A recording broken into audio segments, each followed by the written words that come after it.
Welcome to DP World Wanderers. It is a gloomy start to day 3. It is 293 for the loss of 6 is the DP World Lions.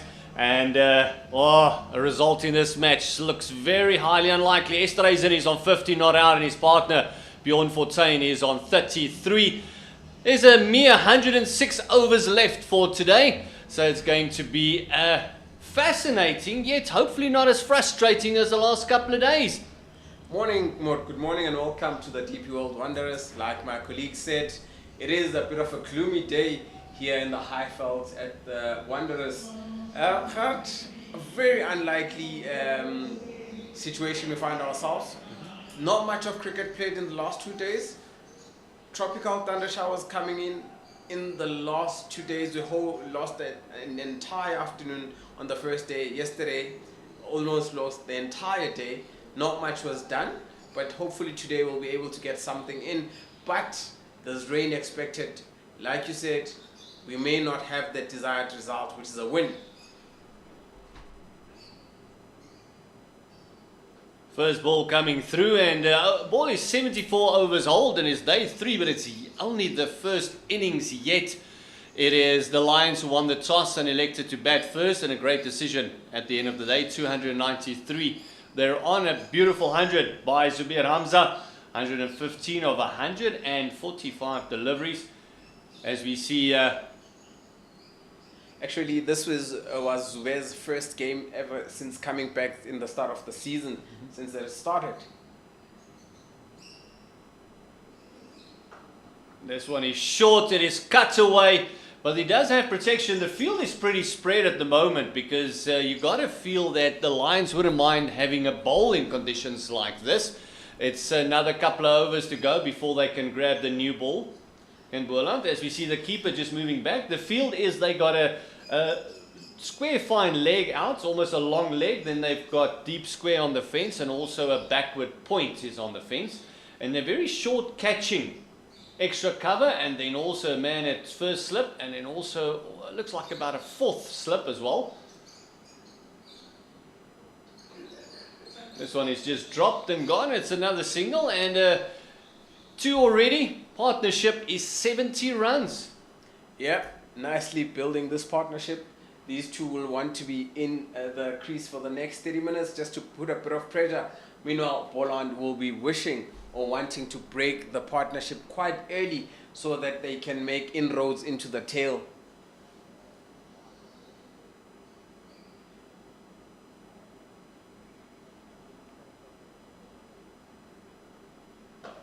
Oh, this one is driven beautifully. It is the first boundary of the morning. It's only the first over, and it's another fourfer for the Lions. Connor stays in a man on form. At the start of the season, back-to-back hundreds. Got an opportunity to travel with South Africa A, and he is seriously knocking on the Proteas' door, raising his hand up. One more to go to get that magical 300.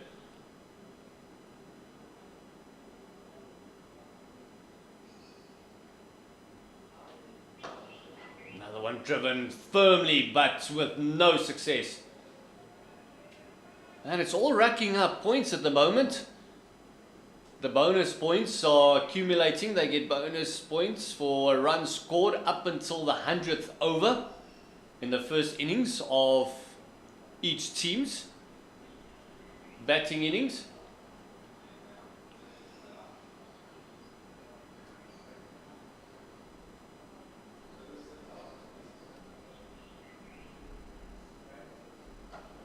This one is cut away, and the fielder didn't pick it up whatsoever. You could just see him throwing his hands in the air, just saying, where did that come from? And it's the 300 up for the DP World Lions. It's 303 as we come to the end of that over. Very good start to the morning. 10 runs off the very first over of this morning. Kamane starting proceedings this morning, and the keeper standing up for him this time. Very unusual there. I think it could be that Esterhuizen likes batting outside of his crease. They might just feel with the ball being 75 overs old that there would be a chance. So we see Sean van Berg coming into the attack. Old wily customer. Yeah, he's been around the block.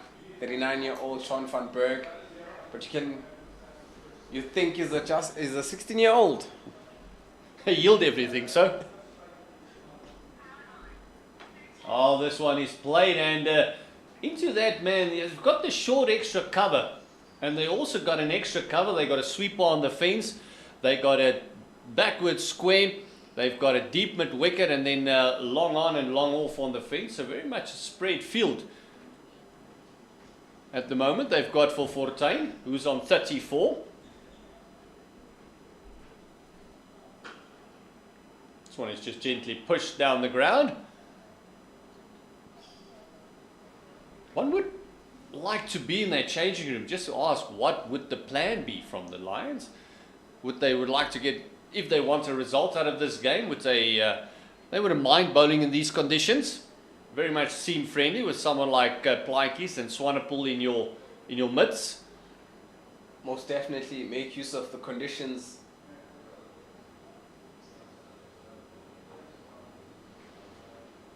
What do you think would be a very good score to declare it?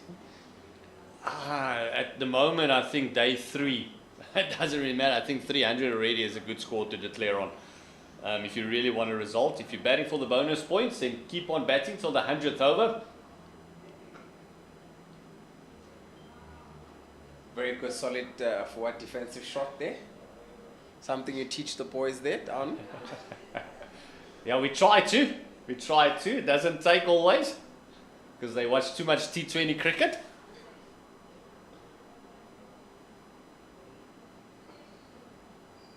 I see Johannesburg just tossing it up nicely.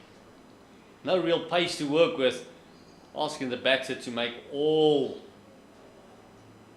the pace with the bat. If you want to go at it hard. It does have a first slip. We haven't seen much turn as of yet, but then again, not a lot of cricket has been played. Yeah, very interesting field. You've got 5 outfield players and just 4 catching in the inner circle.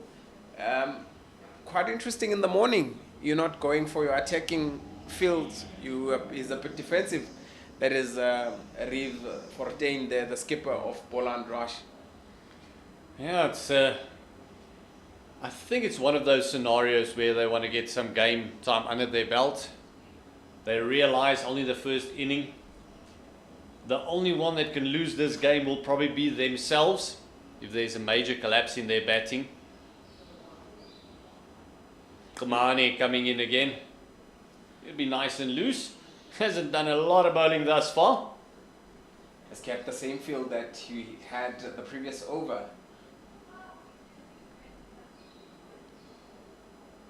So quite an interesting field. You've got about 3 men that form a triangle on the offside in case corner goes up or a Fortuin goes up for a drive and the ball gets hit in the air. And you've got the usual 2 deep fielders on the leg side. Anything on the leg side, you can get 2 runs. I don't really think they're trying to keep down the runs. They're trying to take wickets, very attacking. On the offside, as you mentioned, they've got the first slip and the 4th slip, that short catching at extra cover. Offside is stacked. They only got 3 men on the leg side. Partnership is 79 runs. And Kamani, as I said, is the seamer that's bowled the least overs. Only busy with his 12th over now.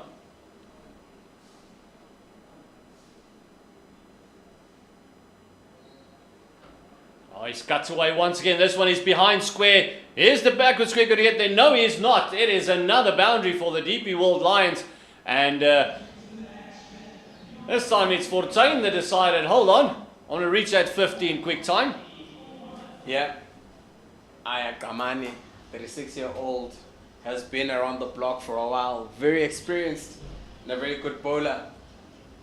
On the first day of the game, we were looking at 2 green patches there. We were hoping the bowlers could constantly hit that mark. But so far they've failed to do that. Anything short and wide, Fortuin is going to capitalize.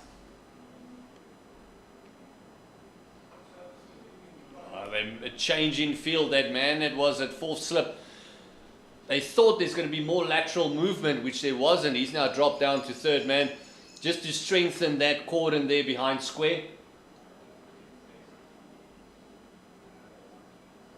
So I think they just want to get through the overs as quick as possible to get their Lenton Steelman Mnyaka into the attack. Mnyaka 3 for 74, pick of the bowlers over the last 2 days.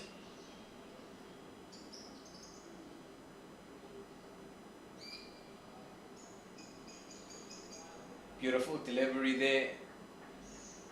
Can see there's good shape, there's good movement in the air. Kamani just making sure that one is a dot ball. And we see the two batsmen walking down the pitch just to do a bit of gardening. It's nice to see, even with 77 overs old, the ball still has a bit of carry in it, so it's still nice and hard.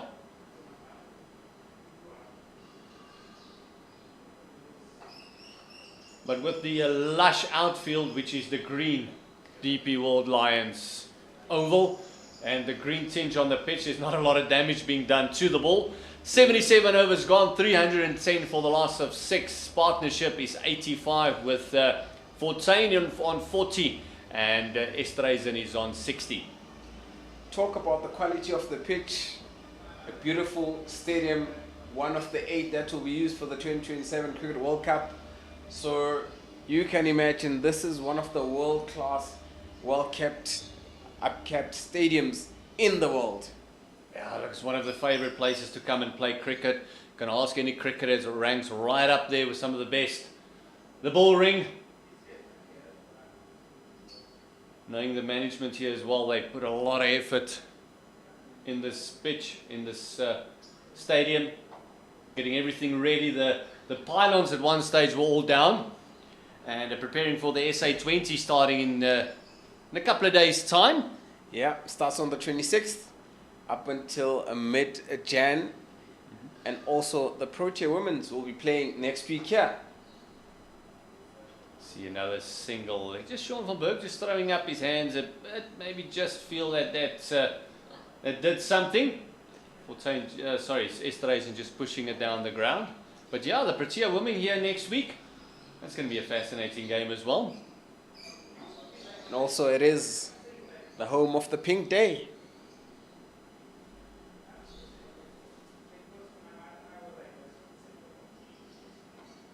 Finding the outside part of the bat. Esterhuizen is about 10 meters off, and Fortuin just says, why? No need to take a silly run. They've got all morning. Remember, very crucial first 30 minutes. Just try and work on Boland's.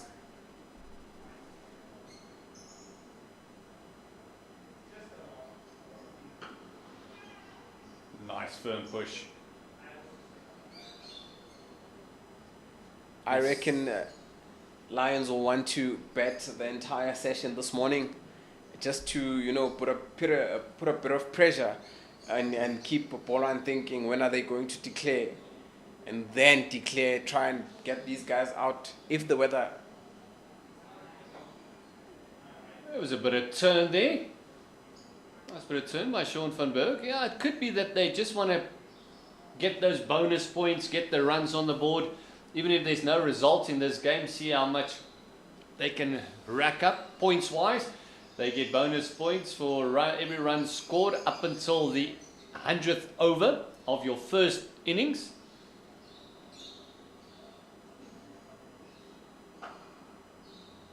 Talking about points, funny enough that these two sides, one is in 3rd position, the other is in 5th position, but the only difference is by 1 point.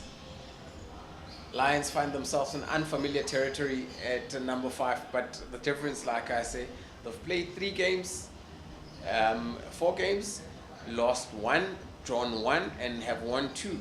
The only time they lost was against the Renault Northwest Dragons, and not in their last game here at the Wanderers. But hopefully, like the Lions we know, they'll pick up and get a result. Yeah, weirdly enough, they've always kind of started off slowly in the 4 days and then built themselves up from there.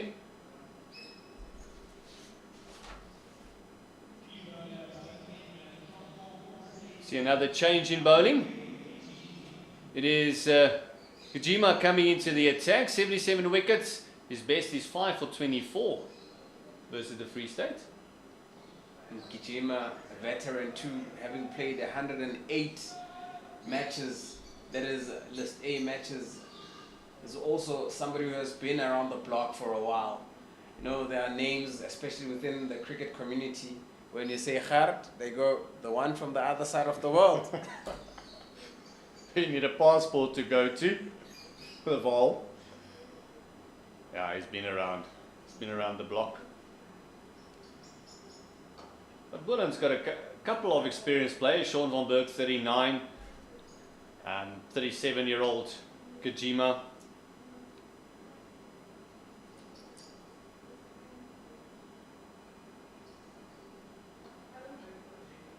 Surely, talking about the ages at Boland, in the not so distant future, will be looking to refresh their squad as they need to. But hopefully they keep the likes of Sean around, as he is one of those that are very influential on the field, and especially when you are trying to build a side, you do need a couple of seniors. And a person like Sean definitely is a keeper. I think even someone like Kojima as well, for the young spinners coming through. I mean, him and Sean van Berg there will just lift their skill level. We see change in the field. It's a very interesting field now. We have got a short mid wicket, we've got a short mid on, then we've got a long on, long off on the fence, and also we've got a deep mid wicket and a deep square. And for more protection, a deep point as well. Yeah, Kojima was really firing in that over. With that being said, at 316 for 6. First 15 minutes of the day, no wicket. Quite important. The very first hour, or should we say, very first 10 minutes of the game, and take it as it comes. It's no wickets, but that's from a Boland's perspective. But if you look at it from the Lions' perspective, no real chances given. Not even. No chances given, not a close shout or anything. So these two batters really set. 42 for Fortuin and 64 for Estreisen as Sean van Berg continues.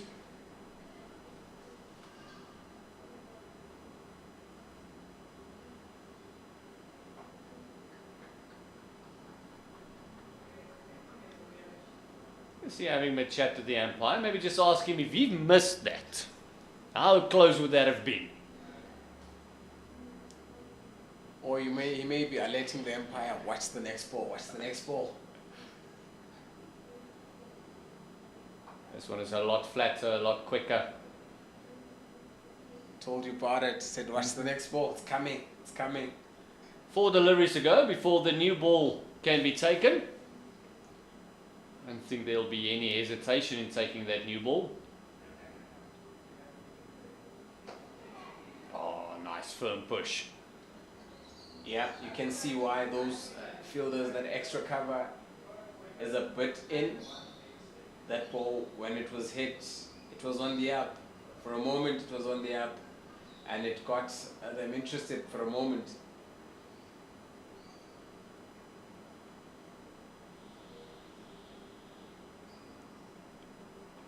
Oh, that's the first one that's actually past the outside edge. A bit of bounce, bit of turn. Looked like he wanted to hit it a lot squarer. Yeah, wanted to open the blade. If it goes past the gully area, it definitely runs. Outside part of the bat. Sean van Berg giving nothing away. 1 delivery to go in the 80th. Then the new ball can be taken as we see a bit of sun coming out, breaking through these dark clouds, just hanging around.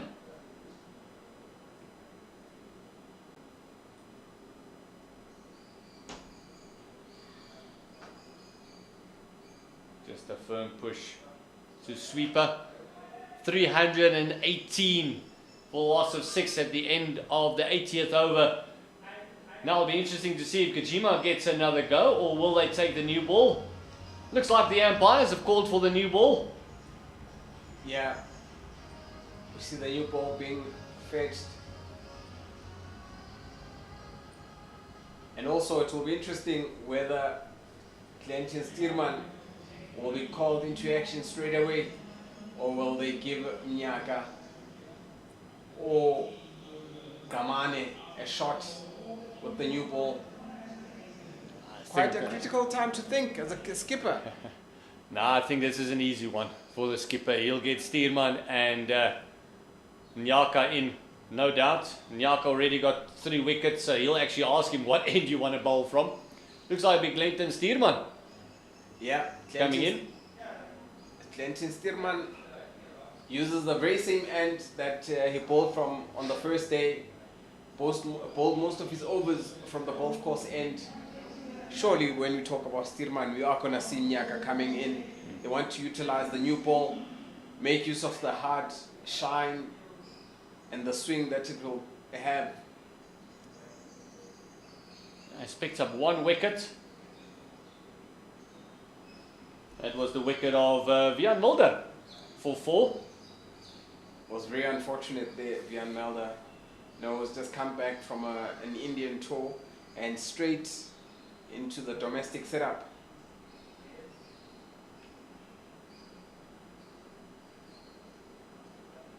Away movement there for Stearman. Good start for him. He'll be hoping to hit the patches as the 2 batsmen walk down to do a bit of gardening and have a bit of a chat. Yeah, maybe just asking, is the ball moving now? If there's any lateral movement, Stearman will get it. He's got 2 slips and a gully in place. He's got a 3rd man in between those as well. If we can, you can actually just see on the shirts, there's a nice little wind coming across the field. Yeah, there is that gentle breeze which will help the bowler, especially. So I'm trying to think of the directions. Are we in the north, east? Well, it looks like a westerly that is blowing across, and you can actually see that gully moving to cover, and there's now 3 slips in position because of the movement that Stearman's getting. Oh, now he bowls it wide. A bit of movement, big movement there from the pitch. Hence the move there to get actually 3 slips, 1st, 2nd and 3rd, and very close to each other.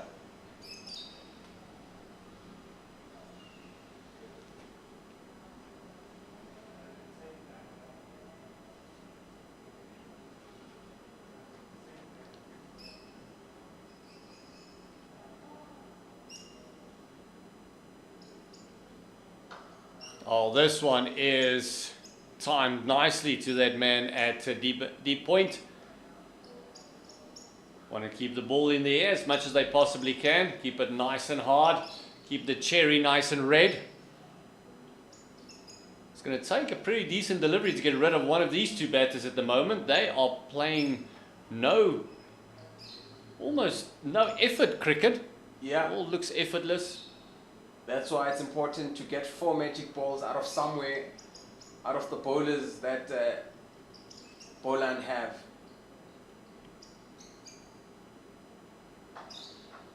I think in this situation for Boland, it'd just be important to break this partnership. It's on 94. They can just get a new batter, give themselves a bit of a hole to bowl at. Even though your new batter is going to be Bayer Swanepoel, who's no mug with a bat whatsoever. And also bring that left-hander to the crease as well. But at least gives you a new batter with the new ball. It doesn't get easy, it gets harder. These days, you find the team bats all the way till number 11.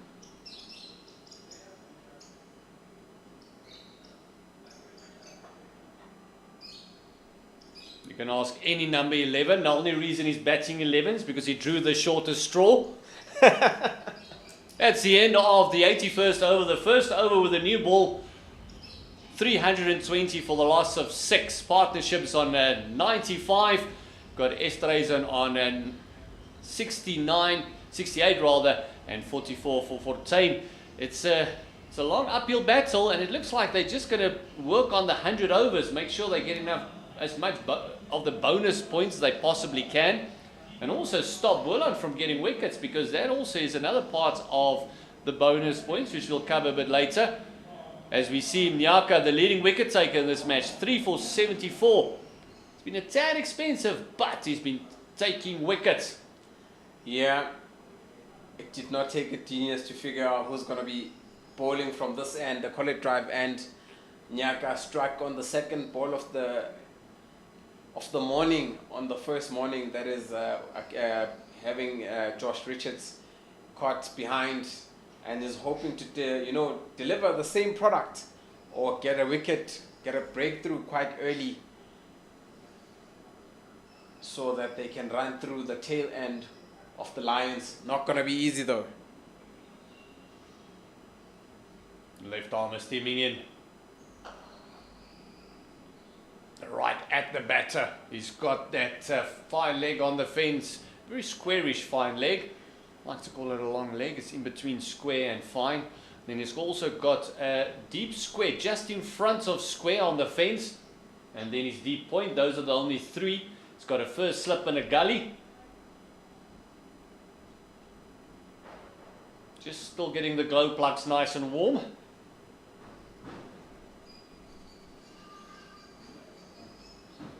You saw him warming up. He was the last man to go back into the changing room. Oh, this one is nicely hit. No real movement for the left arm as of yet.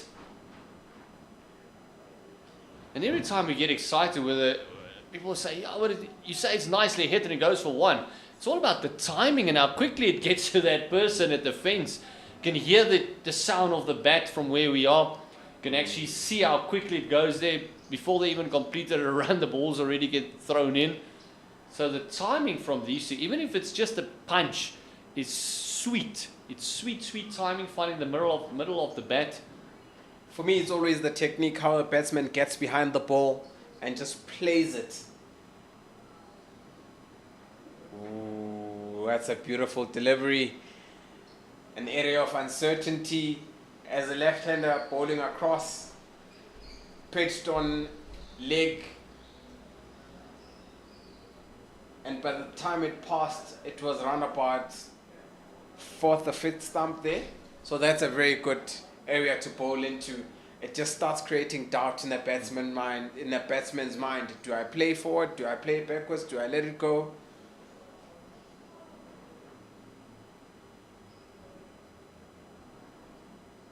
Oh, just a tad fuller. Just open up the face, looking for a second, but no chance. It's great fielding.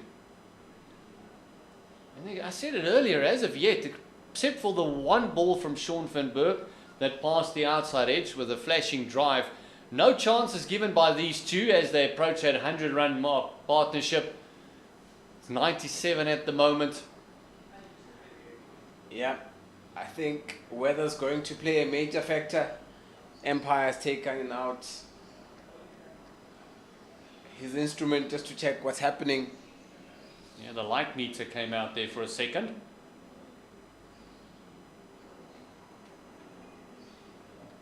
There is a bit of cloud cover right now. For a couple of seconds ago, in fact about 10 minutes ago, you spoke about the sun coming out, you're piercing through the clouds. Once again, the sun has disappeared. Hence, the Empire took out his light meter to check, are we still within playing conditions? Yeah, of course, coming awful bad light. There's already a reading that was taken. So that would be the benchmark for this entire game.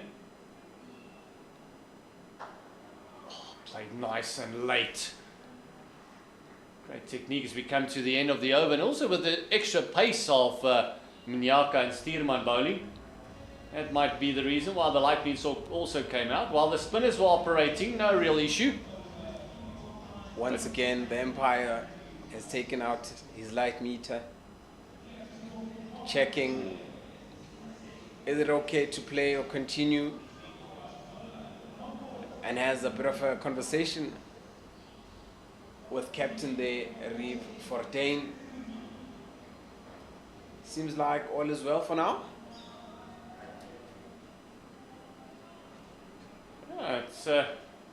It might be getting close to that reading that was taken a bit earlier on in the match. Still 3 slips in place for Stuurman. He's getting nice away shape at the moment. Bowling at Fortuin. This time maybe bowling for that swing. Ball not shaping. Just continuing on his line, just down leg. But how many times have you seen set batters just get a bit of a glove or get a bit of a feel to it and get strangled down the leg side? I think that gets you caught out because you've been focusing on one line and then suddenly there's that surprise ball that, we've seen how they've been bowling off on the offside. And then you get that ball that's bowled on the leg side. You glove it and you're out. Oh, this time it is slapped away. That man at deep third coming in. And the beauty of everything is that the bowlers are bowling for their field. They're not just bowling haywire. We've not seen one short delivery throughout the morning as of yet. Given it's only 8 overs into the morning, but only 3rd over into the new ball. But he does have that man at backward square on the fence. It might be a good one because everyone's expecting him to move the ball away and go nice and full. Just a surprise delivery, getting one up to round about the nostrils. Yeah. Connor stays in a marvel to watch. Very easy.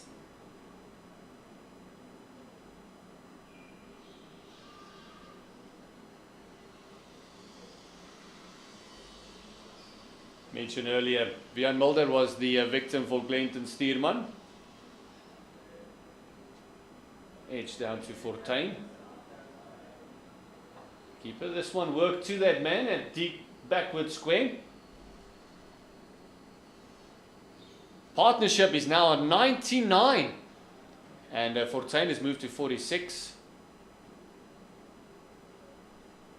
He'll be facing Stuurman. Still 2 deliveries to go in the 83rd. Yeah, Fortuin always contributes with bat and ball. One of the players you want to have in your side any given day.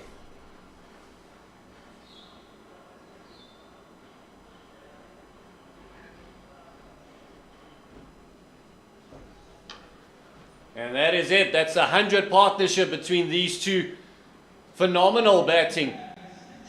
100 partnership between Esterhuizen and Fortuin. 325 for a loss of 6. And boy, as these two batted beautifully. Complementing the 100 by Zubair Hamza and the 50 by Dominic Hendricks. Just look at that. 141 deliveries. 1614. 87 minutes. And that's been with breaks in between as well. So the powers of concentration, phenomenal. Yeah. Looks like you'd think they've been there for a while. Only an hour, 20 minutes. Oh, this one is worked down to 3rd man. And it almost looks like Esterhuizen wanted to leave that. As we come to the end of the 83rd over, 826 for the loss of 6. As we have a change in commentary with the velvet voice of the man himself. It is Pendelo Makubane.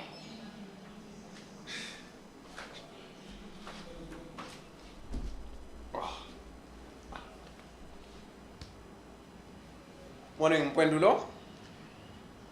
A cold morning.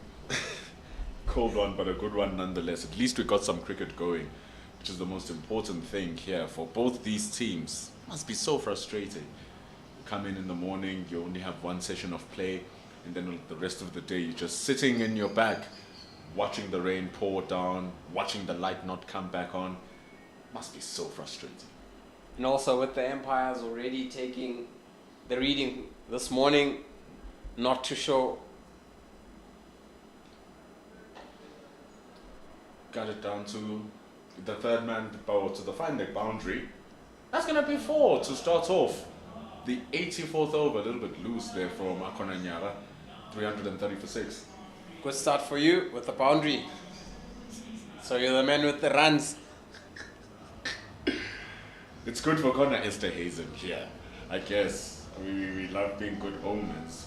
But at the end of the day, this Connor Esterhazen is just on a scintillating run of form. Ever since the start of the season, every single time he comes out to bat, you just feel like he's going to do something, and hasn't he produced here today?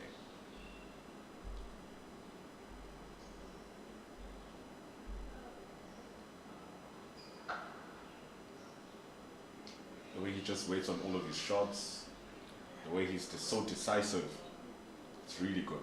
Yeah. Surely knocking on the approaches, set up, saying, look at me, look at me.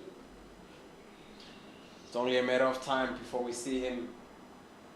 No, played for SAA as they went on tour in the subcontinent just last month. Got a really good 50 there as well. Came in good time, and it's what I really enjoy about Connor Esterhazen.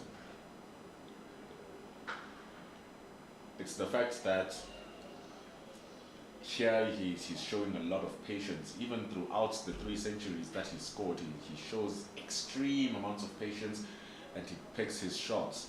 But then when it needs to change up and he needs to score runs quickly, he can do that too. And it was shown in that innings down at India, or up in India rather, when he scored 50 from just 52 deliveries. One thing for sure, he can adapt easily in any form of the game.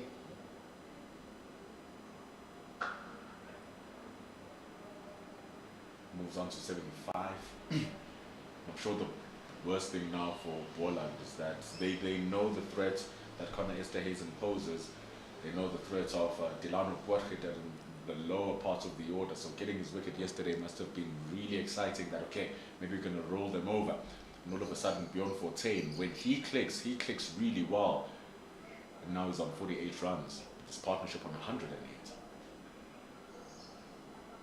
These two look very in. Already 30 minutes played this morning, but they haven't given anything loose.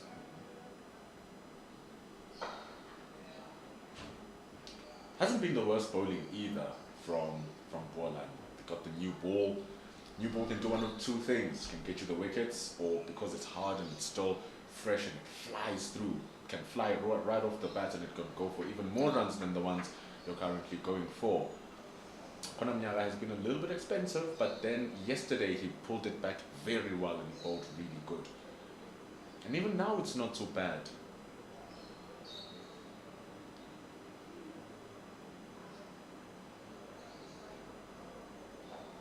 It's a little bit short.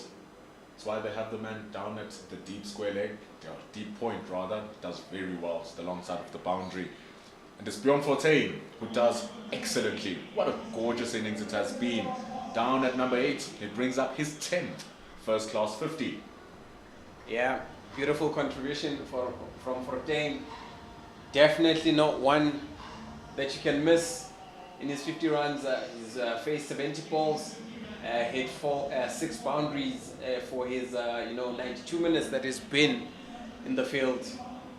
I guess, when he came in yesterday, like you said earlier, they were probably thinking, let's roll these guys over much quicker, only for them to find somebody who's solid also. No mark with the bat, we keep saying. Was really good in the finals last year versus the Titans, Bjorn Fortuin. His performance in that final match was very underrated, uprooted really by what Luandre Pretorius did to survive for the Titans to eke out a draw, but scored a 61 and 60 odd, undefeated, went on to get a fifer also when he was bowling. It's as if when the Lions are in the corner, they can always have someone to back on right at the bottom of the innings. It's Evan Jones, or it's Delano Boergieter, or it's Bjorn Fortuin. Yeah, we talk about a very long batting lineup. These days you find a number 11 who can hold the bat, also no longer think his duty is only to bowl. That's why it's very important to, you know, balance.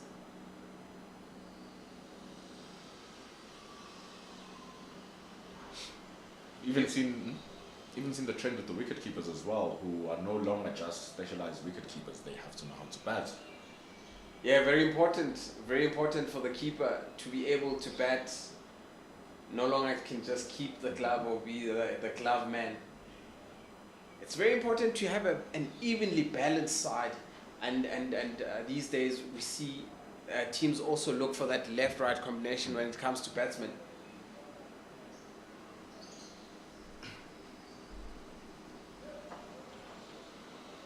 Just one left-hander in the top order for the Lions, and then Delano Porketer in the middle, where Sonopul, another left-hander, is going to be coming in just after this. You look at Boland, not really much left-right combinations.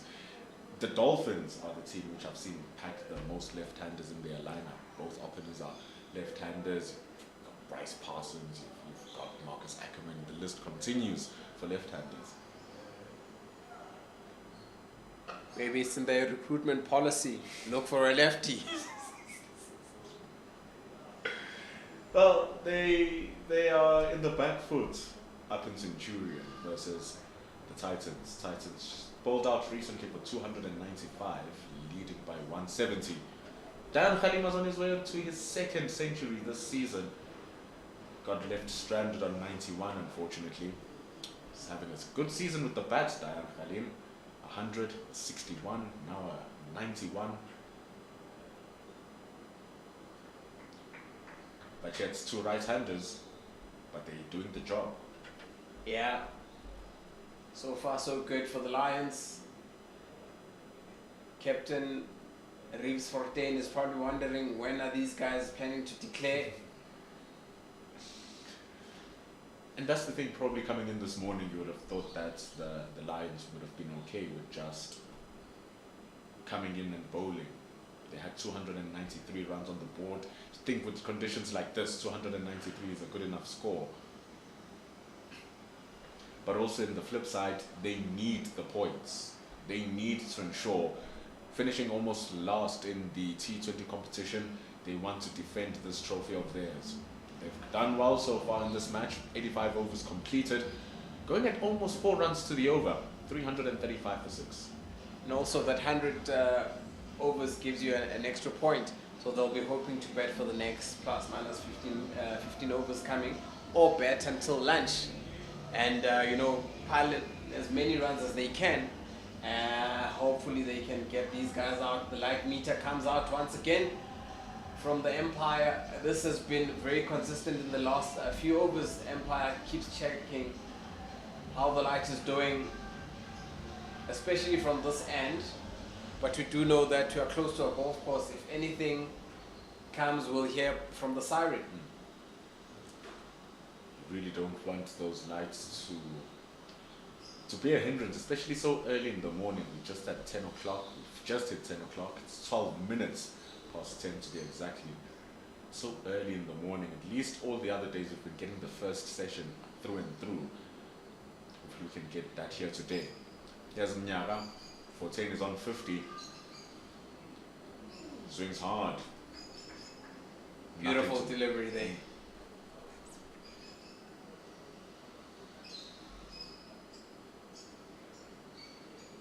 Hold it really well.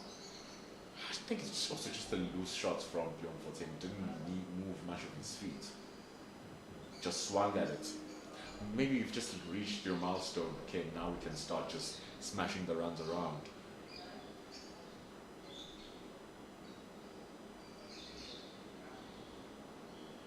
Ideally, as captain, what would you do? Mind game, Yana. It's a really tough one. It's a really tough one. We are in the new ball. It's in its 6th over. They've used 3 slips for Clinton Sterman. Nothing happened. They went down to 2. Nothing happened. Rather, runs were going. So now they're going a little bit more defensive. I think now it's just a matter of waiting for time. maybe a short ball with deep square leg and deep fine leg. None of that though. Half volley, wide outside the stumps.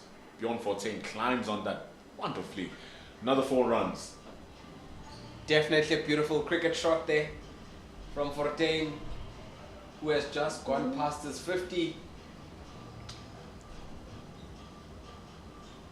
And also the mind games from Dom Hendricks, keeping them on their toes, wondering when would be the right score. For me, I think if you get anything close to 400 before lunch and declare,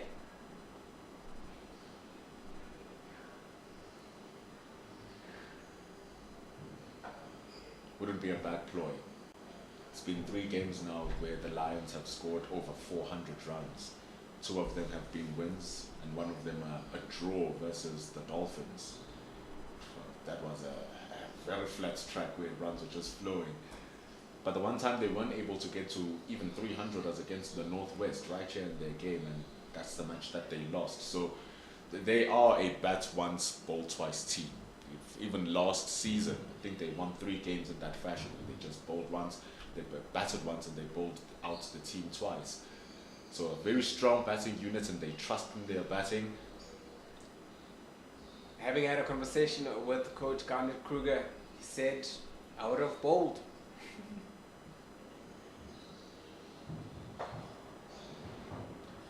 Bowl upon winning the toss, or bowl coming into the start of day 3? No, he would have bowled upon winning the toss. But he says, yeah, you know, here at the Lions, we bat first. But like you say, you've painted a picture of how they have always done things, and it's worked for them successfully. So why change the formula if it's working? Absolutely no. Because even when they batting second, it's their first innings that's always what sets up a Lions 4-day game. Rash pull from Bjorn Fortuin. The ball not lifting up as much as he thought. There's no padding there. Kind of flat. 86 overs, 339 for 6. Definitely going to rub it. He may not feel it now, but later in the day, as the day progresses, he's going to need a bit of a magic spray and a bit of rub there. And it looks like Fortuin wants to get on with it. Pulled it right into his body. It must not be fun. But like you say, the intent is clearly shown by that shot. He is really going for it. Even from the time just after he got to 50, that wild swing outside the off stump where he didn't move his feet, it was clear indication that he's ready to hit the ball. Connor Esterhuizen is just 25 runs away from yet another century. His face is Glenson Sterman. I just like how you say another. It means that there have been many since the start of the season. It's freaky really, because starting this season he had never gotten 100. He'd only have even a handful of 50s. It only had 2 50s. His highest score was 84 runs. Just the mind was not there, because you'd see the skill was there already. There's a little extra that he has gotten, and once he got over the line, he just can't stop. I guess sometimes it takes a bit of luck and just getting over something or a milestone that you always wanted to achieve. Once you achieve that, they keep coming. Certainly the case with Connor Esterhuizen here. Got that 100, and it became a very big 100, and that's 175. And the very next innings that he batted, he showed that he can go one better. It was very scary in the 190s, but he eventually got to 200. So it's not just that he gets to 100, he gets to big hundreds. Because even his 3rd century, the one versus the Northwest in a loss, where there was no one who scored double digits except Dilano Potgieter, he scored 100, didn't lose his wickets. It was 100 not outs. Against India in that 52 that he scored, it was 52 not outs. So he's a difficult customer to get out once he gets his eye in. And he has all the shots in the book.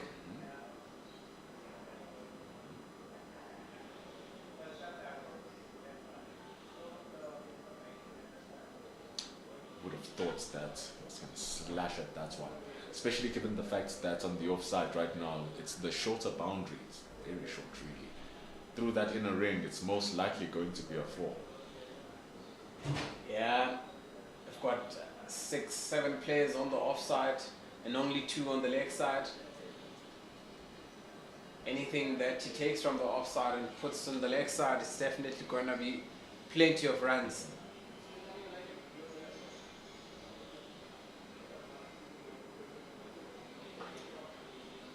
Most likely going to get 2 runs if you're going to go to the leg side because it's so big, the offside. I guess Clinton also is just bowling to his field. That's the experience that he has as an international. Represented the Proteas at some point, having played 2 tests there. Also has 2 slips, no gully. One fielder standing at a very square third, and then one fielder standing at deep cover. So it's a protective field, in as much as they want Connor Esterhazen to drive the ball. He opts to leave it because he sees that the threats are there behind him. There's defenses in the drive, there's no need to play that shot, there's not much incentive there. So he lets it go. Over number 87, 341 for 6. The overs just keep piling up for the bowlers, the runs keep piling up, but the batsmen are still there. They aren't, Goldrush, Boland aren't breaking through. Nyaka continues from the collect drive and wondering how long he'll continue. Will we see Liam Botha anytime soon? Because they need a break. Issues that also. The teams are separated by a single point in the log, 67, 68, 66, 67 rather. And bonus points really do matter when it comes to those points, especially if we've lost so much time in the game and the game might become a draw. You want those extra bonus points. Boland just need 1 more wickets to get their 3rd bowling bonus point. It's a good ball from Nyaka, nice and straight. The issue here with Bjorn Fortuin is trying to hit the ball hard, doesn't move his feet. And looks like Nyaka there took off pace that he bowled there. Also tightening it to Bjorn Fortuin, just didn't have the room that he thought he had. But they do need that 7th wicket to get the 3rd bonus bowling point. They got their 1st bonus point on 3 wickets. Every 2 wickets thereafter will get you a bonus point. They're not going to get it like that though. There we go. It's an incredible shot from Bjorn Fortuin, a little bit too short. Into the Satbet roof. Beautiful shot for 6. That's what he wanted to do the previous over. He's executed it very well. Has hit it to that area.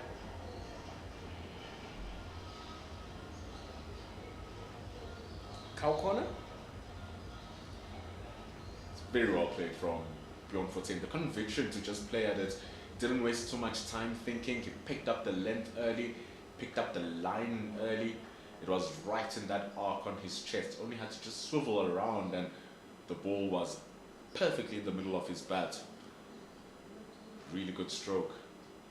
Lions now around that 350 mark.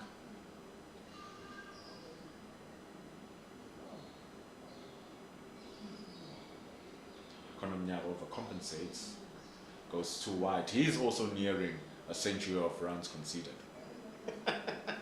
I don't know if that's a milestone as a bowler, being hit for 100 runs.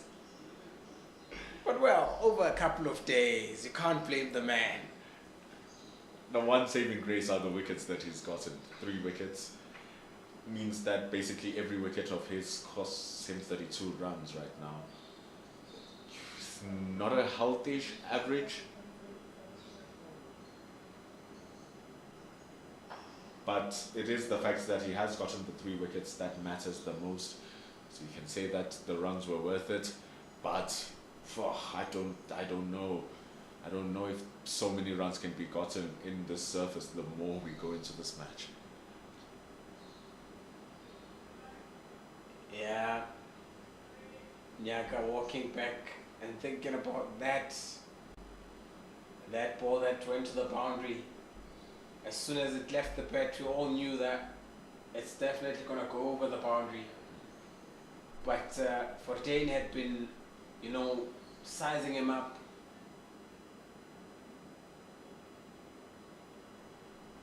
It seems like it's Bjorn Fortuin who's taking the accelerator onto the pedal. And then it's Connor Esterhazen who's just continuing with his anchoring role.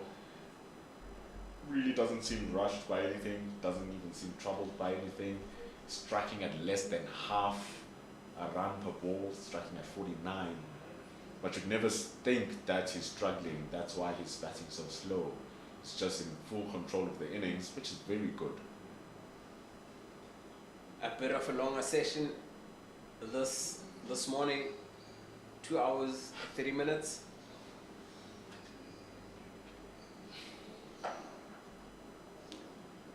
We're nearing that drinks break. 10 minutes away from time. You would think that maybe they're going to bat for the first hour and then declare. The way that Connor Esterhazen is going, feel like they're just going to continue. They faced 8 overs of the new ball. 348 for the loss of 6. Yeah, these two keep on going while Boland and the fielders, looks like the right meter has come out. That's just sad, isn't it? Well, this has been the story for the first 2 mornings here at the DP World Wanderers in the CSA 4-day first division, where the Lions are taking on the Goldrush Boland. With the light meter being taken, also the 2 teams will have drinks. I think we may have gotten it wrong, but we'll get confirmation. But looking at the scorecard, Dom Hendricks scoring 51 of 84. Zubair Hamza with his 100 of 148. Connor Esterhazen not out on 76 of 105 balls. Bjorn Fortuin also currently in 62 of 84.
348 for 6 as we come back. Clinton Sturman from the golf course and Bjorn Fortuin on 62.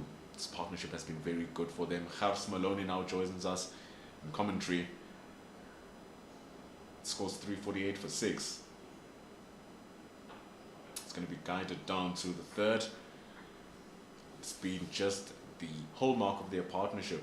Boundary, if it's there, they score. If there's not there, they rotate the strike. Yeah, Pendulo Makubane, thank you very much. Closing in on that 350 mark. And you're the math genius between us.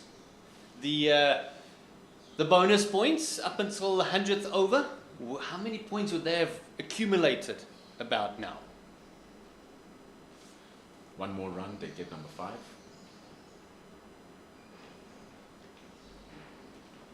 Ooh. Outside edge, goes past the backward point. No one standing at gully. And it's going to be 350 runs up for the DP World Lions. That does signal their 5th additional batting bonus point. There's no reason why they can't add on for another point from this point onwards. Well, they've done it in decent time as well, over the last 3 days. Only, it's another 12 overs to get that 50 runs, which if they go at the run rate they are now, will get it easily. Going at 4 to the over.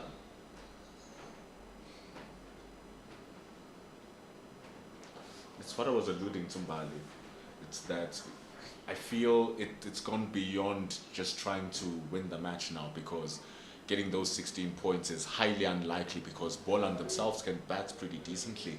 I think now it's just gotten to the point where we know we're going to draw the match. So let's ensure that we bat our 100 overs. Let's maximize the bonus points that we can get. And try and keep Boland from getting bowling bonus points as well. They are a wicket away from that number 3. Get an inside edge to the pads of Fortuin, who's looking a bit more expressive, but keeps his wicket still. Yeah, the winning or losing, as you mentioned, is definitely gone. Lions have to bat again. It doesn't look like we can have a full day of play here either, with the weather conditions still coming in, and the cloud cover is pretty low as well. Light meters come out a few times already. And apart from an outside edge here and there, no real chances given by the batters. They're just playing it really well. And the fact that they have a deep cover over there suggests to that point that, you know, the batters are on top. Let's try and just defend as much as we can now, because it's highly unlikely that you put 2 slip fielders and a cover. It just shows that how much on the back foot they currently are in this situation of the match. But it's difficult if both teams know that a result is, a no result is inevitable.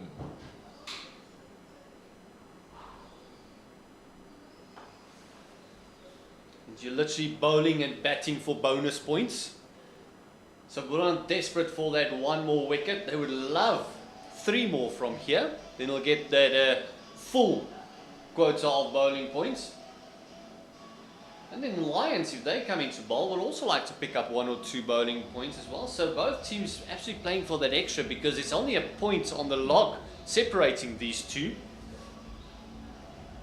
It's 352 for 6 here for the Lions. They've accumulated their 5th bonus bowling point. They are currently on 5.01. Remember, you get 2% of a point for each run that you score after 150, and that only applies for the first 100 overs of the first innings. So right now they still have 11 overs to score as many runs as possible. You times that by 2%, that's the amount of points that they are going to get. So Boland need another wicket, so they bring on a man who has gotten 1 wicket. Ayakamane will be bowling from the corner drive end. Yeah, as I mentioned, the math genius that is Pendulo Makubane.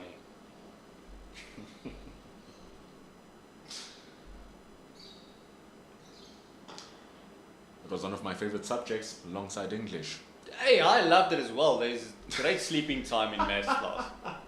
It's just another single. For us, not as good as math, A full point is given for every 50 runs scored. Just makes it easier for us.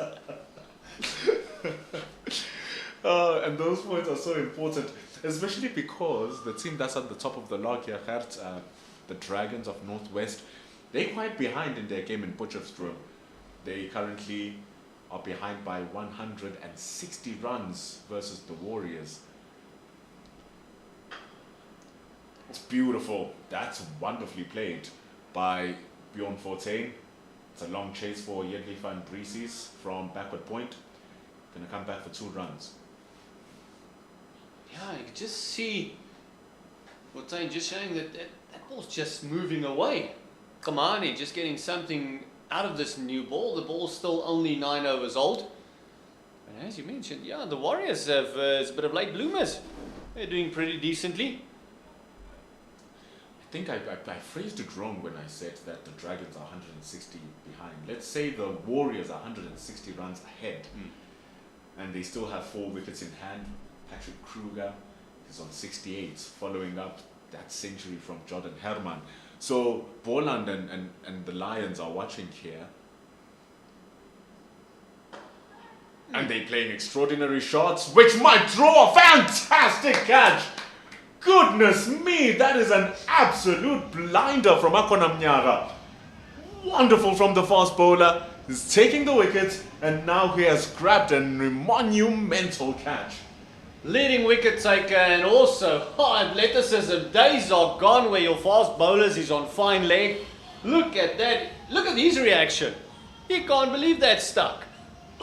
Phenomenal catch, and that is the bonus point at the 7th wicket, and finally breaking the partnership. Bjorn Fortuin out for 66.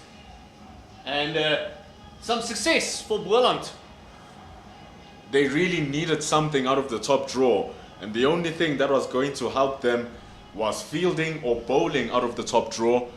Not too much of a bad, not too much of an amazing delivery, but the shot just wasn't into the shot. Got under the ball, scooped it up into the air. But I think it's the catch that is the wonder there, Gert, because as he was back paddling, he actually had to take a little bit of a leap off the ground, catch it behind his back, and then complete the catch. It's fantastic fielding. Great timing on the jump, and you could see that shot of Fortuin, just the bat closing in his hand, closing that face, and I'm pretty sure that we'll have another look at that catch once again. It is probably one of the catches of the season thus far. Look at that, just that face closing, just running back. Great timing on the jump. Superb. It's actually really, really brilliant. I was looking down around him to see if I can spot a black dot with the ball landing on the ground. There was nowhere to be seen into his hand, and given the fact that he's also a left arm, he's a left-handed batter, he had to catch that predominantly with his right hand. It's fantastic work from Nyara. Brings in a player who can also bat in his own way. He can hit the ball hard as well. Bears Swanepoel. He'll be excited to bowl on this track. But right now, they need more runs here, the Lions. The offsets between these two teams now is just 2 points, really. 5 points for the Lions with their batting, 3 points for Boland with their bowling.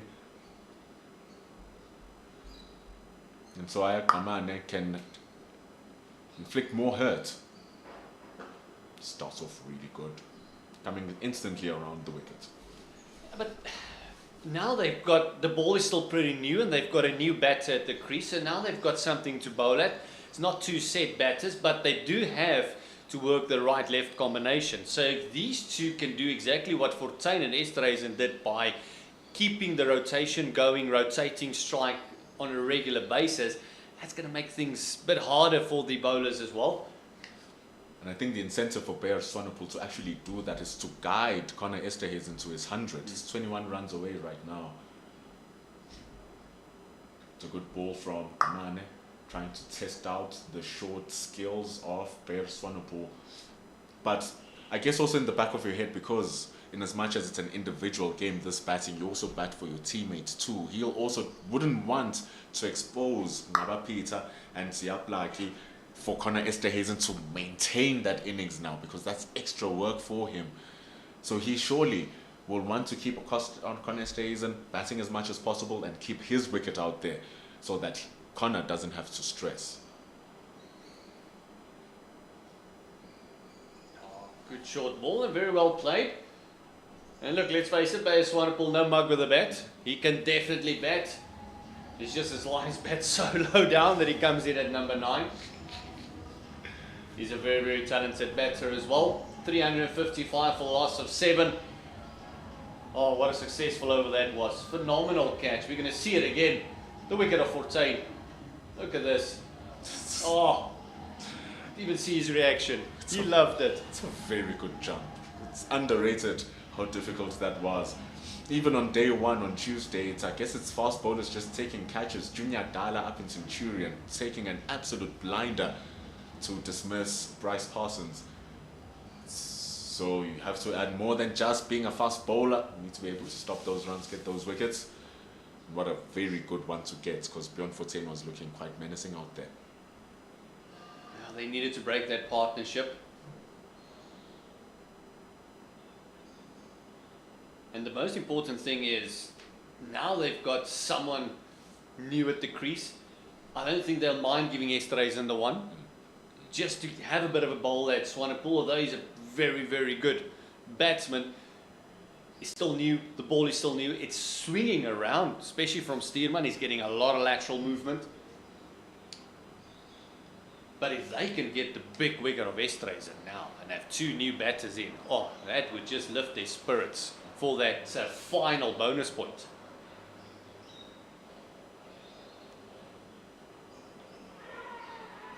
Big appeal, gets his man, LBW, or is it caught? It feels LBW, it feels caught. But Connor Esterhuizen is asking umpire Sotumo. But Glenson Steerman gets the wicket of Connor Esterhuizen. We mentioned it earlier when they actually had it was Fortuin who had a bit of a feel down the leg side. Almost looked like that one might have just brushed the pad and not really got in the outside part of the bat. You can see the way he's looking down at his pad. But that is a big wicket. I've just called it. If they can get the wicket of Esterhuizen, what a big blow that would be. And now he's gone for 79. I guess that's why I thought it was LBW. Because I thought that he shuffled across clearly, hits him dead straight. That was not, that looked pretty far from the bat, but he has been given out, being caught by Clyde Fortuin behind, and it's 355 for 8. Good innings from Connor Esterhuizen comes to an end, which he'll feel like was undone for him. Yeah, he was on his way to make another 100, was Esterhuizen. Well, this is now exactly what the Goldrush Boland would have wanted. Both set batters back in the pavilion. Now they got a bit of a hole to bowl at with Kaba Peter coming in. He's got a higher score of 50 in against West India A. So he can bat. His average is 81. So he can definitely bat. He has 3 innings. He's only lost his wicket once, that means. That's decent. Speaking to one of the coaches of Lions Cricket, does say that Kaba Peter does have some pedigree with the bat, and if he just works on it, can become a relatively useful hand down in the lower order. Shows why he has a 50 away from home, and it was earlier this year as well in the West Indies. So hopefully Kaba Peter here can show his batting prowess for as long as the Lions need him to.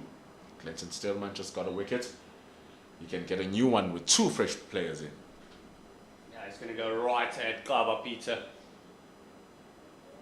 That's what he's looking for. Just look at that slip corner in Pendulo. 3 slips and a gully. It's exactly what he's going to target. He's going to attack those stumps and then move it away from there. Now we've gotten to that point where they are more attacking, even in their lines and in their lengths. Good bowling from Glenson Steerman. And they've let go of that deep cover. They've let go of all of their crazy plans. Now we're back to standard new ball cricket. 3 slips, a gully, a deep point is the only thing that might be an exception. Goes onto the leg side and it's just going to be a single. Just see the reaction of Clinton Steerman there. He knew if there was no wood in the way there, that would have been another one. That's exactly why I thought that it was LBW for Connor, because they had no one in the leg side. There was absolutely no one there. And the idea for a batter, that have been in that long, you want to expose that area, so you're going to shuffle across the stumps and try to whip it across, because the impact was dead straight. Dead straight. Alas though, either way he's out. And here it's 2 slips and a gully for the left-hander. Staying over the wicket, which I like for the left-hander, especially in the beginning of the innings. They do have a tendency of leaving a gap between bat and pad in the beginning of their innings. Swinging it back in is Clinton Steerman. So creating an angle, then swinging it in. You see, we're talking about attacking, trying to get the wickets. You have the upper hand. I want to see the gully there. They've just moved the gully away. They've pushed him down to a hanging third fielder. I feel like that position is someone who's trying to ramp the ball over the slip cordon. Put the gully in there, especially if they're bowling the ball across the left-hander. The chances of a wide edge coming across is much higher.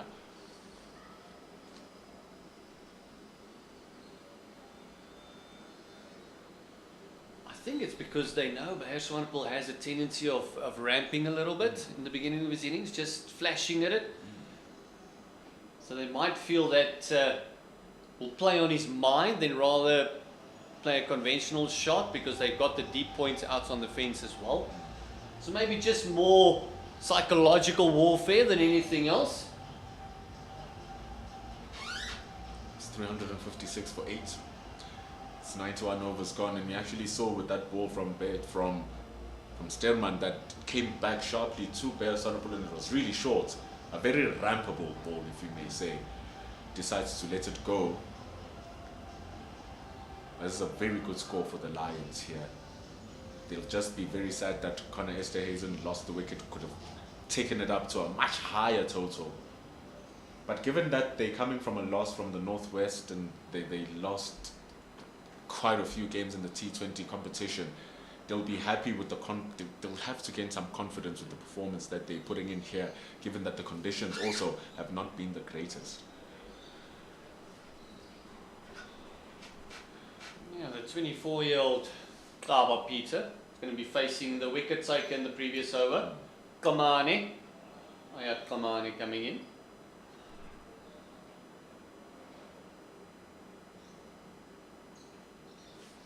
He's also getting a little bit of movement, but every time he gets that movement, he's just a little bit too wide. And every time he goes nice, full and straight, it's almost like he's not getting that movement. So I think that might be the reason. I just want to maybe get a little bit closer in, get that wrist nice and firm behind the ball, because the ball's still only 11 overs old. There's definitely lateral movement. Overhead conditions is helping you a lot. Just get that wrist position nice in behind the ball. Get that snap through nice and straight, and just let the ball do the work. A little bit wider. 12 cuts from Peter. That looked a good shot. They're going to come back for number 2 to the longer side of the boundary. You are going to expect a little bit hesitation with the running with the lower parts of the order, but it's a very good shot and good running. Yeah, Kaba Peter was going for the second the whole time. I didn't think Swanepoel was expecting him to come back. Even to add on to the movement that Kaman is trying to induce, because you can see that he's trying to move the ball away. He can come a little bit wider off the crease and angle the ball into the right-hander. Just notice that that's the one which just continues straight on with the line. Speaks what you're speaking about. If he bowls it straight on, not getting the movement, but then he has to push it very wide in order for him to get that movement. So if he just bowls the ball as close to that wide line as possible upon release, he can then be able to push the ball through, angling into the stumps, and then force the ball to move away from the bat.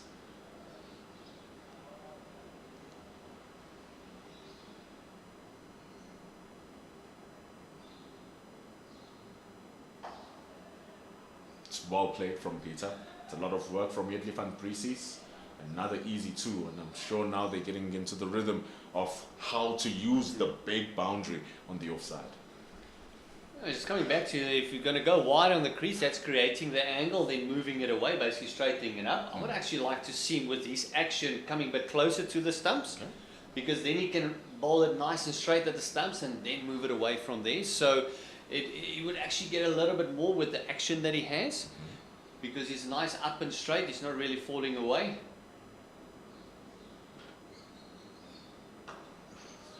But that's the case in point, Gert, and it just echoes your point. The straighter he goes, the less movement there is. If anything, that felt like it was coming back into the right-handed Peter, just getting into the inside of the bat. And so it's not easy. And as much as you're sitting here and we're talking about it, have your wrist, have this, have that, it's not easy to get it done. Yeah, it's much easier saying it than doing it. That's why we're the blabbermouths. As we saw a front foot no ball there. That's that shape. Getting it to shape in. You even see the reaction of Kaman. He knows that he got something there, but just a little bit too straight that time. But clearly, he's working on it. He's trying to find it. And once he does, who knows what's going to happen. Yes, where someone like Lenton Stierman becomes very important in your lineup, because he can give them a lot of insight on exactly what is happening, on exactly how you can do it. He's someone that gets a lot of away shape in general. Actually saw with the first ball bowled to Bear Swanepoel that does come into the left-hander even when he comes around the wicket. Only one slip being employed. Short stuff. Too wide though. Signaled wide. That's how wide it is. Over the top of Bear Swanepoel. Yeah, Bear Swanepoel didn't even look at that one. He just let it go. Just getting a bit carried away is Kamani. He's picked up 2 wickets. He's been expensive. He's gone for 18 runs in his 14 overs. It's quite a bit of runs. He and Akona Mnyaga just being a little bit on the uppish side of the money. Goes down the leg, not a good ball. Great take behind the stumps from Clyde Fortuin though. See, this is the adjustment now that he has to make from the right to the left-hander. Clearly not easy. The length wasn't too bad. Just the line was shooting down the legs. And that's why modern day cricketers, since the left-hander come in, they love going around the wicket. But one thing that aspiring cricketers need to know, bowling around the wicket is a skill. It's not just something you start doing. Your follow through has to change, your action has to change a tad. Like, it wouldn't surprise me if he gets a bit of a warning there, because he's coming very straight down the track. He's getting very close to that danger zone. See, that's the thing with bowling around the wicket, the skill you're talking about. It's the end of over number 92. It's 364 for 8. Even if you're a left-hander or a right-hander, it counts true if you're bowling around the wicket. It's as if you're bowling against the motion of where your body is supposed to go. So you're bowling against everything that your body naturally wants to do. You have to run away from the surface, but when you, upon release, your head is charging you into the stumps. And so you have to learn how to position yourself in a way that after upon release, you are getting yourself off the crease and also getting the ball to angle into the stumps. Just me speaking about it just speaks of its complication and how good these guys are. And Gert, you've been bowling for many years than me, maybe more years than I've been alive. And you know how hard the skill can possibly become. Especially when the days become long and hard, when you're chasing a bit of leather and the success isn't always going your way. Bowl great, you get days where you bowl brilliantly. Everything is working, just no success. And then you get days where you bowl absolute pies and you pick up a fiver.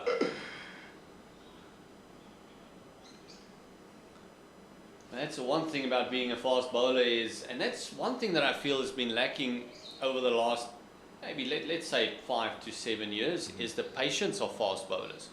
They bowl 1 or 2 good deliveries, then they want to change it up all of a sudden. Instead of just staying patient, and I know the old school way isn't the new school way. Bowling isn't always boring, but if you figure out the batter, make him do something else. Just stay patient. Patience is something that a lot of fast bowlers have lost.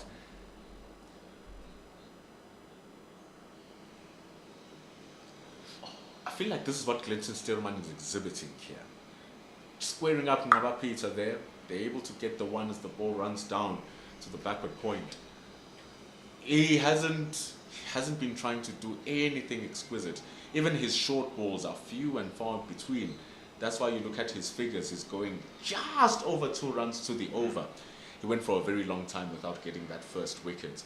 But now he's gotten 2. His figures look so clean. They look so wholesome. Any fast bowler would take these and say, yeah, I'm happy with this.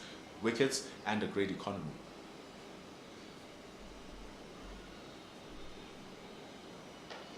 Wide.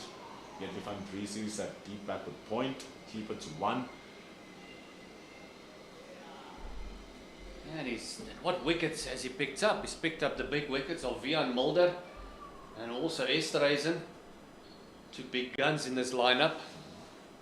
It's kind of what you expect if you look at your premium fast bowlers. It's not always the amount of wickets they take, it's which wickets they take. It was a very big wicket of Conor Esterhuizen, and it was a clear plan that was created, and he bowled to that plan to a high degree. Oh, that is an absolute snorter. He is bowling it so well, and this is a very long spell, just shows the rhythm he's in. Just look at that, just steaming in. Oh, look at that. Away move and then off the seam it also went, and great batting by Peter, not getting a bat on that. It's actually the suggestion I was making about Ayakaman. That type of ball, bowling it wide, sharpening it into the angle, and hopefully that's going to force it to move away. Bowls that a little bit wider, a bit fuller, smart bowling from Clinton Stearman. He's bowled the one that forces you back, getting you shaky, and he says drive the next one. I have 3 slips, I have a gully. He bites Ngabapita, but he bites well. End of over number 93, it's 366 for 8. Well, the one thing I think they expected with that fuller delivery was a full-on swing at the ball, a big drive. But Ngabapita just keeping and prevailing his senses, knowing they still got 7 overs to maybe get as much runs as they possibly can. There's a couple of other games going around as well, Pendulo. You're not allowing me to catch my breath, Gert. Oh, the Dolphins are in absolute trouble in Centurion. The Titans have not had a good run. They've lost all 4 of their games so far. And right now, they are looking good. The Dolphins are batting for the second time. They trailed by 103. They're on 27 runs. They've lost 3 wickets in 6 overs. 27 for 3. And bear in mind, they ended day 1 on 88 for 8 after 30 overs. And so you want your second innings to be better, but here they are after 6, 27 for 3, same result. Oh, that means it's just over 150 runs and 11 wickets. Oh my word. You're being kind, it's 13. 13, yes. We did have the conversation about the math. No, we did. This is very bad for the Dolphins. But at least they are not in a position like the Titans. They haven't lost a single game. They're second in the log. But surely this is not the way you want to get your first loss. Boland, on the other hand, they're sitting mid-table after getting into the finals for both white ball competitions, the T20 and the 50 overs. They've been doing well for themselves. This is not easy though.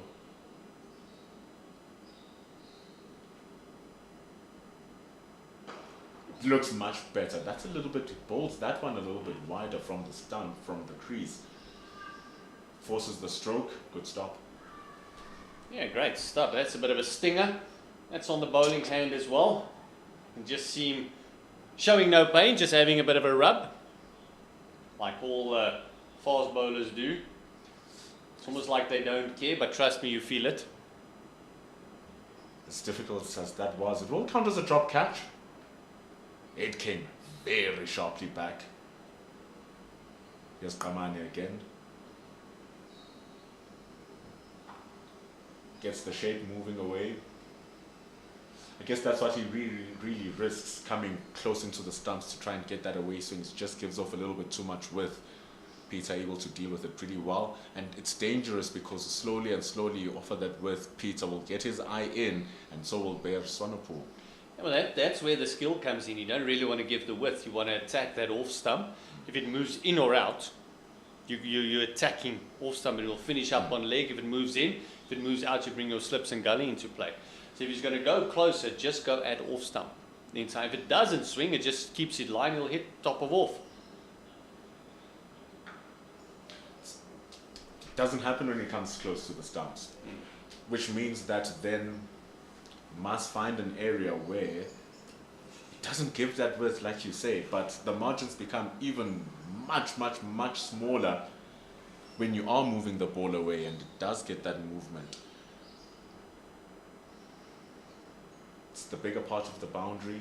It's going to be easy twos. And he's got defense on the leg side, so I don't really know why he's bowling wide. He can actually attack the stumps. He's got a man at long leg and also at deep backward square. Oh, that is an absolute beauty. Absolute cracker from Ayakamane. Well, why is he not attacking the stumps? He's saving it for a special. Beautiful ball from Ayakamane. Ngaba Peter dismissed with an absolute corker. What a delivery that was. Exactly what I was saying. You'll notice that he's in, and that ball just came in with the angle. Kabani Peter looking at the deck, because that didn't move. That actually came in from the seam and just hit top of off, like any coach will tell you to do. And it's wicket time and also bonus point time for Boland. But it had to be a balance for the Lions. Do you try and get maximum points? If you do that, you also give Boland a chance to get maximum points. And if your bowlers are going to be bowling jaffers like these, well, you'd be happy as Boland. Excellent length, wonderful line. It's basically a setup from the past 3 deliveries, and even from the previous overheads. Everything was going away, and then you programmed to an away swinger, and it just nips back in. It's very good bowling from Kaman. That's his 3rd wicket. No, he's been expensive. He's picked up wickets. Nyaka, the same thing, expensive but picking up wickets. As we see Siaplike is coming in. Not as impressive average as Peter. He's on 5.9. Imagine if he had that as his bowling average. Goodness me. Not the case though. But he does, with the ball, have a 5 for this season. He followed it up with a 4-fer. Hey, he's going to need to come and show those skills once he gets his chance. But right now, Ayakamane, he may close off this innings. 1 more ball to go. Bowling to Siaplaki. Yeah, and hopefully he'll bowl exactly the same delivery. Just attack the stumps. Got a number 11 in. Could pick up your 4th. Can get your team out of the field after frustrating, what shall we call it, 2.5 days.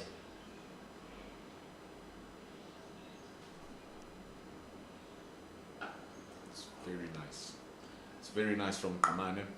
It's the end of over number 94, a successful one, getting the wickets of Ngabapeta. It's 369 for 9. And also just want to add on one more thing. I don't know if you can clarify for me this, Gers Maloney, as with all of your experience as a bowler. Because Kamane is a little bit shorter, he can afford to bowl a length a little bit shorter, and the ball won't pick up as much, because that didn't look as full as a normal ball that hits the top of off stump from a taller bowler might be. Maybe you can clarify, or am I just getting fooled with an illusion? Look, your lengths will differ about 1/2 meter from your taller bowlers. It's normally your length will stay the same. That looked like about 6 meters from the stumps will hit top of off.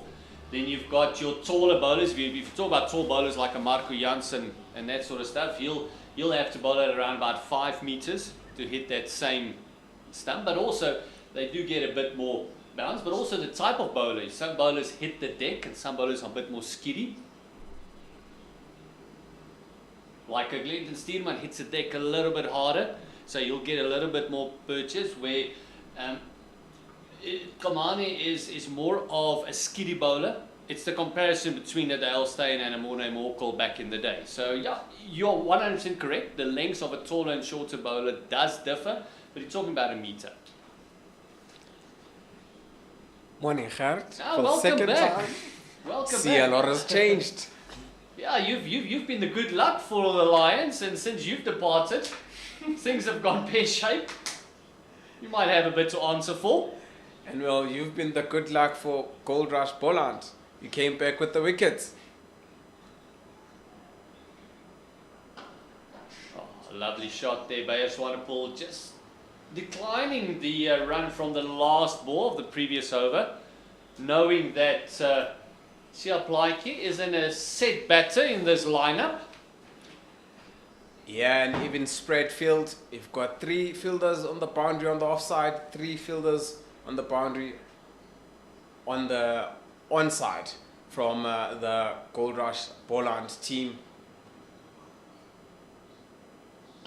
Oh, Bayer Swanepoel thumping this one down the ground for a forfeit. He's decided, look, if I'm going to stick around with you, I'm going to play a couple of shots. Most definitely, they're hoping to get as many runs as they can and just stall that opportunity or that moment and try and keep Boland on the field as long as they can, closer to the midday break, which is lunch.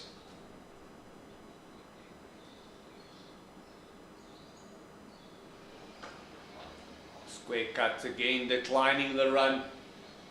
And you mentioned everyone on the fence, but let's mention all the guys in the proverbial circle. There's no one in 4-day cricket, but there's only the slip and the extra cover. That's anywhere close to the bat. Everyone else is on the fence. Any dab on the leg side will definitely result in 2 runs. That is on the inner circle.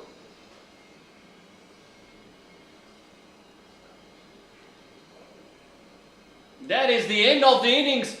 A very anticlimactic finish.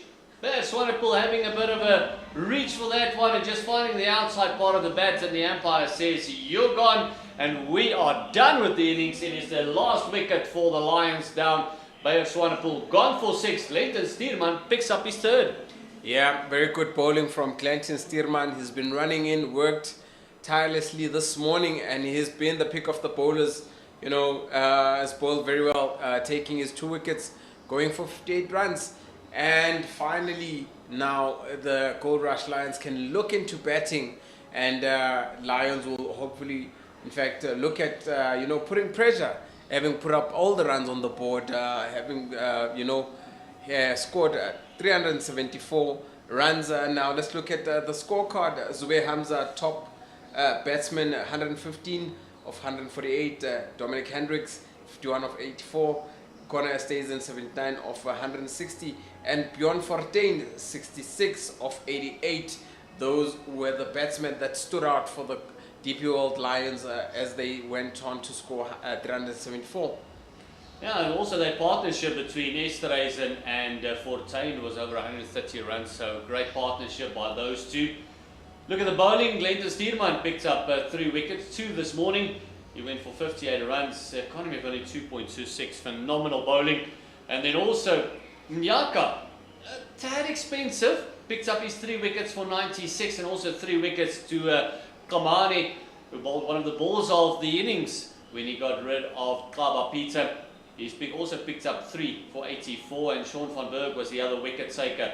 He went for 61 in his 19.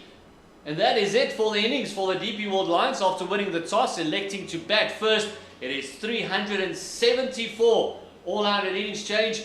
We're going to have about a 10-minute interval, and we'll be back with the run chase from the Goldrush Boland.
welcome back to the DP World Stadium, Wanderers Stadium. It has been a fascinating 3 days, a frustrating 3 days.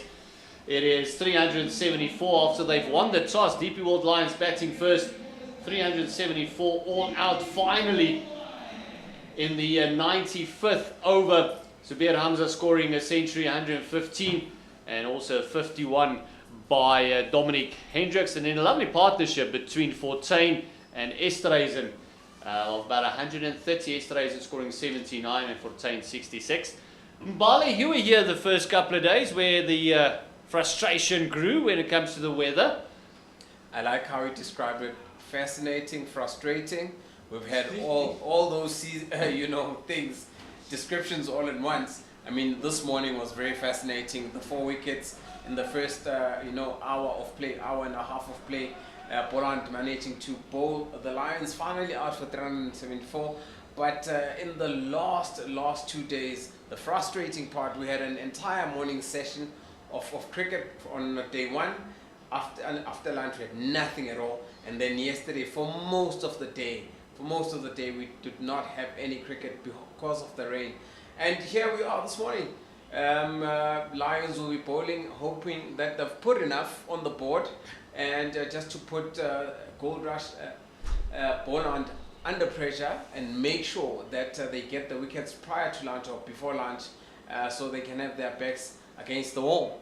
Yeah, and the only way they're going to do that is wickets. That's exactly what they're going to need, is picking up wickets. As we see Wiaan Mulder making his return to the team. He was the first wicket for Glenton Steerman. He only scored 4 runs, but now he's got the new ball in hand. He's going to use overhead conditions to move it quite a lot. Yeah, Wiaan Mulder coming from the golf course end. Haven't seen him play domestic cricket in a while. And one thing for sure, he'll want to stamp his authority and show that he is a pro-chair and international, and will make a major contribution to the DP World Lions. Nearly a strangle down the leg side. How ironic that would have been. Yeah, for a moment I was a bit excited. My eyes lit up. It looked like that ball had touched something. Luckily there was no, big shout. But not too much of a great start, but let's see.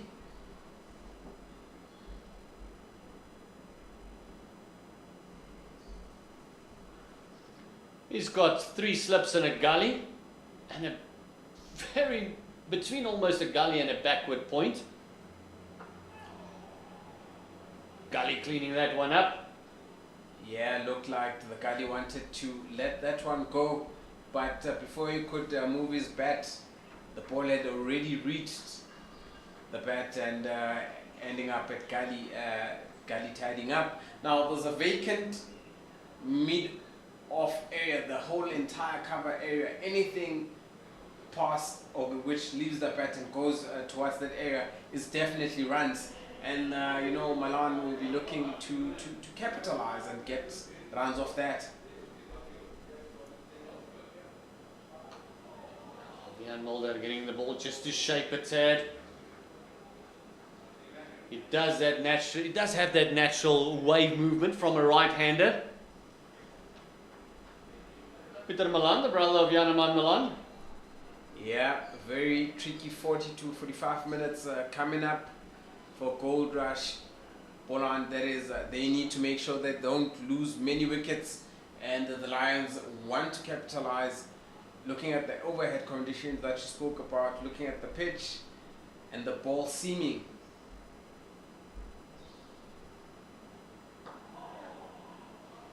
Just look at those reactions. See everyone getting very excited. Definitely buoyed up. The Lions having put on the runs on the board. Only coming out onto the field for the first time in 2.5 days. That is very unusual.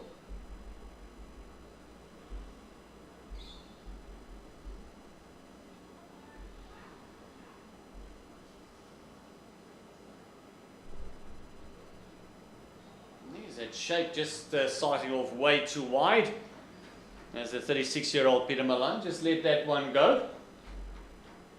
Yeah, Peter Malan has been around the block for a while.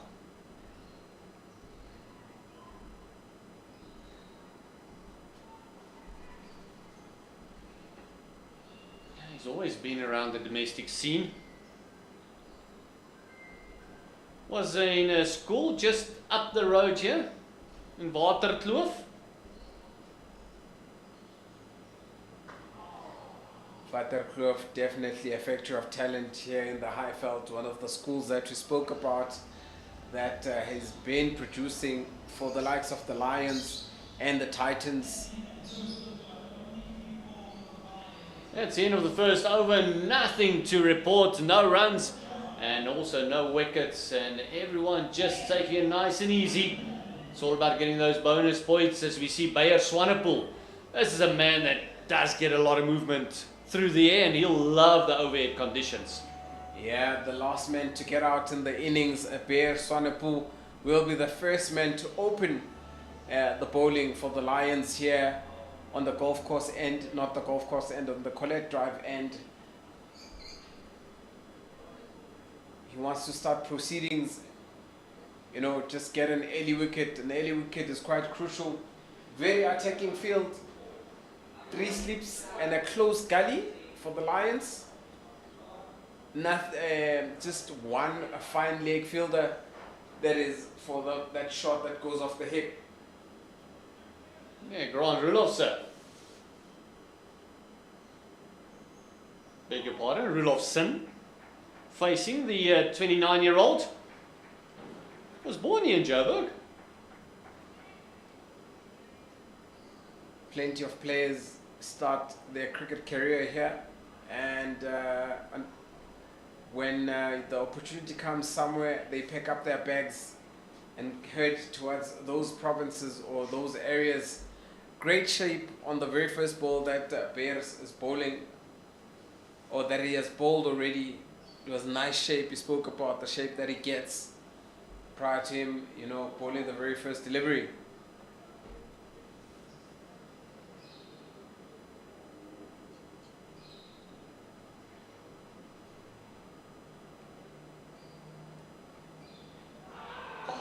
That one going in nice and straight at the batter. Everyone excited except the bowler. Knew that was missing. Also got 3 slips and a gully, and that's flying backward point. This one just kept on with the angle. Let it straighten up as Rudolphson would have expected. A half-hearted appeal there, but just got them excited for a second or two.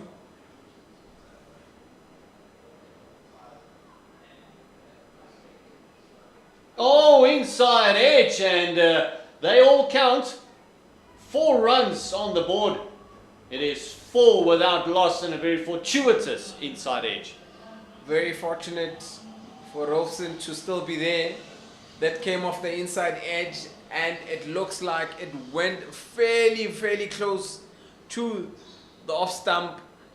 It would have rattled or broken the furniture, but this time, like you said, very fortunate for Rolfson to face another delivery from Bayer Swanepoel.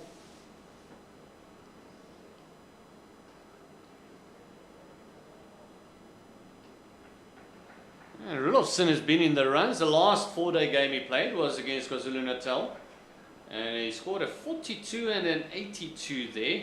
Also against the Dolphins, scored a 67 in the second innings. There's the Warriors, not much luck, a 6 and a 0, and very nearly a 0 there as well. But you make your own luck in this beautiful game.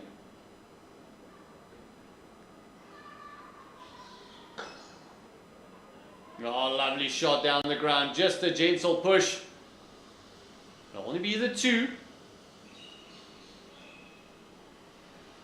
Very athletic, Siaplaki picks up the ball and holds it in. Running from mid-on. After that was pushed by Rolfson. Bayer's just a tad full there. If he can pull it back about a half a meter, you need to play that on the up and not on the bounce. make life a little bit more difficult for Olofsson. There's the one, there's the nick. Grant Olofsson is back in the hut. Lovely, lovely delivery by Swanepoel. Exactly what I was saying. Just pull the length back a tad, swing it away. Olofsson is having a bit of a chat with Peter Malan. Says, what happened there? Don't really touch it. A good breakthrough for the Lions. Important session, we spoke about it. The 45 minutes to an hour that will be played this time. We have Per Swanepoel breaking the partnership. It's important that Boland doesn't lose more wickets. Whoever's coming in needs to play a very solid role, but advantage taken by the Lions. Looking at the weather conditions, it's very important that they utilize the conditions currently that we are experiencing here at the DP World Wanderers, with a bit of overcast weather. Surely unfortunate for Rolfsen to have to come out, especially in these conditions, for these two opening batsmen. Yeah, breaking that opening pair is very important for any team, especially when they experience 6 for 1. And it's what you were mentioning. It's just making sure that you don't lose too many wickets before lunch. Lunch is around the corner. But if you're a DP World Lions supporter, you would love to see to add about 2 wickets onto that wickets column in quick succession. Very important that they get more wickets. Vian Milner continues.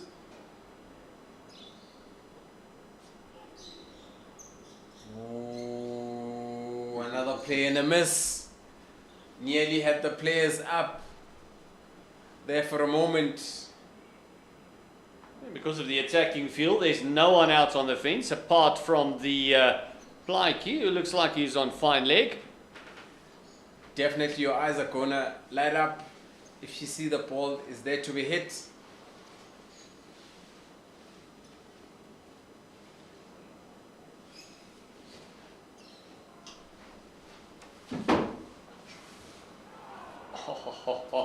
That one just wrapping Malan on the midriff. That's the one you always hope hits some pad. Yeah. Or some protection. Malan does not look very comfortable there in the last 2 overs. That is just not too sure whether to go forward or go back.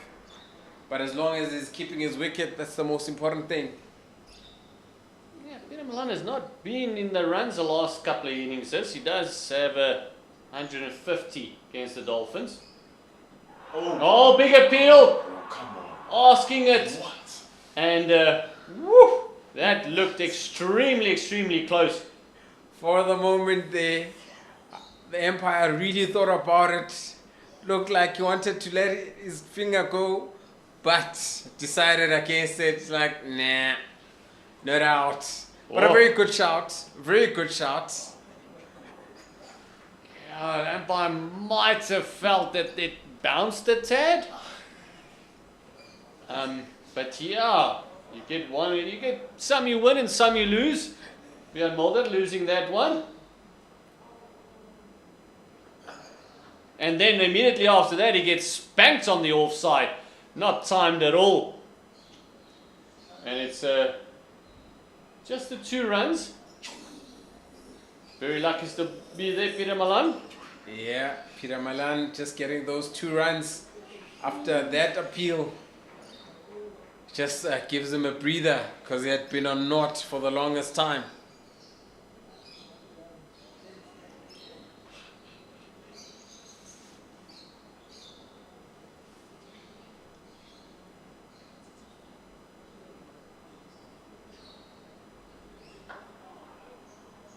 Just trying to work this one on the offside. Yeah, Peter Malan not timing the ball very well. And that's been his story so far this innings. He's mistimed a couple. Some have jacked back, which are very really good deliveries.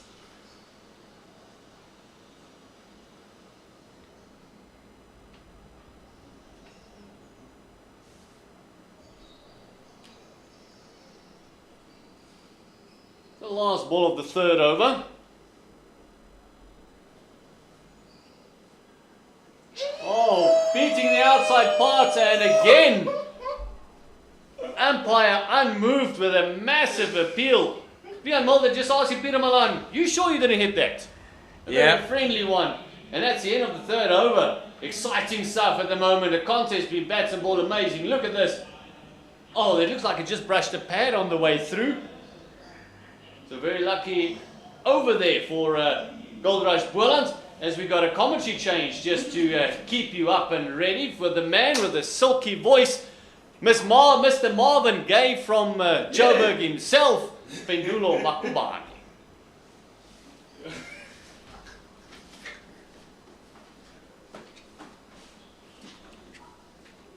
An exciting 15 minutes here in Pendulo. Very exciting first 3 overs where we've seen a wicket go down. We've seen a couple of appeals against Malan there. It's actually really good. It's the third match now where Bear Swanepoel has gotten a wicket in his first over. Just knows how to take wickets with that new ball, knows how to take wickets at all times in the innings. Already has a 5 for this season, Bear Swanepoel. No one has more in Division 1, Division 2 era of South African cricket. No one has more wickets than Bear Swanepoel in this Division 1, Division 2 era.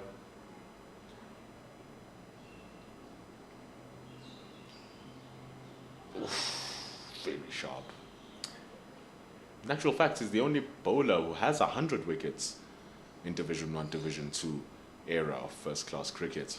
So a high-quality performer now in his new colours of the Lions. He has been around the block. I remember seeing him at the Warriors the previous season. A few months later, he's joined us here in the Highveld. And a very exciting youngster. This is Bear Swanepoel.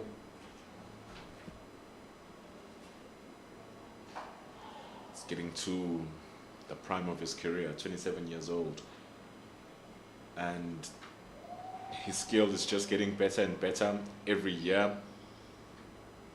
Doesn't have 140 plus pace, of course, but is one of those players who will just hardly give you a bad ball. He rarely bowls them. 3 slips a gully, he'll continuously get you playing.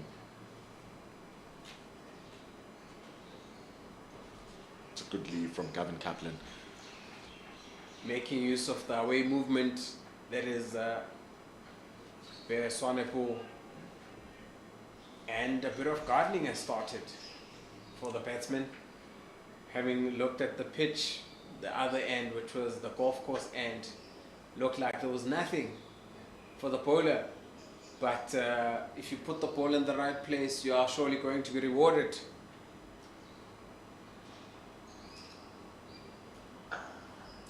You have to bowl it in the right areas. Bowling against the leading run scorer, while coming into this round, he was the leading run scorer. Very close between he and Connor Esterhazen. Esterhazen's 70 odd takes him to the top. Gavin Kaplan, he has 3 centuries as well, just like Connor Esterhazen. He also has 200, the highest score of this tournament so far, 238, the first match of the season. Very good partnership with Grant Rolofsson at that moment in time. Scored 110, and then scored 150 versus the Tuskers. So the man can score, and he can score big. It's the end of over number 4. 8 for 1. Just looking at the last delivery, looks like it kept a bit low, as Gavin Kaplan had to, really dig deep and fend the ball off from crashing into the stump or crashing into his pads there. Speaks of a man in good form, Gavin Kaplan. Strong defense, strong offense. Peter Malan, like Gers Maloney has said, string of no runs and then 150. He also had 2 centuries 2 seasons ago, just like he had 2 centuries last season. It's just that in between those centuries, you get very little from Peter Malan. But when he's on it, boy, is he on it. And an absolute nuisance to get out. That's why it's very important to get him quite early, as he seems to struggle with his movement there.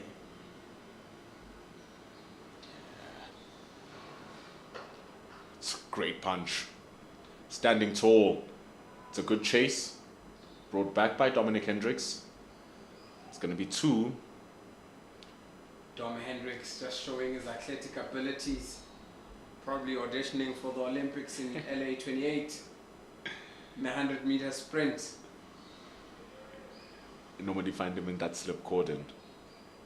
Dominic Hendricks. That's a good cordon they have. Zubair Hamza's always trusted.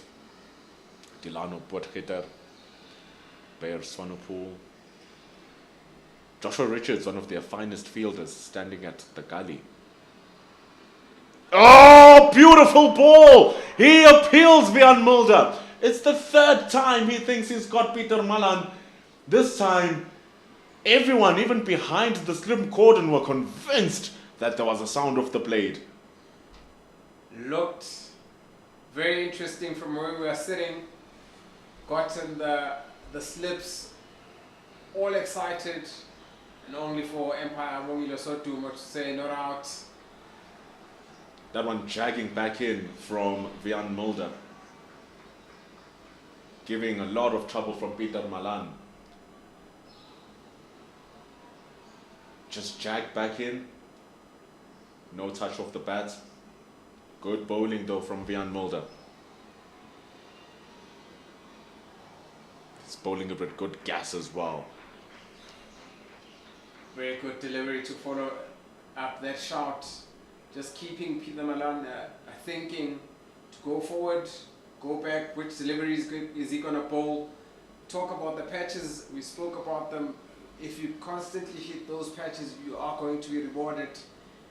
We've seen throughout the innings of the Lions, the batsmen kept on gardening. We've seen Peter Malan going down just to garden a bit.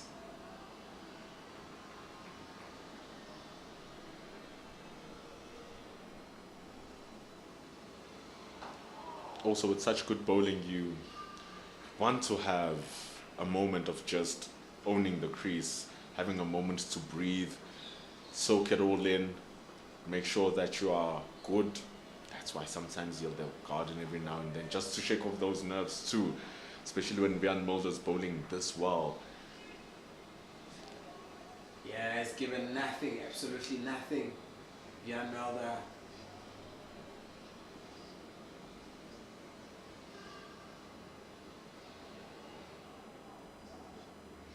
Shuffling across the crease now, Peter Malan trying to destabilize this rhythm from Wiaan Mulder. It's a wide one that's been let go to end over number 5. It's a very good ball.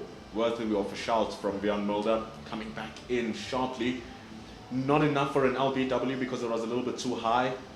Not enough for an edge. It was too far from the bat. It's 10 for 1. Yeah, Bayer Swanepoel continues from collar drive, and so far it's a good bowling display, very disciplined from the Lions, giving little to nothing away.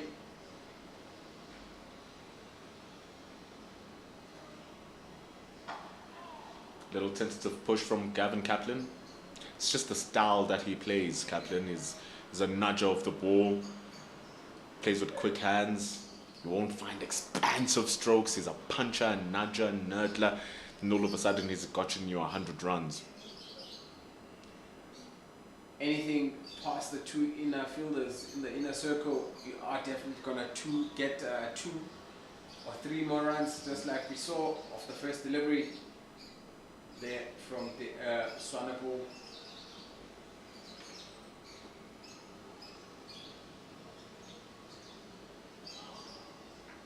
This is his element, Gavin Kaplan. This is his element. T20 cricket, he was there. But this is where he finds his zone. He doesn't have time pressure. He can wear down bowlers. He's a patient man. the Boland captain. A real treat to watch, a quintessential number 3. When you design a number 3, you want him to be as gritty as what you'll find with the Boland captain. He's going to take a lot of those punches. Good ball from Bear Swanepoel.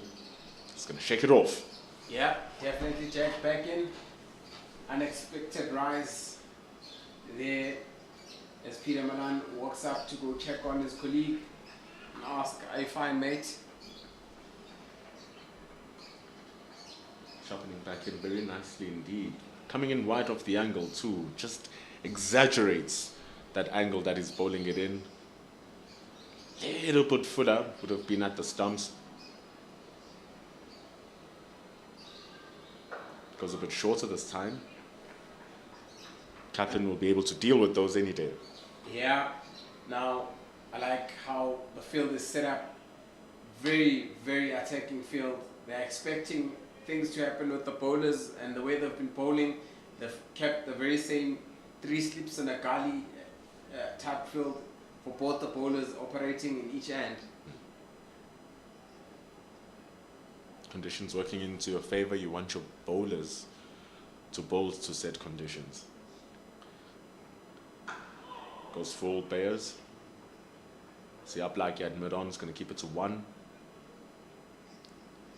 It's going to be a true test for both the batter and the ball here. Peter Malan, like we said, a little bit inconsistent. Couldn't this be the innings though that sends him back to another century? He already has so many of those throughout his career. 43. He's played a whole host of games. He's in his 19th professional season. Been around the block for a while. One of the most experienced players in the country.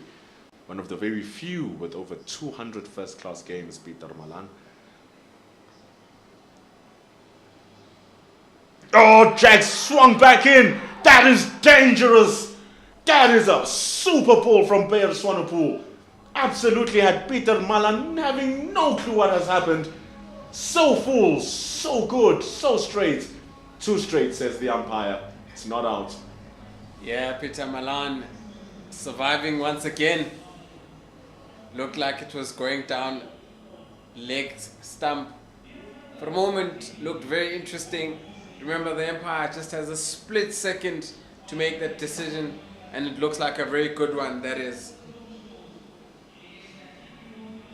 Umpires under pressure from the Lions' bowling, and they're appealing and they're fielding.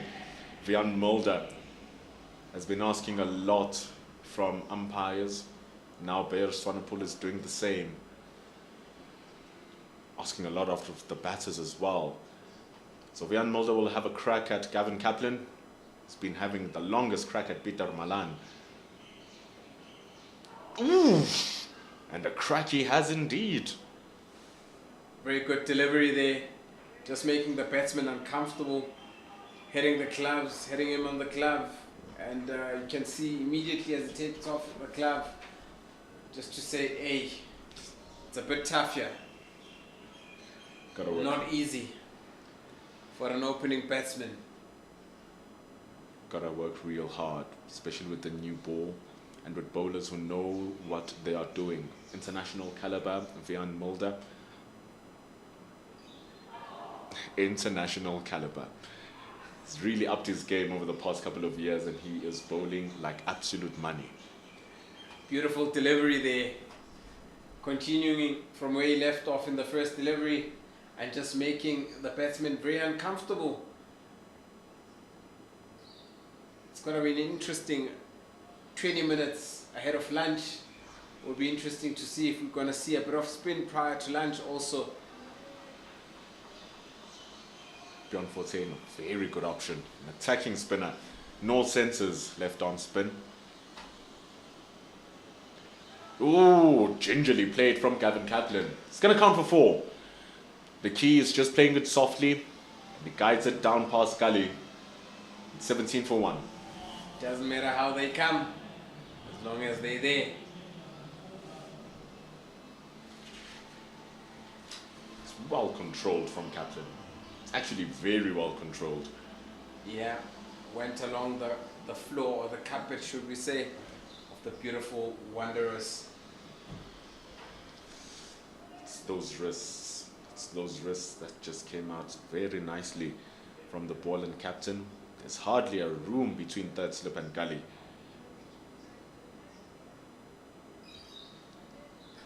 Oh, flings at that. Wouldn't have counted though. Van Mulder oversteps. No ball. Beautiful delivery there. As you can see, the batsman has gone down the pitch once again just to do a bit of gardening. Nice away shape and movement there for the bowler. Would have really sucked if he got the edge there, Kevin Kaplan, because he's had 3 good appeals to Peter Malan. Gets the edge this time from Kevin Kaplan. That time he had less control over it, but it still produces the same result. Runs to the third man boundary for 4. Yeah, Kaplan making sure that he capitalizes on balls that are loose.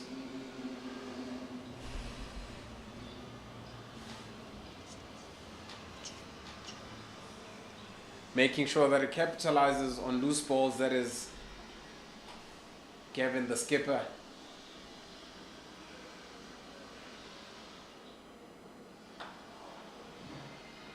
A good solid defensive shot followed up.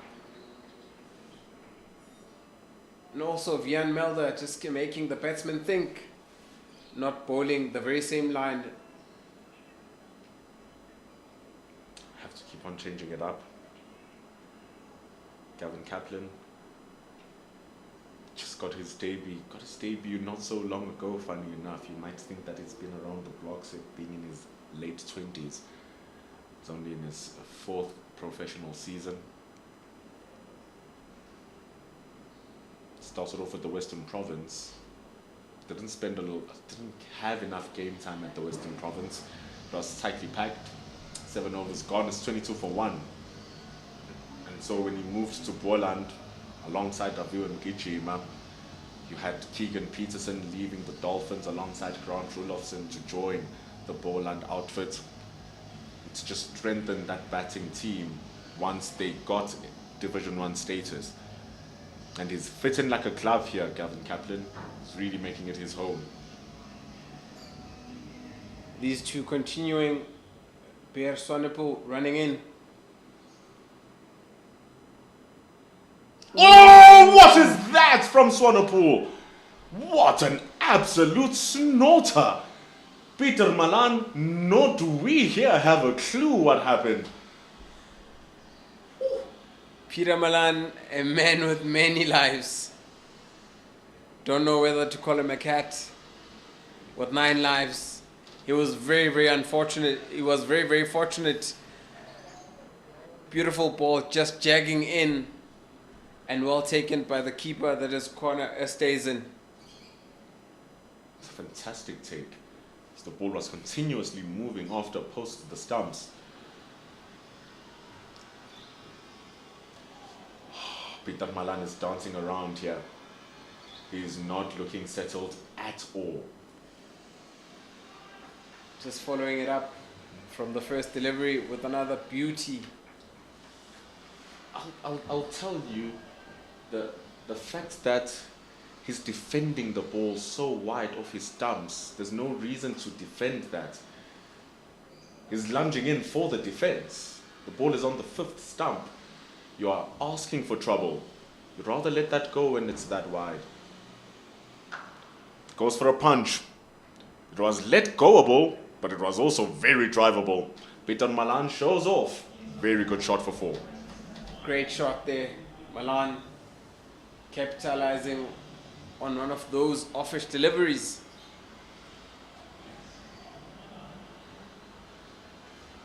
Key there is that he was able to move his feet, create the position for him to cut the ball rather than just throw the hands at it or try to defend it. But he's starting to play with fire here. He mustn't get a little bit too overconfident because he's falling directly into the trap that Bear Swanepoel is trying to set. Yeah, Peter Malan is not too confident.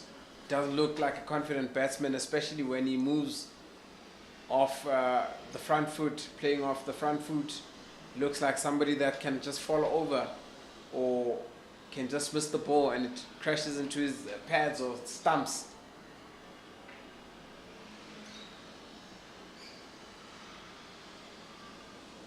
Stop driving, because you will lose your wicket. That's what Bear Swanepoel wanted, and it's fantastic work at the slip cordon. Joshua Richards drops it. Zubair Hamza is aware that the ball is about to fall on the ground and he completes the catch. Peter Malan falls for the trap. That's what we call teamwork.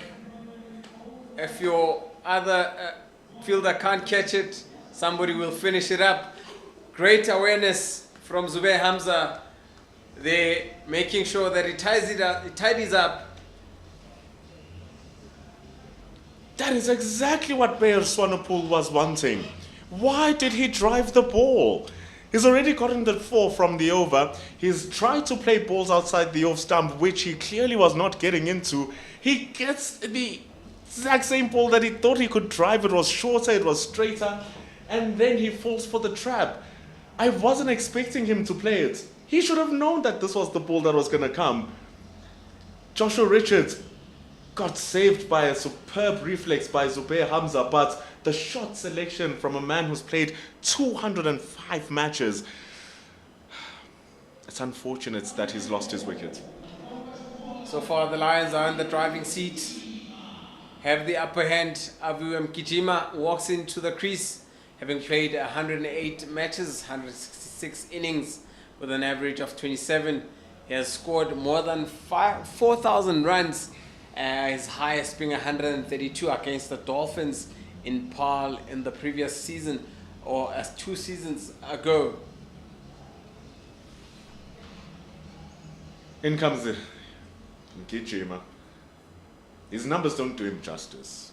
He's been brilliant over the past 3 seasons or so, especially after his move from the Western Province coming into Boland.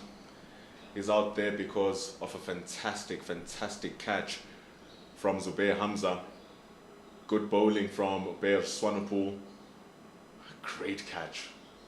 My goodness. Catches win matches. Here's Abu Mkijima to face the last ball of the over. Shuffles across. Dangerous ploy against the swinging and moving ball from Swanepoel. Ends over number 8. It's 26 for 2. Lions players were interested for a moment there. Opened their eyes wide and big. The danger with a batsman that walks in and shuffles across is that he is a candidate for the LB, or may miss the ball and the ball hits the stumps. As we can see, Johan Fortuin, just warming up, just lining himself up. Looks like we'll have a bowling change within the next few minutes. But for now, Vian Melder. To leave from Gavin Kaplan. Gavin Kaplan is not going to play irrational shots. That's one thing we've seen over the past couple of matches that he's played, coming from last season into this one. And even in the 19 balls that he's faced, he's not chasing for many. The 2 fours he scored, one was very well guided down through gully, and the second one was a wide one which was flashed, top-edged over the slip cordon. But when it's tight lines, tight lengths, it does give respect to the bowling.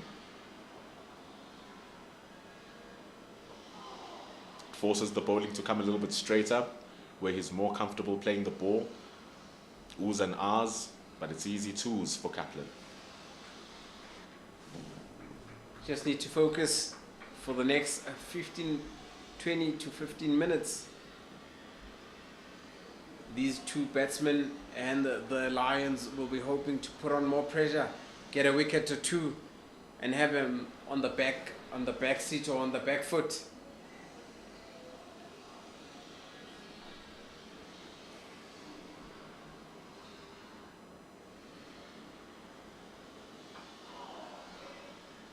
There's those soft hands from Kaplan, just using the wrists to guide the ball. But you're right, those wickets coming in very handy for the Lions. They'll be happy with it. 10 minutes away from lunch, give or take. And so, truly getting one more here, especially with such a massive lead, will give them such a huge boost going into that second session. Imagine you've already gotten your bonus point by the time the team hasn't even reached 50. They need to get 3 wickets in order for them to claim that first bonus point, and they already have 2.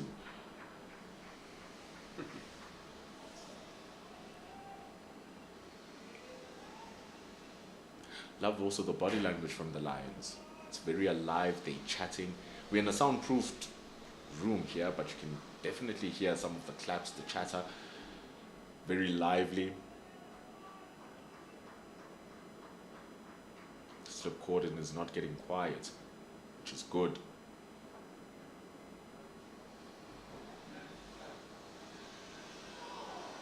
Beautiful delivery there. Talk about the sleep cordon being very lively.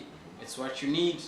The body language on the field will always boost the bowler, and the fielding team will have lots of energy and exuberance as long as everything is going your way.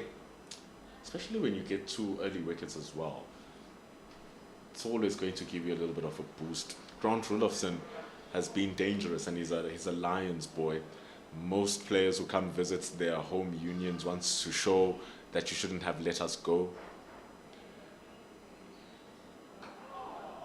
And so, Grant Rudolphson a threat.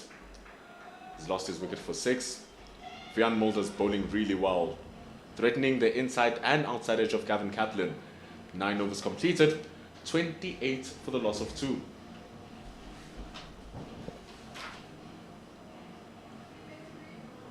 Avion Kichima, like we said, his career average might be 27, but all of his hundreds, all 5 of his hundreds, coming in Division 1, Division 2 cricket.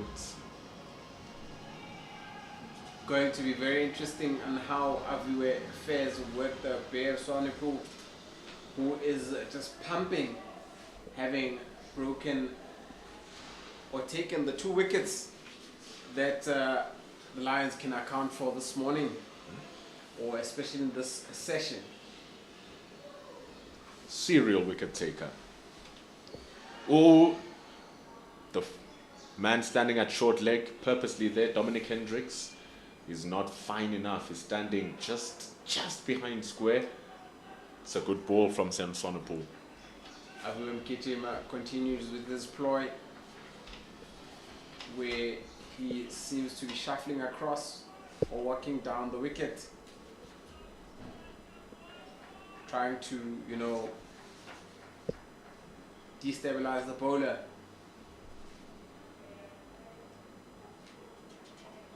Soft hands from Gijima as well. Gijima can be a very annoying player. They're almost of the same ilk, he and Gavin Kaplan. So it's a crucial partnership here for Boland, because at least you want to have one strong partnership at the top of the order. Just one. That's what the Lions had with Zubair Hamza and Dominic Hendricks, putting on over 100 runs. So this is the partnership here for Boland, still behind by 346. Swinging back in from Bear Swanepoel. Oh, hitting the belly of Mgijima. It's coming very well from Bear Swanepoel. He's definitely going to rub it later this evening. It's just one of those, if it hits the belly just prior to lunch, may have an extra plate during lunch, because it would have taken the energy out of you.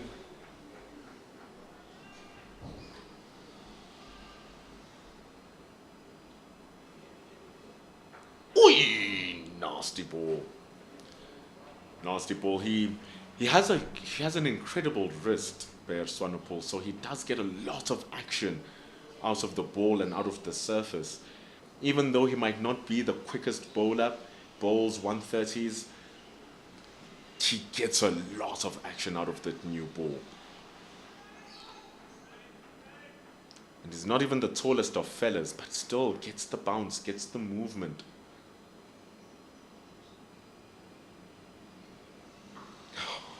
Gets some very good control into the block hole. Very good delivery there. That's a magic ball. Block hole. Especially if you bowl it very well.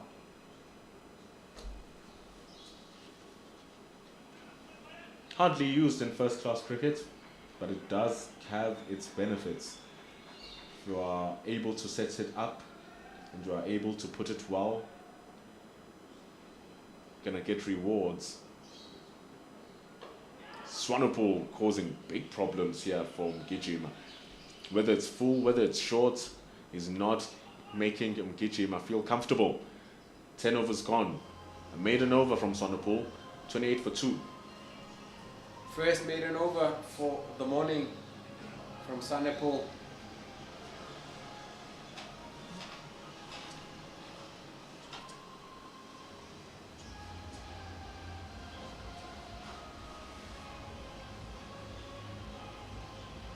Avu Mgijima just needs 58 runs this innings, or this match. He needs 58 more runs to get 3,000 first-class career runs.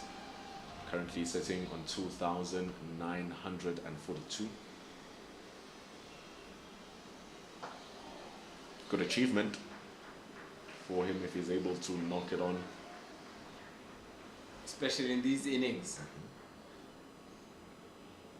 It would be nice just to do it here in the bull ring.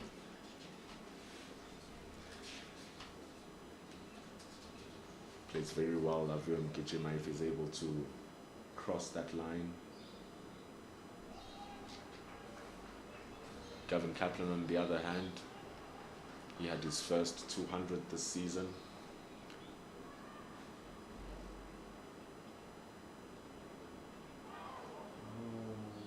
Very interesting there.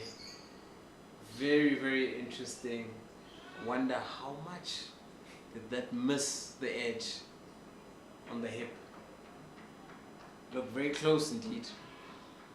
It's a good take as well from Connor Esterhazen behind the stumps.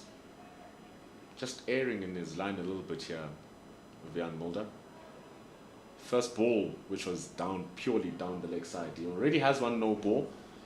It's the only extra of the innings so far. That ball moving back in, wants to start a little bit of that fourth, fifth stump. Somewhere around there, but that one goes a bit wider.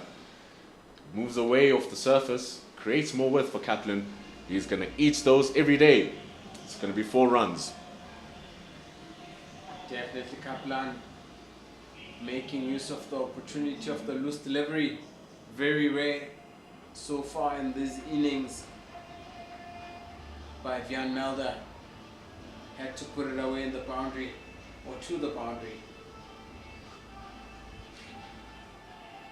Avu Mgijima, he needs 58 runs to reach 3,000. With that 4, Gavin Kaplan has reached 1,500 first class career runs. Like we said, still a very young career. He's in his 30th innings and is already on 1,500 runs. Very healthy average of 55.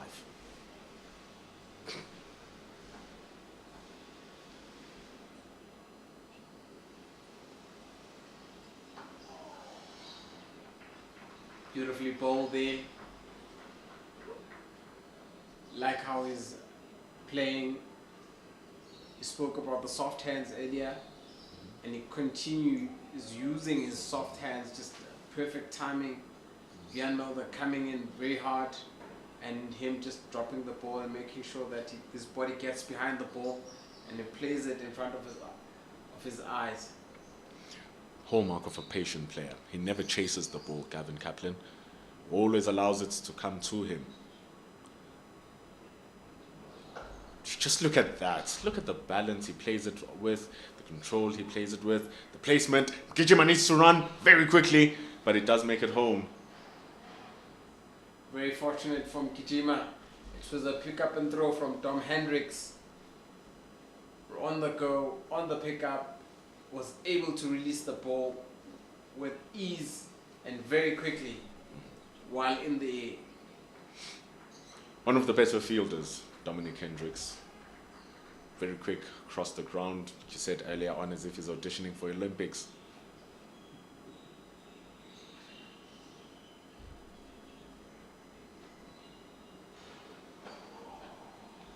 Another no ball from Vian Mulder. Not the extra you want to give away. Rather give away a wide. There's no chance for you to get a wicket through a wide ball. But here, oof, just playing with danger, Vian Mulder. Yeah, Vian Mulder just straying or just going over the line. That is the crease.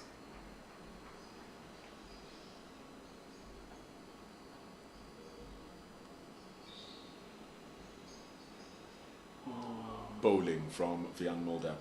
Imagine you bowl like that and you bowl a no ball and it gets an edge. It's happened before to Cody Yusuf. He bowled a couple of no balls, and eventually one that was a dangerous one didn't count. But it's a good ball from Vian Mulder. Vian Mulder showing his experience as they still continue, the Lions still continue from this end with Bayer Swanepoel, the man on form, the man with the magic hand or the magic ball so far. The two wickets that is taken this morning came from this end, and he'll be hoping to get another wicket before lunch.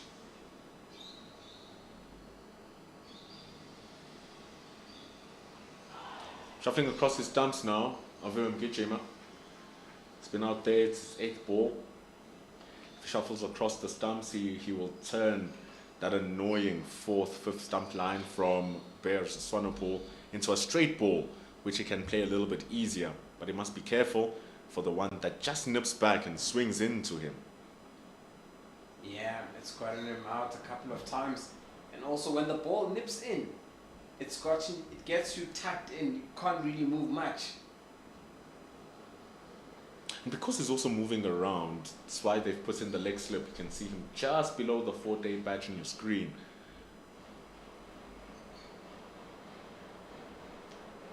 It's the length. That's the ball from Bear Swanepoel. He's putting both sides of the stumps in danger. He's adjusted for the shuffling across of Aviram Gijima, and he's bowling good.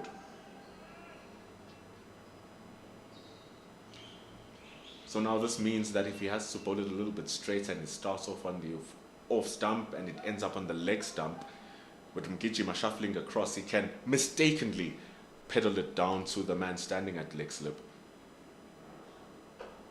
See, they're slowly working towards that plan, slowly and slowly. Eventually, Bears is going to get it one straight, exactly at that length. Yeah. Bears, so far, beautiful bowling, already in his 6th over. Just only conceding 13 runs at an average of 2.1.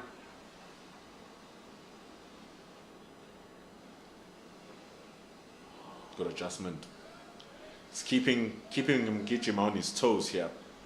Even Mgijima's trying his best to just mess around with Bears, moving across the surface, messing with the line of Swanepoel more than anything. But this is the contest that we love, because Bears Swanepoel is also not letting loose on his areas too. Yeah, beautiful contest between bat and ball. Oh, close. As he moves across, he doesn't commit fully to the line that he's playing. Gets the inside edge. It's going to be a single down to fine leg. Very close indeed. Swanepoel just about to close off the over. Must have had his heart in his mouth for a second, thinking, yeah, I've got another one. So now it's Gavin Kaplan. One ball to go. Look at the difference of how it was just dealt with. Captain in fine touch, puts it on the ground and he keeps his wickets to end the first session. And what a session of cricket it has been. 6 wickets falling, tons of runs being scored, and the Lions right now being the happier of the two as we go off at 36 for 2 with Boland trailing by 338. Beautiful morning session, a bit longer, 2.5 hours as we're trying to catch up, as there was little play yesterday. Now looking at the batting scorecard, Grant Rolfson was back in the heart, having faced 6 deliveries and just managing 6 runs. Peter Malan has been there for the last hour or so, just 8 not out. Gavin Kaplan is the one that seems to be, trying to make ends meet, and the runs at 19 runs scored off 32 balls. It's really good. 36 for 2 as we go out for lunch. It will be Gavin Kaplan and Mkhichima coming back in, and they're going to need to build a strong partnership for Goldrush Boland. Bear Swanepoel, the chief destroyer for the Lions, and he's been joined by Vian Mulder. Tons of other bowlings to come from Siaplaki, from Bjorn Fortain, and from Ngaba Peter. How's it going to play out? We'll be coming back after 35 minutes for the resumption of play. We are going to lunch here at the iconic DP World Wanderers Stadium. It's 36 for 2 for Boland.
Welcome back to DP World Wanderers, where we've had lunch. We all felt a bit peckish, and everyone is satisfied. Thank you to the DP World Lions for supplying the lunch. We really enjoyed it.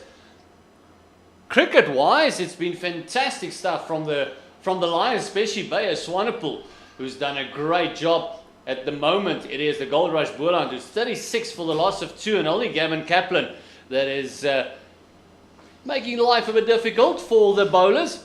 It is a 19 from 32.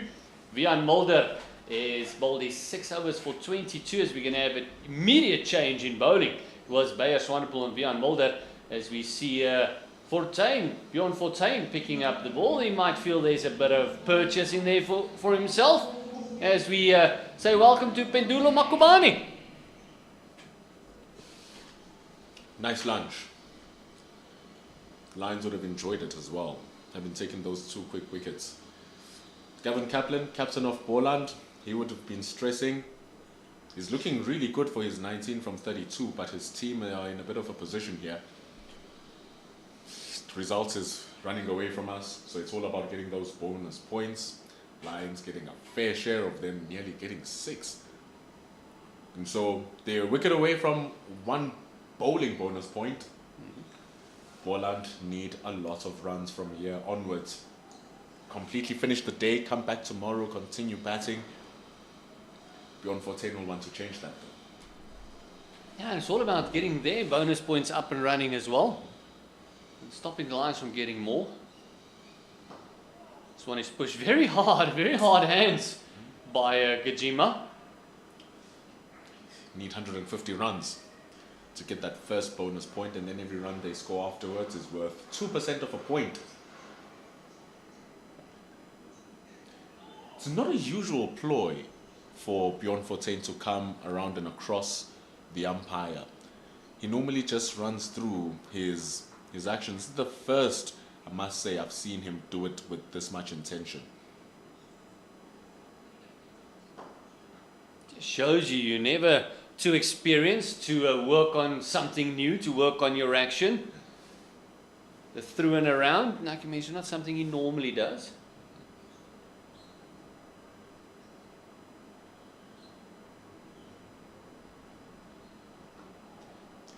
Hardly does it, but it's creating a lot of sharpness, and he's hoping that coming across will generate enough rotation through his body and get that onto the spin of the ball, generate that extra spin as well.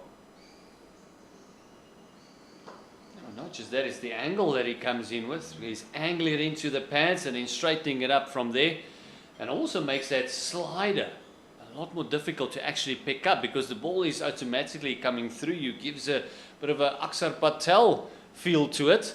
Does have that slider that actually swings back in. I think that's the line he wants to bowl. He pitch it around about middle and leg, and then straightening it up, hitting off. That's the end of the very first over after lunch. Almost looks like Wiaan Mulder might have changed ends. Or will we see Delano Potgieter maybe have a run? Wiaan Mulder wants a piece of what Bayer Swanepoel has had. Bayer Swanepoel, he was bowling from the corner drive end, got 2 wickets. He's been getting a lot of good bounce as well. Really problematic for Gavin Kaplan and Mgijima. Wiaan Mulder has asked 3 appeals from the umpire. On any other day you would say, woo! But upon review, very good calls from umpire Sodumo. So he wants to change ends. Let's see what he can generate from this side of the surface. You can see it looks like Bayer Swanepoel is right next to him, saying that don't worry, don't bowl too short, just keep it nice and pitched up.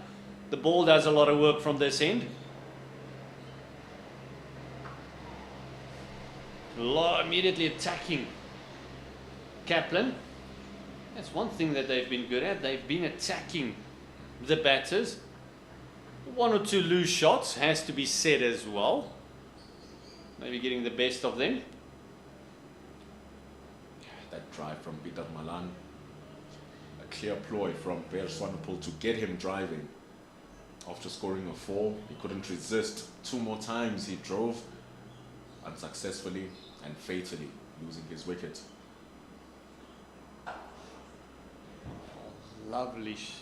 Lovely little punch just to get things going onto the leg side.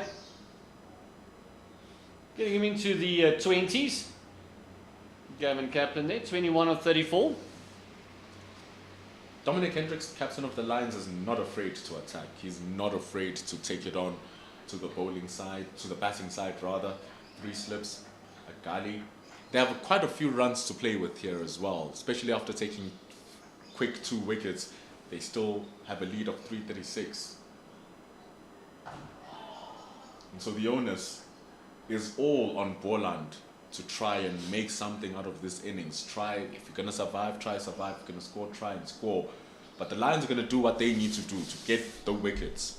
It's only probably if that lead falls down to around 250 whilst they still have lost these 2 wickets that maybe we're going to start seeing an adjustment of being a bit more defensive. Yeah, but I think in this game that is so far gone already. This is the second session on day 3 rather, of the 4-day game, that they might just want to hunt for those bonus points, realizing that batting is done. The only points they can get out of this game, if there's no collapse by the Goldrush Boland, is going to be bowling, picking up 9 wickets, just getting the full tally of bowling.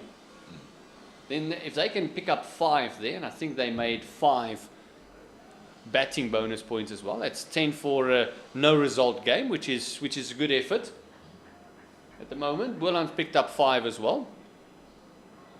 You're the math genius. You got to work it out. It's 5.5 points that they've gotten. 5.48 if you want to be direct. But 5.5 points is a good return. If you're going to add on 4 more points on top of that, if they get these 9 wickets within the first 100 overs, it means they have 9.5 bonus points. Then if you add the 6 for the draw, that's 15.5 potential points. That's as good as a win without any bonus points. It's a good return for the Lions. Oh, that's his second one, if I'm not mistaken, that he's worn in the belly. This will actually hurt a bit more now that its belly is a bit fuller. There's more to aim for Wiaan Mulder as well. Shuffling across. It's just that extra bounce from the good length that seems to be causing problems. It also doesn't help that the ball is jagging back into the right-hander. Very good over from Wiaan Mulder. 39 for 2. And I guess it's just a switch of ends. That's what the plan was between the two. I guess that's what they had in for lunch. I want those 2 wickets. Bear Swanepoel saying, okay, let's give it a try. So they're going to switch ends. Yeah, it's changing your lucky number already. We just don't want the batters to settle. That could be the reason why Fortuin maybe went through and around like he doesn't normally do, just to do something different. But Bear Swanepoel had great rhythm from the scoreless drive in. Ball is shaping away. It was coming back in nicely to the right-hander when he was coming through the corner drive in. So clearly maybe an effect on the slope of the square, because it's evidently moving away from Gavin Kaplan now. Just fishing for it also a little bit. Must be careful just playing tentatively outside of that off stump. But that's how Gavin Kaplan plays. He is a nudger and a nurdler of the ball, just works it around the surface. He will never go full force and try to bludgeon the ball through around this field. Yeah, he's not a known hitter of the ball. He's very much a worker. He's someone that's very happy to have everyone else bat around him. That's why he hasn't played a lot of T20 cricket. This one again just worked down to deepwood point, to deepwood backward point rather. Hasn't played a lot of T20 cricket. He's only played 22 matches. And in the era of T20s, it's supposed to be a lot more than that. Strike rate tells the tale as well in his T20 game. Less than 120, not what you want from your top order batter. But then, how that transfers to his first class game, that tells a completely different story.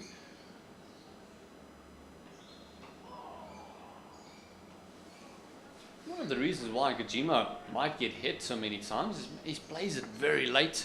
And then if there's a little movement off the deck, that's where he's worn to, but he does play it very, very late. It's one of his strengths. Doesn't fetch a lot of deliveries. That's why he's so highly rated, is because he plays it so late. And here's the thing, when you're watching both of these gentlemen, actually, we're not going to see extravagant, out of this world batting. You're not going to see a cover drive that ends at your back. You're not going to see a pull shots where they spin around the crease after they've played the shot. Everything is efficient. The shot is played. If it's punched, the shot ends where it ends. If it's pulled, it's a nice, tidy pull shot.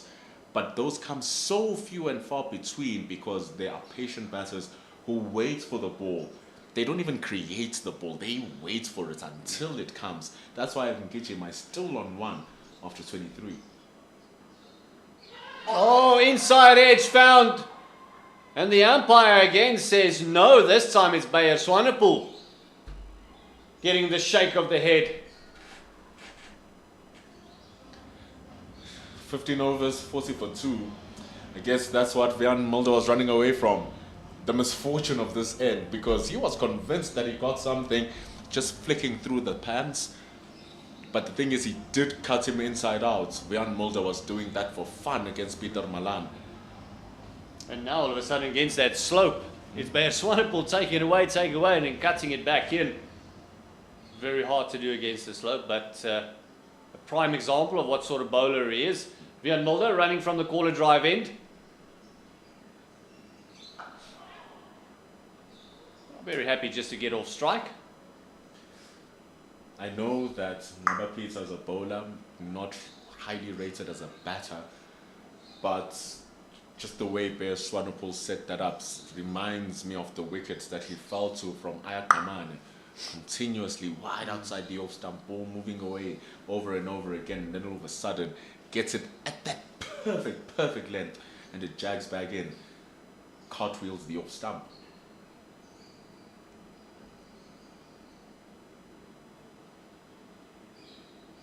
Oh my word, missing the outside edge. Beaten all ends up. Lovely late swing by Wiaan Mulder there. I think that's what does Ngijima here. He believes that he's going to be able to defend that, moves away. And I don't know, it's a little bit too far to play just a standard defensive shot. Nearly reaching the 5th stump just to put the ball down. Very risky. Yeah, 4-day cricket. Leave is a shot as well.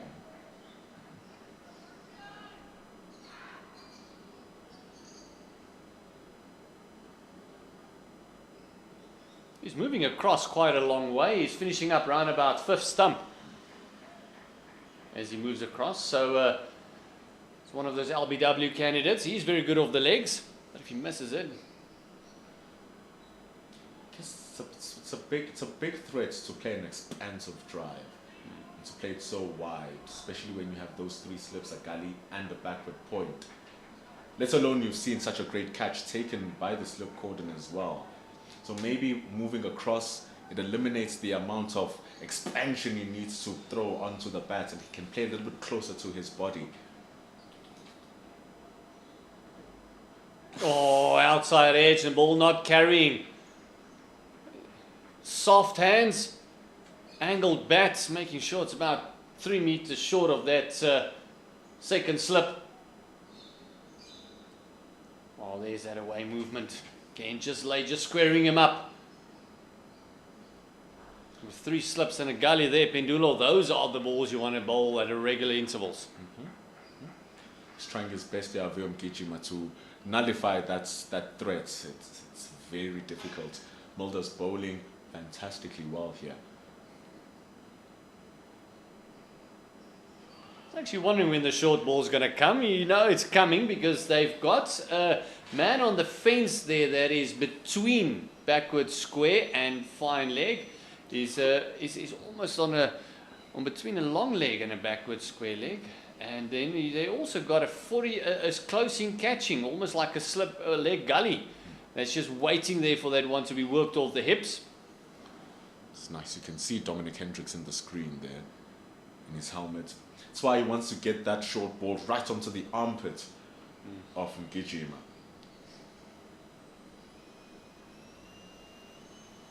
Oh my word. I'll tell you what. That's cut him in twine. At the moment, it's all irons. The moment it's all the bowlers. And there's the seamers doing the job. And look at this. Oh, moving away, cutting him in half. Just no answer. They're trying everything, moving across, coming forward, meeting the ball, and just missing it completely. You're speaking about when we started the day, how you can be bowling pies and get yourself fivers. And you'd be bowling peaches and charms, and you get nothing. That's what Rian Mulder's dealing with right now. That 0 for 26 is not a representation of how well he's been bowling. This one is cut away, protection there at deep point. For Kaplan, they've got the deep point actually on the fence, and then also they've got the long leg out. As soon as Ngijima comes in, that backward point comes into the circle, and it's almost between a backward point and a gully where he situates. He's very square there. Thing, Ngijima's looking, he's a good player, but he's not looking good right now. Oh, this time a solid drive. He heard you, Pendulo. He says, what do you mean I'm not looking good? Look at this. Bang, fofa. Superb shot. And not a good ball from Bear Swanepoel. Doesn't bowl many of those. It goes in a little bit too full. Just enough width. It's an easy drive from Avio Ngijima. Like you said, they wait for those balls. He didn't have to do much. Didn't even have to plant. All he had to do was just plant that front foot, just swing through it. He just had to pick that gap. Going back to the length. I think Bayer's just tried to pitch it up maybe a little bit because there's a tentative from almost hanging back, waiting for that back for length delivery. Give him something else. If that flew off the edge, that slip cordon would have been business. 3 slips in a gully. So, just like any swing bowler, I don't think he minds getting driven. They don't mind it at all. I think the only thing he would mind about that is just his own execution of the ball, that it was a little bit too full.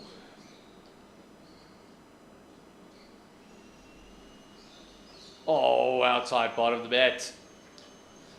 Because he gets so much energy behind the ball in the way that he does, when he pitches it on a good length or in that back of a good length, it becomes extremely problematic. So I think he wouldn't mind Ngijima or Kaplan driving if he gets his length correct, because even on a good length, it can just get a little bit of extra zip from Bear Swanepoel and it brings that slip cordon into play. I think also, it's run out chance. Oh, Kaplan sending him back. Wise decision. Very nearly a run out. That's the last thing you want in this situation. Ngijima wants to get off strike, and in fairness, Kaplan also thought about it and then said no. Just getting back to your point about Swanepoel, and also the fact that he's moving it both ways. And if you can hit that one area consistently, you're not always sure as a batter if you're picking the one that's going away or coming in.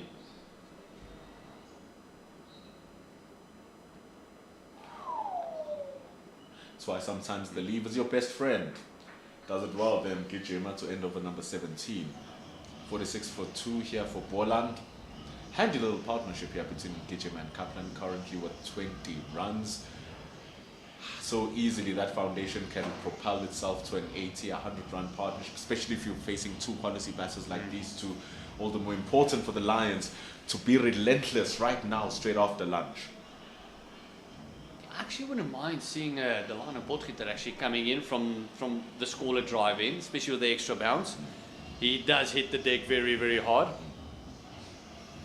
I do suspect though they might use Siaplaki for this particular end just because of what it's doing. He is the quickest of the Lions bowlers, Siaplaki.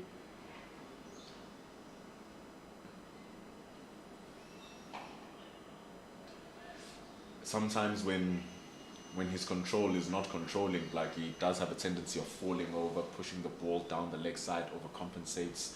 But he hasn't had those issues in the first class arena so far this season.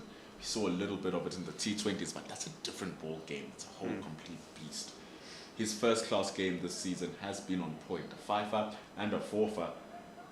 He's going to be a useful hand for the Lions. It's actually why I want him to bowl from the golf course end. It's a bigger part of the field, so if he falls over, he's got protection there. Oh, this one is pulled away. Is it in the gap? Oh, great fielding there in the deep.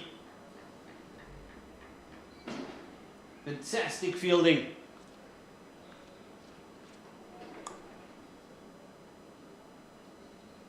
It's like Peter down there. Fantastic fielding. He actually covers a big part, and now they've actually moved him a little bit finer as well.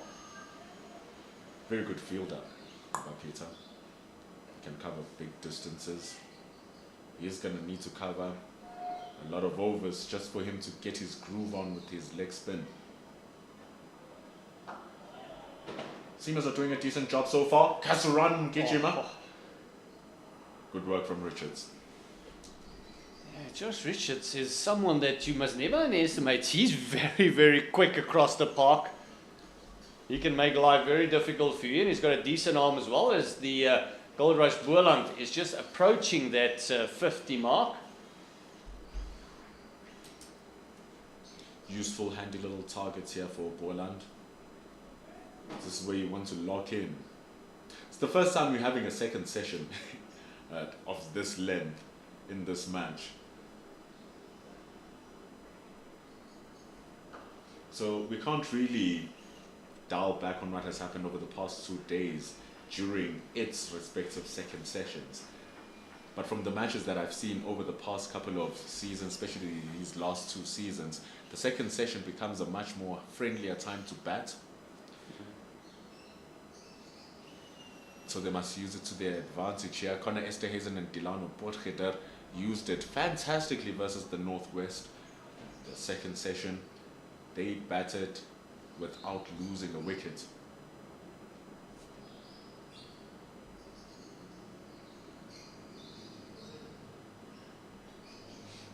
So if they can just wave off this pressure of coming straight after lunch, needing to get your tempo and rhythm back in with your stroke play, and with the Lions with their tails up, of course, just see off the first 30 minutes, first hour of this second session, and you are in the game.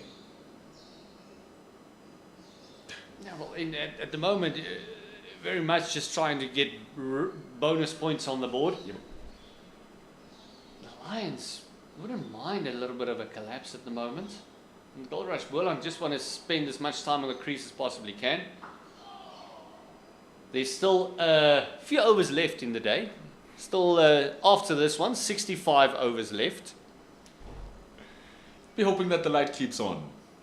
As we see 49 for 2 here for Boland.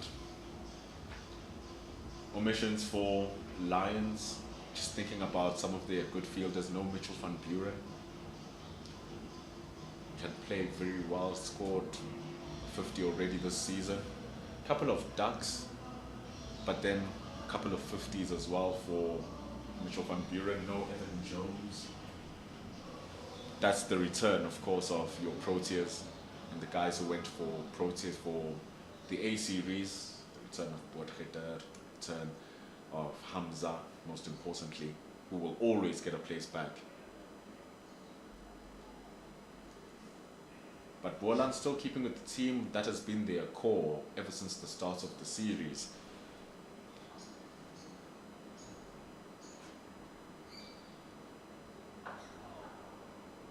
Tom Swanepoel's just such a handful. Yeah, it's once all the players are back for the Lions, it does make selection a bit of a headache. A good headache. A nice situation to be in if you're the coaching staff. Because if you look at this team, it still hasn't had the likes of even Van der Dussen in there as well. I mean, their white ball and their red ball, they've got so much depth. Still have Reza Hendricks, who's played one first-class game this season already. Over 140 games in his bag, Reza Hendricks. Boland, just one player coming into their side this year, Jedley van Bracies. However, he's still in the bench watching as Boland finally reached 50. It seemed like a very long tour. Well, it's taken them almost 19 overs to get there. I think it's because we have such long breaks in the Lions innings. We had half a day breaks because of the weather. Took them 3 days to get to that 300 plus.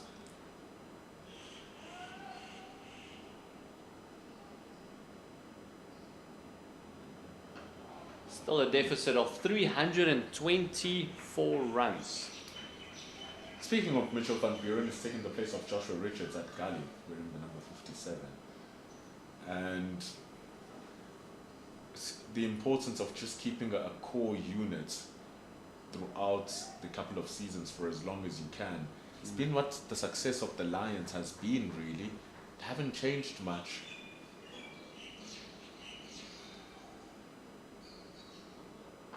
Over the past couple of seasons, they only bring in about 1 or 2 new players in.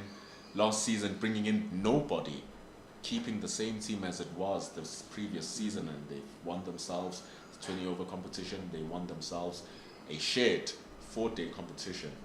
But the only additions this season are just Siaplaki and Bayer Swanepoel, and there's no longer a Tsepo Moreki who was a stronghold in the team. Some other players gone, like a Mohamed Manak, but the mainstay players, Moreki is gone, Swanepoel is in, and Siaplaki. Good stop by Richard Seletwane. So all in all, it's still the same core unit of players in the 4-day setup. It wasn't the case in the T20s, which is why they suffered the way that they did. But keeping that same core strength, same core unit, just bleeds in the success that the team has had over the past couple of years into this season. And that's the thing, is getting everyone together and keeping them together is the difficult part. When you're performing, everyone wants to play for you. It's when things get difficult. Oh, cutting him in half, inside edge. Is this going to be given? Yes, it is. Bayer Swanepoel had no doubt, didn't even look back. He just absolutely went down his haunches, and just see the emotion. Finally, they get an inside edge. And it's the campaigner, Gavin Kaplan, that's gone. It's the one that nips back, Gert. It's the one that nips back that does Gavin Kaplan. And what made the decision easier for the umpire was the little look back that he gave. Sharp bowling from Bayer Swanepoel. This is what he does. What a fantastic, fantastic recruitment for the DP World Lions. He's on his 3rd and gets the leading run scorer of the tournament, the dangerous captain of Boland, Gavin Kaplan, with an absolute peach of a delivery. Yeah, this is against the slope. Just look at this. He'd be taking it away, and all of a sudden coming in. There's that look back that you were referring to. Every batter's natural instinct to see, did you catch it? Oh, I wasn't looking. First bowling bonus point for the Lions, capturing wicket number 3. Brings in their T20 captain, Clyde Fortain. He's had a fair number of games, 89. 2 seasons ago was his golden season, averaging 57. Man, did he look good. So much so that he got a call up to the SAA side. Then his form dipped and went away. He comes in at number 5. He will not be on strike though. Gijima will be on strike. Bayer Swanepoel getting the prize once more. That's exactly what they wanted. It's getting that first one. In that second wicket, and Bayer Swanepoel picking up all three thus far, 51 for 3. Last ball of the over, Wiaan Mulder coming in. Tsukijima, who's not had a fun time of it. He's been in the war, he's been in the trenches, he's been hit twice already in the belly. Wiaan Mulder still bowling with the same fire. Still bowling with the same speed. Jeez, his fitness is really at levels. You remember a couple of years ago, after a couple of overs, he'd be walking back, limping side to side. You could see that his body's a little bit strained now. None of that right now. He is looking absolutely pristine.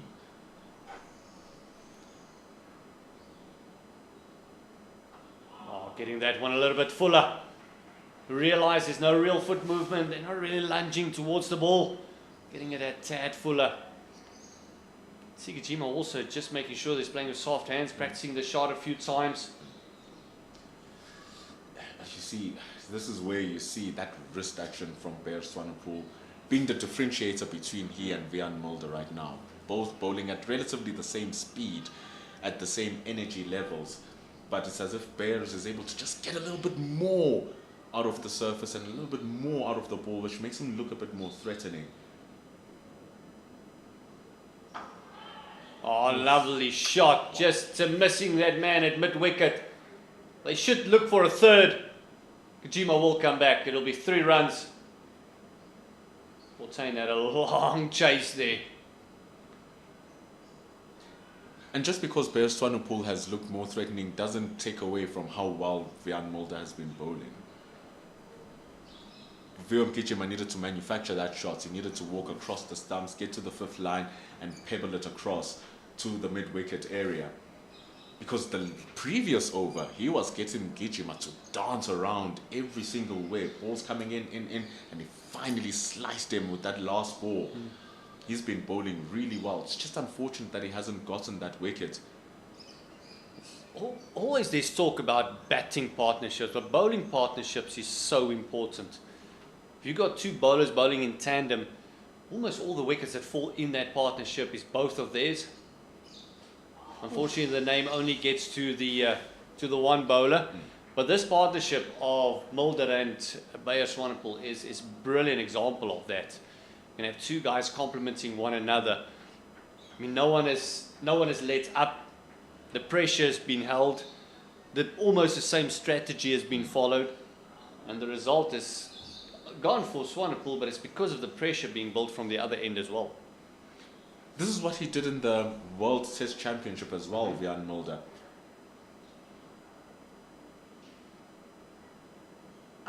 Oh, this one is spanked through the covers. It's the T20 captain, Clyde Fortuin, getting off the mark with a forfa. Good sound of the bat there from Fortuin. A little bit too wide from Wiaan Mulder, a little bit too short too. Doesn't take you being too wide, nor does it take you being too short to be too wide and too short. It's a very well played shot from Clyde Fortuin.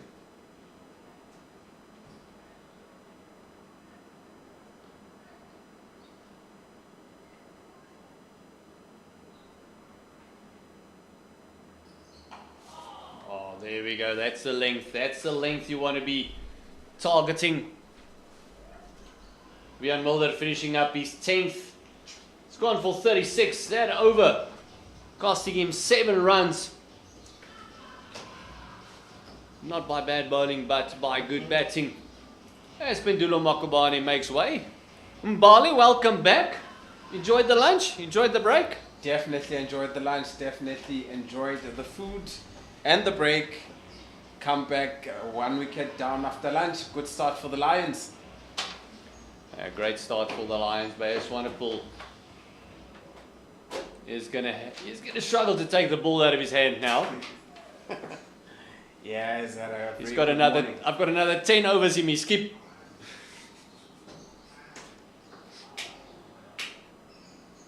He just wants to run in, bowl as fast as he can, put the ball in the right channel, and make the batsman play, and try and get the batsman to make the mistakes. Yeah, he's That's what you want. Exactly. He's trying to bend it around the corners.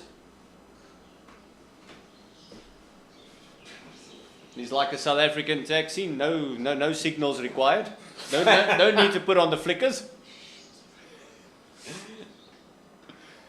Look at that. Just you don't know if it's going in or going out, left or right. Talking about taxis, I just think they speak one language in any part of the world.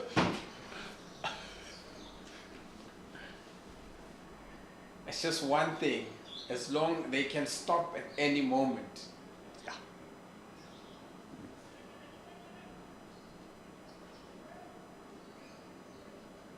58 for 3.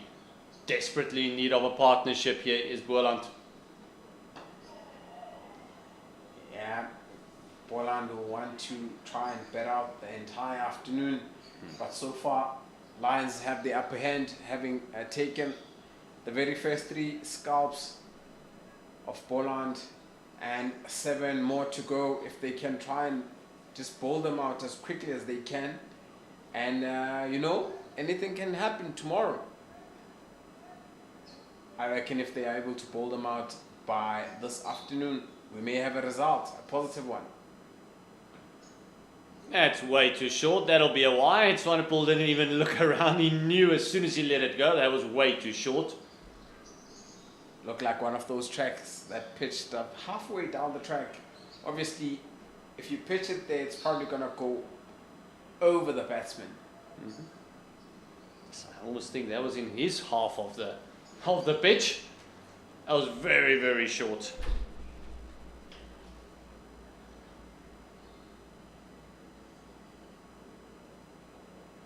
Oh, this one is up in the air. Good placement.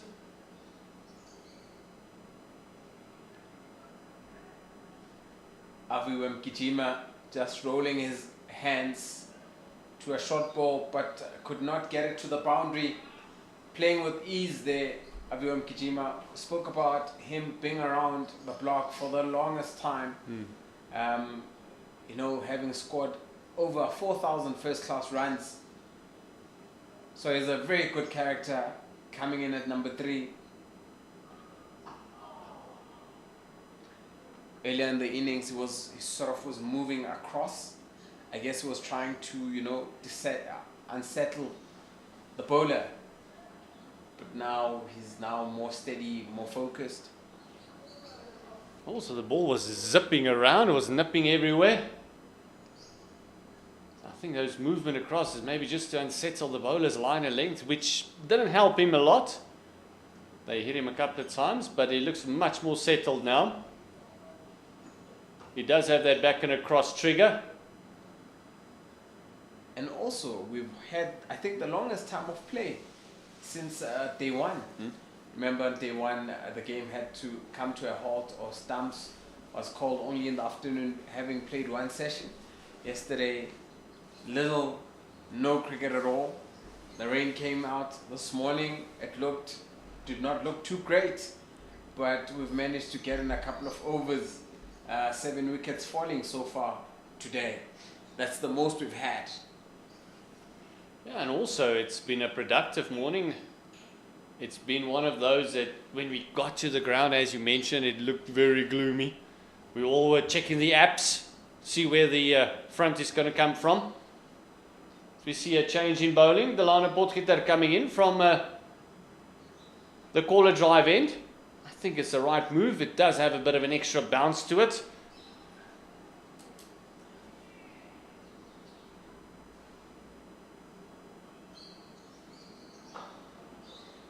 Lano Potgieter replaces Vian Melder, hoping to bring a bit of fortune for the Lions. Yeah, he's one of those that really hits the deck hard. Most likely see maybe one more over from Bayer Swanepoel, then see Plaatjes will come from the golf course end. I think that one over of spin from 14 was just to swap ends. Oh, this one kept very low. We're talking about extra bounce, and all of a sudden it keeps low, and this might have just unsettled the batter a little bit. Avu Mkijima in pain. As you can see, the ball kept did not go up as high as he anticipated it. Ooh. Yeah. Oh, that's the jewels moved around a bit. Oh, that's gonna hurt. Definitely gonna hurt. And everyone's chuckling just because it's not you. Yeah, wait until it happens to you. And we've got the medics running. Slowly but surely he's running towards Avu There's not Mkijima. much he can do, is there, Mbali? He's not going to whip out the magic spray or something like No, that. I'm thinking about the magic spray. Do you whip it out? No. And you ask, do you then ask, well, he's sending, Oh, look at that. yeah, sends the lady back to say, no, I'm fine, I just need water. No, you don't need the magic spray. Just let the batter jump on his heels and make things drop again. It's the easiest way to get rid of it. I guess as a cricketer, once in a while, this happens to you. If you've played cricket, it is going to happen to you. And you can ask any youngster what the coach will ask him, do you have your boxing? He says, no, I don't need it. That player has not been hit before. You can look at any senior team when they pad up. That's the first thing they'll put in. That is the first thing you think of. Even when you start buying a cricket kit, it is the first thing that you want. It is a cricket box. And then the side pad and the guard, the thigh guard. It just saves you from a whole lot of things. It's weird. I think my wife will agree. It's the last thing we worry about is the helmet. It's literally the last thing we want in our cricket kit. That's why the helmet was invented long after the box. Yeah, well, seems to have recovered.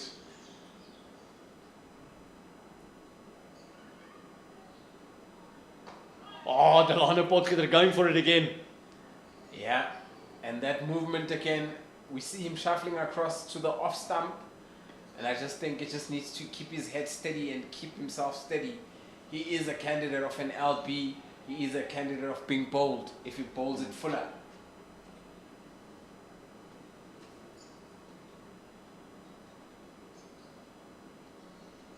Oh, going for the Yorker.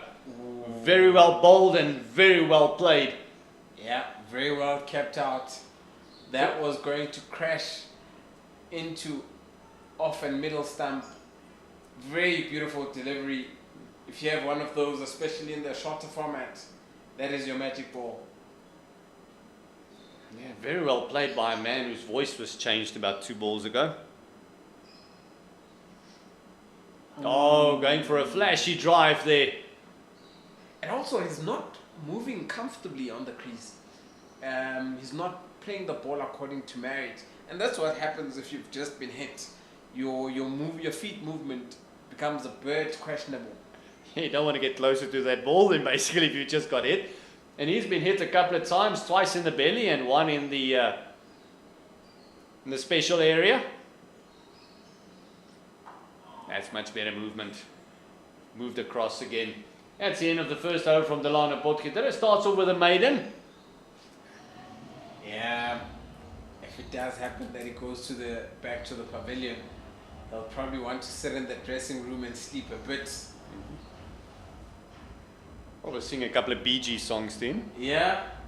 Staying alive, that sort of thing. 62 for the loss of 3 as I mentioned, is not another over for Bayer Swanepoel. But Siaplai gets a double change. He comes in 5 for 19.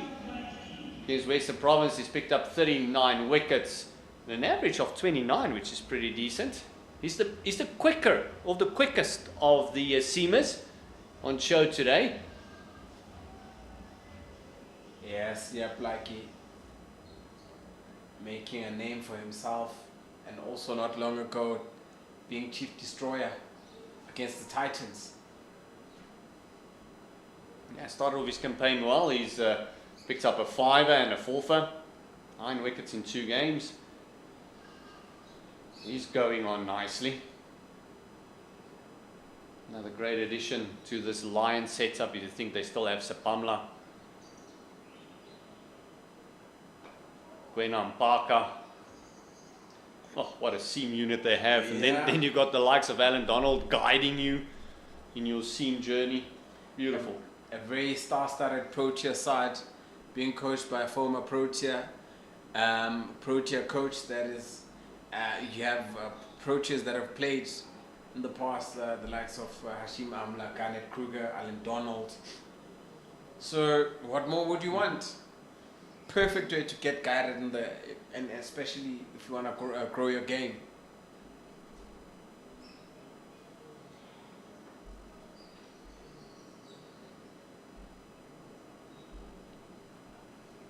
Oh, and now it's the other batsman that gets hit. Is it another one? This is absolutely a jewel fest today. Yeah. Looks like, oh, this hurts a lot more. As I mentioned, CR Pikes is a bit quicker. Yeah, you could tell the way Clyde 14 fell to the ground as he continues to roll. Imagine, as batsmen, you've both been hit. I like how the medics are just quickly running up and bringing a bit of ice. It is not funny, but it is funny. Yeah, look, you see Bjorn Fortuin there just maybe singing jingle bells there. Yeah. It's close to Christmas. And we got a picture of a reindeer there as well. Just shows Rudolph also having a bit of a chuckle. Blitz, Dancer and Prancer probably around the corner as well.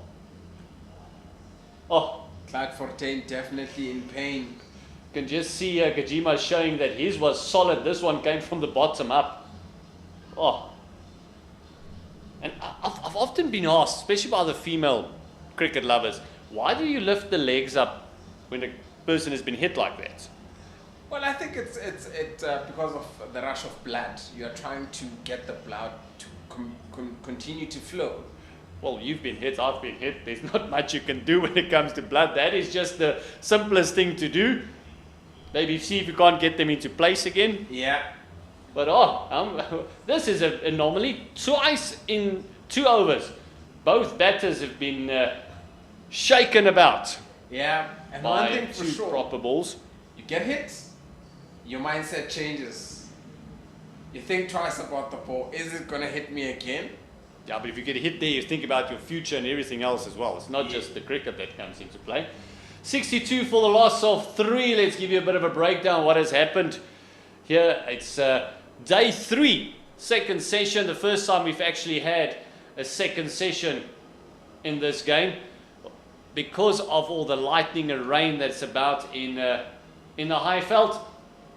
CR Pikes has just started his over, but we had a fantastic 100 by Zubair Hamza, and then also we had a 51 by Dominic Hendricks, and then also that partnership was 120, and then another big partnership we had was Esterhuizen and Bjorn Fortuin, who also went for a 130-yard partnership with Esterhuizen 79 and Fortuin scoring 66.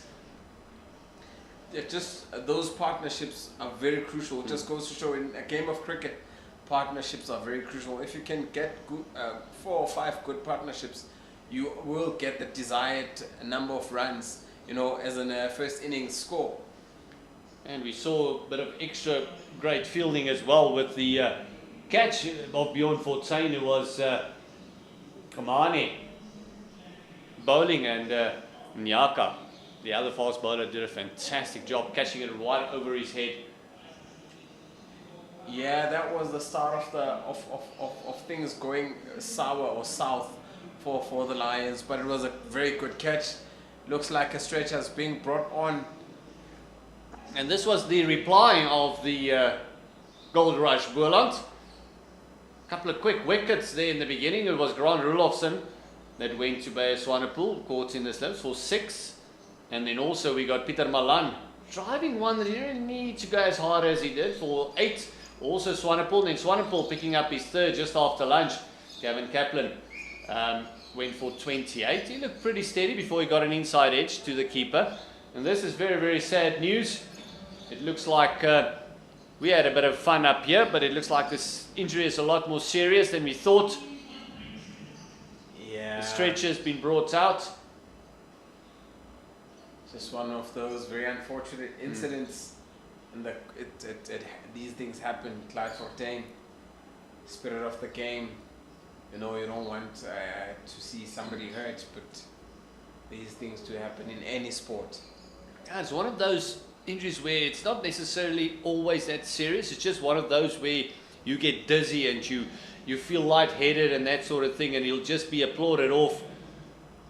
Because it's one of those hits, especially when you get hit in the groin, where you actually feel you want to vomit, you get dizzy, you see stars. It's one of those that you can't really explain to someone unless it has happened to someone. That nauseous pit on your stomach, feel that dizziness that you almost can't see.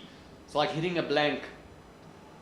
So unfortunately, Clyde Fortuin is going to go off the field. He's retired hurt. Not wicket as on your screen. He's retired hurt.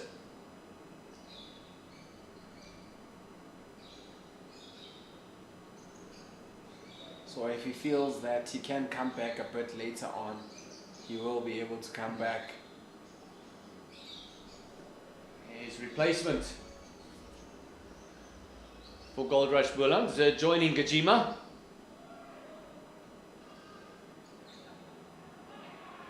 These Breesies.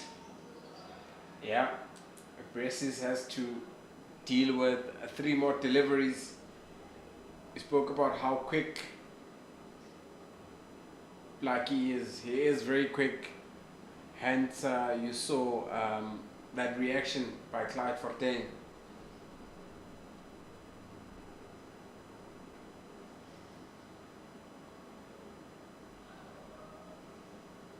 So now Breesies has got to face the music.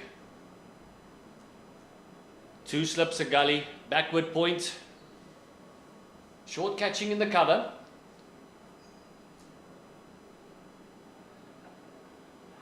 Just works around the corner. This is going to be a 4-for, and Breesies says, thank you very much. I'll just have a start to the innings with a nice little short arm jab. Yeah, Breesies is very confident with that delivery being hit for 4. Is saying, if you bowl short, I am not Clyde Fortuin, who just got hit. I'm definitely going to play you, and it's going to go to the boundary. That's a nice way to get off the mark. It was a gentle little long hop. I see up Likey.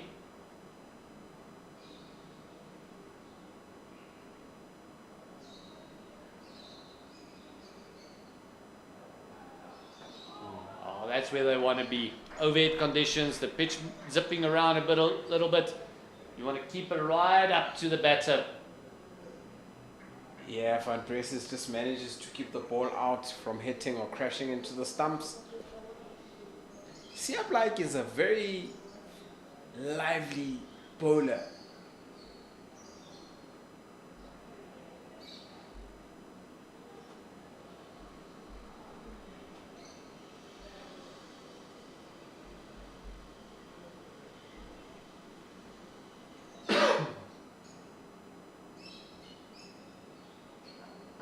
Oh, squared him up on that one. There was a bit of late movement there by Siap Likey. It brings the over to an end. 4 runs coming from it. It's 66 for the loss of 3.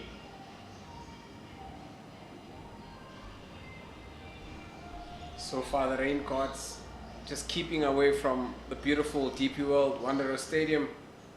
If you are home and would love to just come and watch cricket live, you are more than welcome to join us here at the Wanderers. Kids enjoying school holidays already, and I've seen a couple on the grass embankment.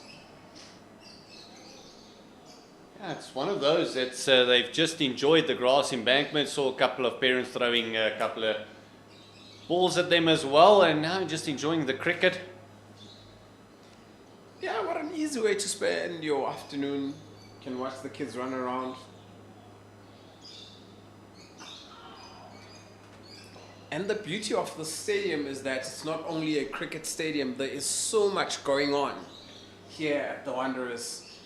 We keep saying that it is one of the 8 Cricket World Cup venues for 2027. In fact, I can't wait till 2027. for the experience, World Cup experience, that is. Well, not just that, it's going to be the home of the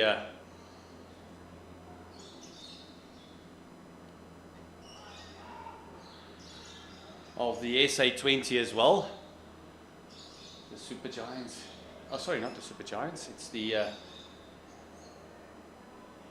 Lions playing from here.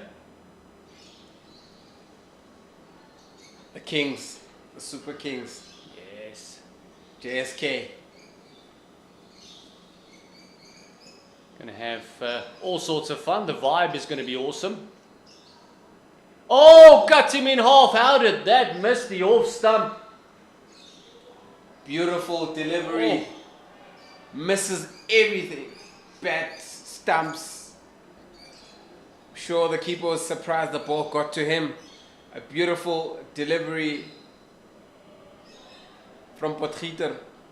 Oh, you can see Gajima just looking down at the crease once again.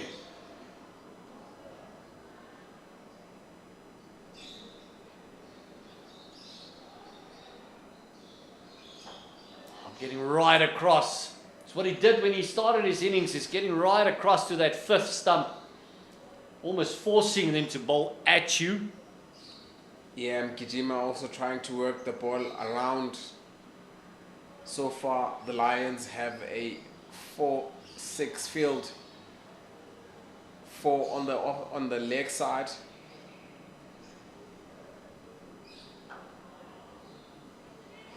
But with him shuffling across, one tends not to see the stumps, but like we keep saying, when you shuffle across, you tend to be a victim, an LBW victim, or it's either you're going to miss the ball, it's going to crash into the stumps.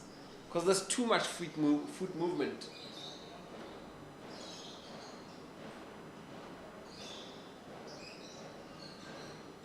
Oh, it's another one jagging back. He left that one on length. Another great over by Potgieter. Great over indeed. A 66 for 3 after 24 overs. It is the Boland, Goldrush Boland team with Clyde Fortuin retiring hurt after getting one from Siaplaki in the previous over that just crashed into his private parts. Hopefully he gets well very soon.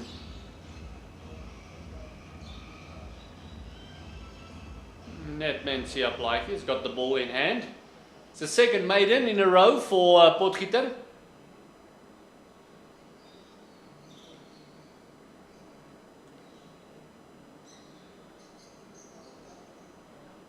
Oh, he had a bit of a feel to that one. Got his bat out of the way quickly, did Brisis. Siaplaki starts off with the ball on off stump. By the time it goes past the batsman, it's probably on the 5th stump. Beautiful delivery. Working his magic, Blackie there.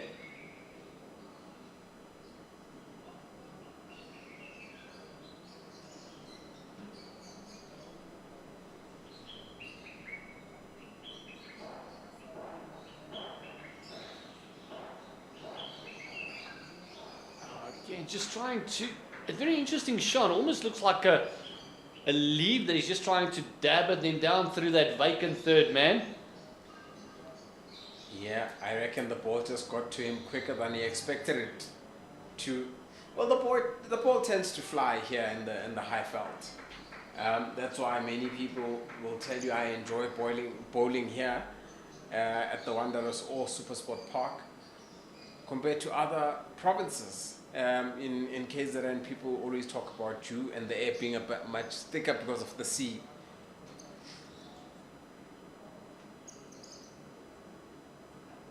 Oh, this one, a lovely little flick again. Didn't really pick it up. Delano Potgieter, it's the second time that has happened today where they haven't picked up the ball. Yeah. Delano Blackie just bowling a bit too short, and every time his ball shot, the batsman has been able to rock back and just, lap it around for a full complement of runs. That is the boundary.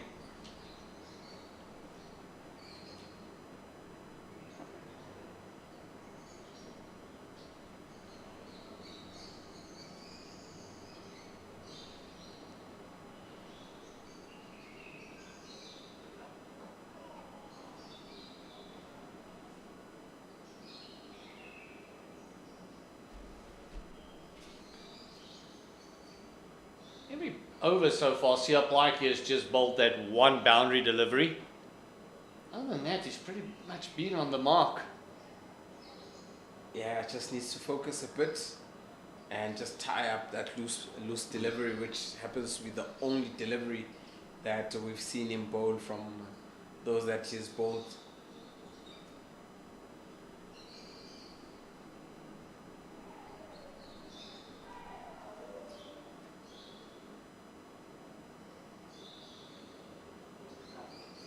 Oh, that's a bit of a wayward one. Yeah, definitely taking off pitching and just coming out.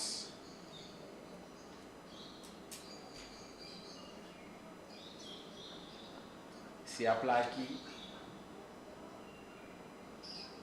has a bright future ahead, 25-year-old, lots of energy, he's got plenty of cricket left in him.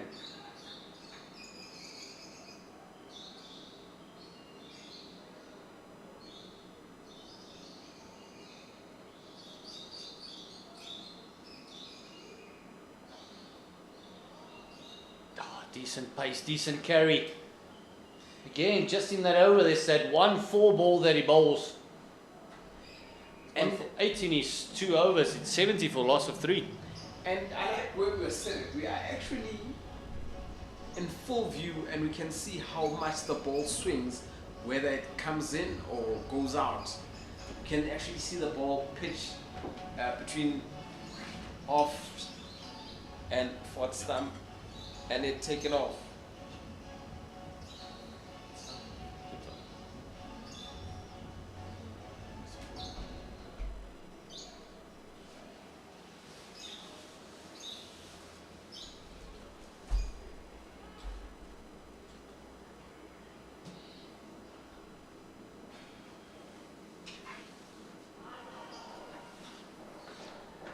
With that being said, we welcome Mpendulo. Not much happening. Hopefully you had your break. So you guys have no runs, no wickets. No runs, no wickets, but we saw a player being stretched off the field. Oof.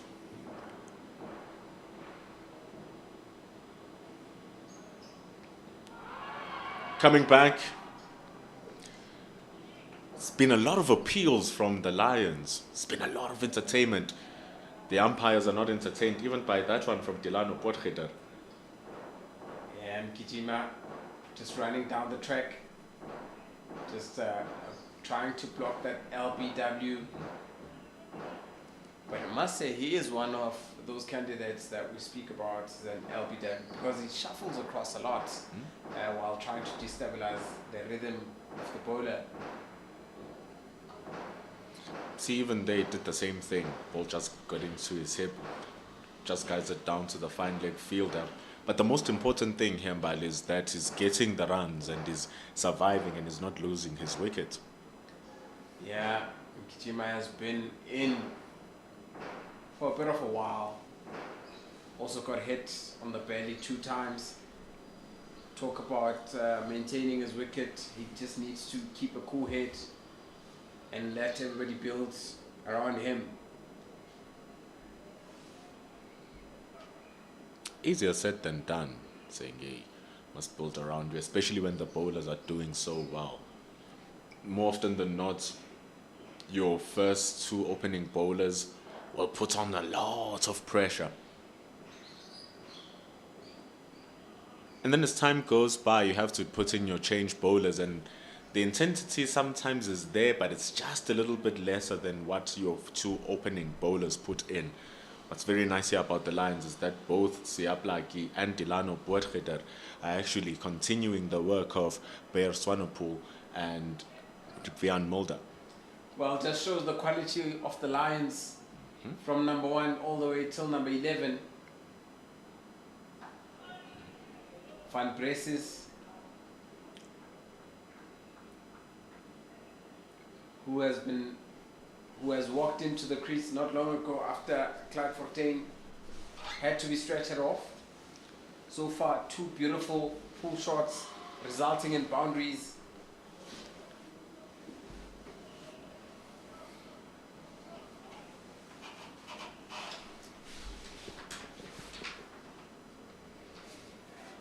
tries to go for more boundaries.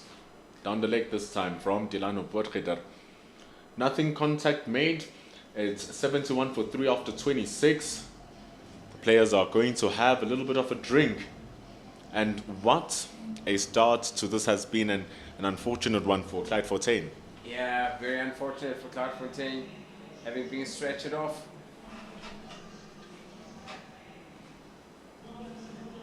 Just with the drinks break happening, let's just recap at the score. Currently 71 for 3 after 26 overs. Kaplan so far being the guy that has scored more runs with 28. Mkijima is on 14 not out. Bracey's also currently on the crease with Mkijima is on 8. Gavin Kaplan was a big loss for Boland. And Nipper from Bear Swanepoel getting his inside edge, and Autu was gone. Yeah. Lions needed that break. Fortunately for Goldrush Boland, but fortunately for the Lions, it's a game of small margins. This Mkijima, it's going to fall on him now. Unless if Clyde Fontaine finds a way to come back. It was a really nasty blow that he received from Siaplaki. Absolutely cracked him, so hopefully he'll be able to come back, be able to move swiftly, get the runs going. It was really nasty. Yeah, wondering if the ball box has been broken. It may need to be replaced. And Siaplaki, the quickest of the Lions bowlers, really felt that. Normally you laugh around it. Sure, you chuckle, but it's not nice when a player cannot come back and take on the field again. Yeah, generally the first reaction is laugh, haha, you got hit. But when you start seeing the seriousness, you start worrying. Not only about, the player being hit, because also, it affects everything in the body. Mentally, you start thinking, I'm always gonna get hit, and you sort of pull back from playing your natural cricket game. So hopefully he's going to come back, Clyde Fontaine. His team is going to need him. Yetli van Breese is on 8, partnered by Avum Gijima, who's faced over nearly 11 overs by himself for 14 runs. Their partnership with 9. The big issue here is that they trail by 303 runs. They still need 153 to avoid the follow-on. Normally, you'd watch Test cricket, which is 5-day cricket, and the follow-on would be 200. When you speak of the follow-on, it's the deficit that you have where the team can ask you to bat again because you didn't score enough runs to cover their deficit innings first score. And so, in 4-day cricket, it's not 200, it's 150. So they need 153 to avoid that follow-on. Siaplaki will want to make sure. But we were there talking about the follow-on. I think if Lions would bowl Boland out by this afternoon and they still have a deficit of more than 150, the wise thing to do is send them back on.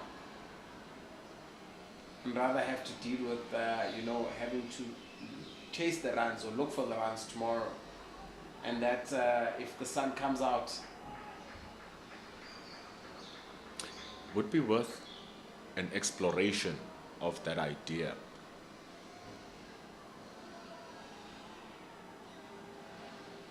It's a good ball from Siaplaki.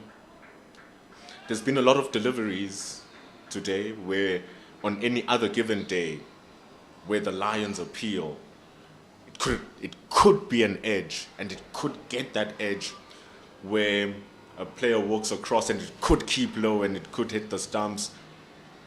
Moments where the umpire's decisions could be swayed the other direction, and you don't know if that can happen in the second innings, if they are able to keep them over that deficit of 150. Woulda, shoulda, coulda. Ooh, just like that. On any other given day, the ball keeps straight with its line and it nabs the glove and it flies to the slips. It's excellent stuff here from Siaplaki. You know what they say when it comes to club cricket? If you were a good batsman, you would have edged it. Take nothing away from Aviom Kijima. High quality player, Gijima. That's why he missed it. Pulled back away from that danger. Siaplaki is bowling well here. Hitting it in very good areas. Good start to his over.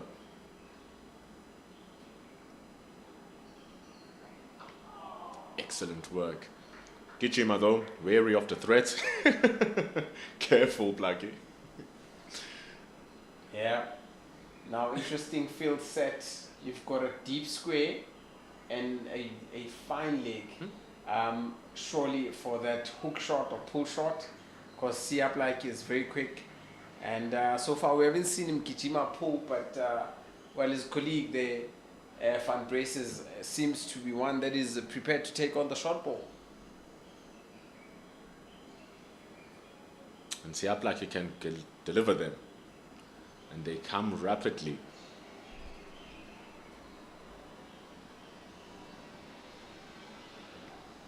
Oh, beautiful work.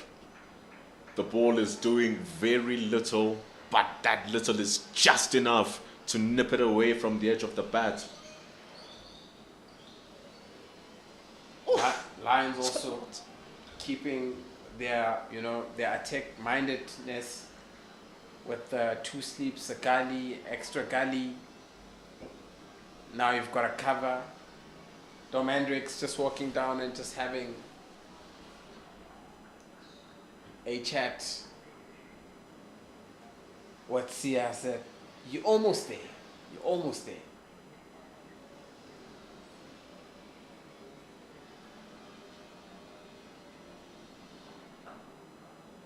Good bowling from Siaplaki.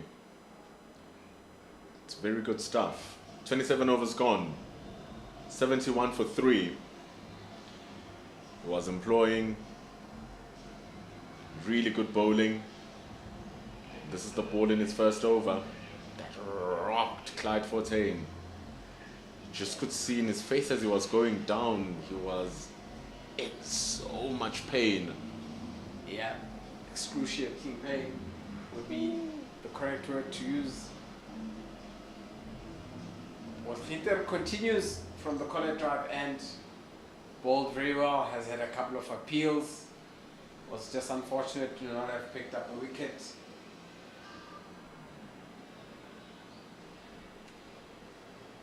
Van Braces just trying to narrow the angle as he walks down.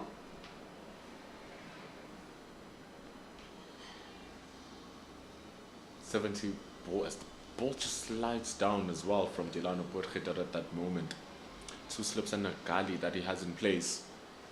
The ball coming back in to Van Braces also has a short mid-wicket. Look at that sharp movement, really coming back in. Joshua Richards, quick in his reflexes. Yeah, earlier in the day he needed the help of a teammate to complete a catch. But that just goes to show being like-mindedness.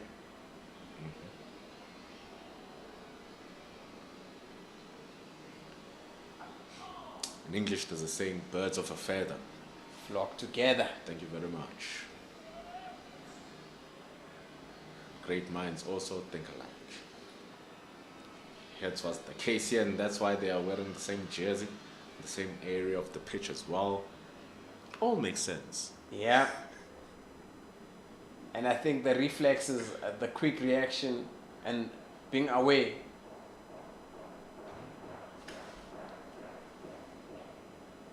Great shots by Van Braces just around the corner. Just one this time. We spoke about, that area being protected. Seems like he is prepared to take on the short ball. This Van Braces, and every time he's played the shot, he's executed it very well.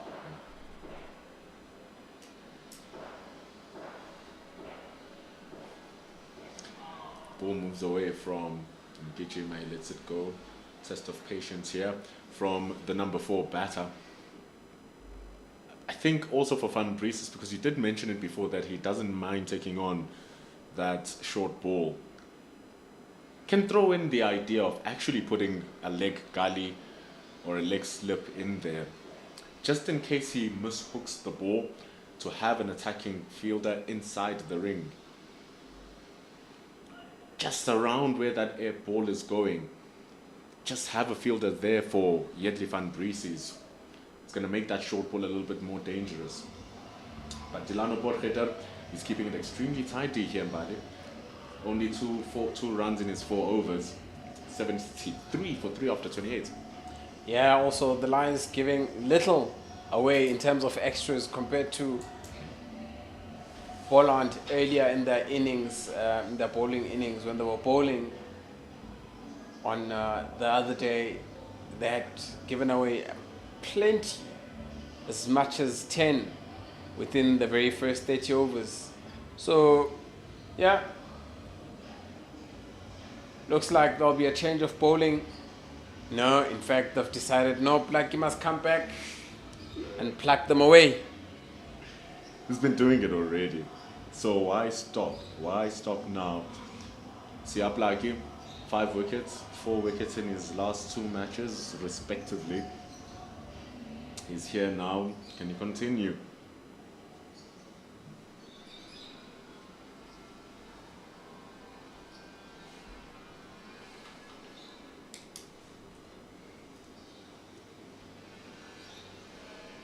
Down the leg, Siaplaki starts. Yeah. Speaking about the extras that they had, bowled 3 wides, one went for 1-5, 1 no ball, 5 no balls, 6, a total of 28. That was a lot. That's like a batsman, a 12th batsman.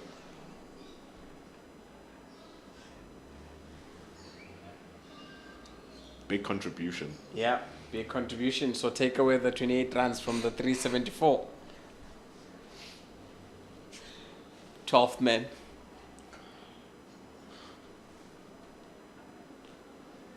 Beautiful seam movement there off the pitch. Siaplaki. Very lively wire. Character on the field too. Runs in very hard, Siaplaki. He never stops running, he never stops charging. And that's what you also want in your bowling lineup. You want that workhorse. A workhorse is effective, a workhorse who's accurate. And luckily enough, a workhorse was quite quick here for the Lions and Siaplaki. Just look at how much he runs up, he charges up. Smooth through the crease, the ball is quick. But it's just loosening in pond release and the ball flies down the hip. It's the only area that he just needs to work on. Yeah, if he can control his bowling, I think is one that for the future that will be one of the dangerous bowlers to have on the side. But take nothing away from his pace.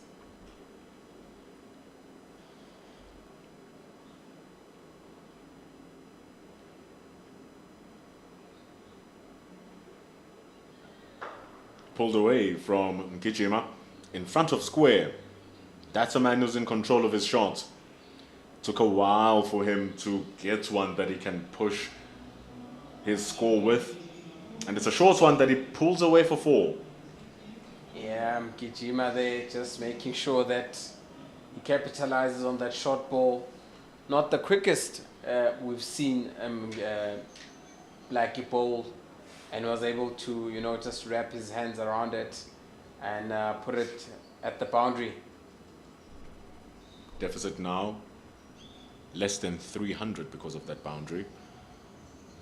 Follow on is still 147 runs away.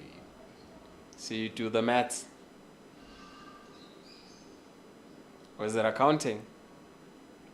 It's my degree. Love me some numbers. Love me some words. Love me some cricket.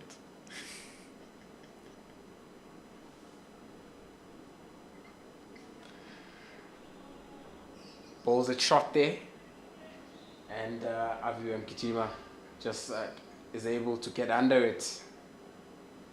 Did not really rise that time as high as he thought it would. The issue here is just the direction with the ball from Siaplaki.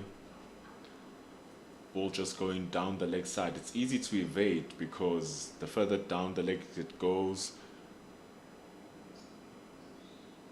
the easier it is to evade because it has less to attack. It's a much better line there. You want it to be attacking the torso, going into the armpits, going around those areas. That's where you are in the money. His short ball was not short enough, that's why it was pulled away in front of square. It's the end of over number 29, 77 for 3.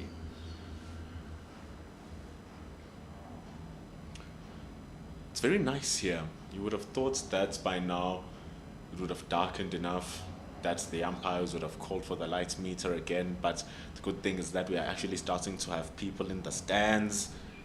Music is banging. No lightning. Yeah, or warnings, or the umpire taking out the light meter. It's been a while since we saw that. It was constantly happening in the first hour of play this morning when it was a bit darker. But it's not all clear, but we've gotten a bit of cricket today happening. It's time to trap Van Breeses and Mgijima in the crease. This is a strategy that the Lions employ quite a lot with Delano Poetgeder. Connor Esterhazen is going to come stand up into the stumps. Immediately effective. Notice how Yetley Van Breeses no longer has the freedom to move out of the crease and move across the stumps because Connor Esterhazen is just there breathing under his neck. Yeah, very good ploy. Just goes to show that the skipper and the bowler keep thinking each and every delivery. Still has 2 slips, a gully. Look at how far away they are. Signals how quick the ball is coming and how brave this ploy is. Guess Mkhitima not changing his ploy also. Still shuffling across. Is basically saying to them, you are not going to change the way I'm going to play. And that's why we love the game, but we're just watching to see who's going to crack first, who's going to break first. Because even for the bowlers, it is a taste of patience. A test of patience.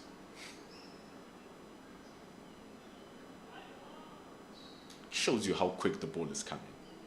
Definitely, standing up, the keeper, Connor Esterhazen, was able to, just stop that ball. And you look at the rate that it's traveling from the pitch.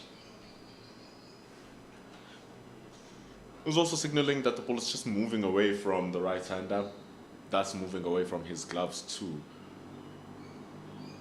Oh, trapped in front! They think they have him. He didn't move, Mkhitima, nor did the umpire. Says the impact is outside the line of the stumps. Very good delivery.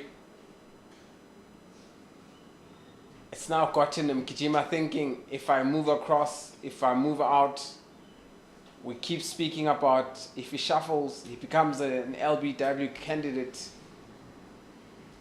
He doesn't want to be trapped leg before, with a very critical session coming up after tea, 45 minutes to tea from now on. Another ball. Very close by. As you can see, as he shuffles across, I think it was very fortunate there.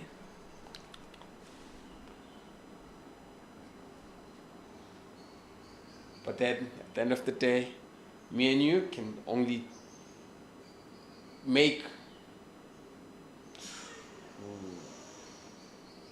Sharp ball.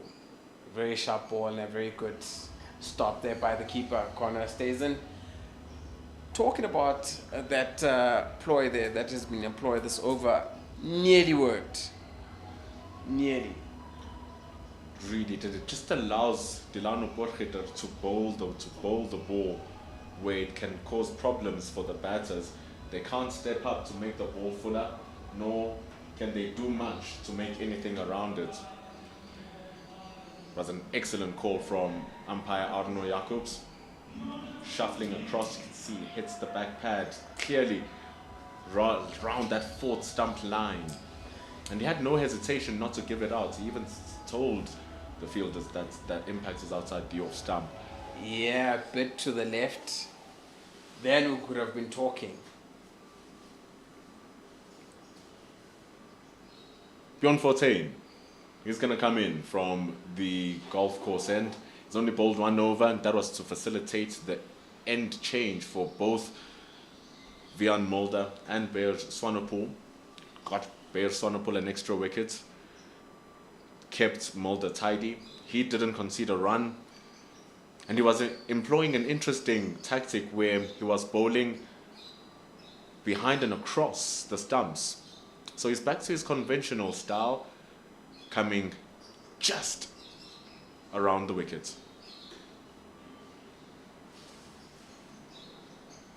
An immediate sweep shot from Van Breeses doesn't work.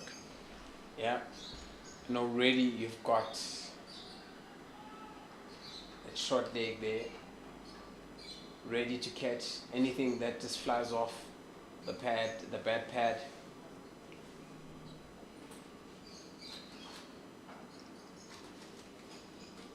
It's going to be a little bit wider. The thing that really kept that ploy that he used for his single over was just releasing the ball much straighter. This is what he's done for a long time. It's what he's done all the time. Bjorn Fortuin led the wicket taking 2 seasons ago.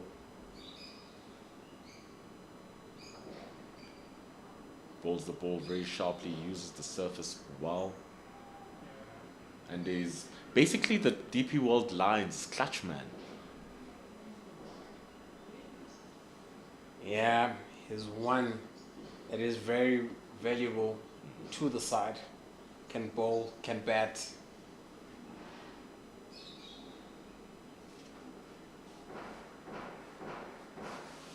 Keeping it under control right now. About Peter, he'll also have quite a job to do, the leggy.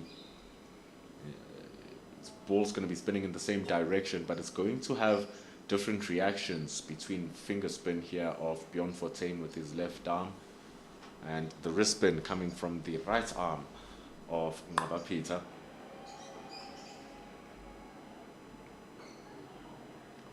Which I think is good also because then almost the entire batting lineup for Boland are right-handers. So every single batter will be receiving a ball spinning away from them, which is much more dangerous to play than the ball that is going to come back into them. Easier to fare with.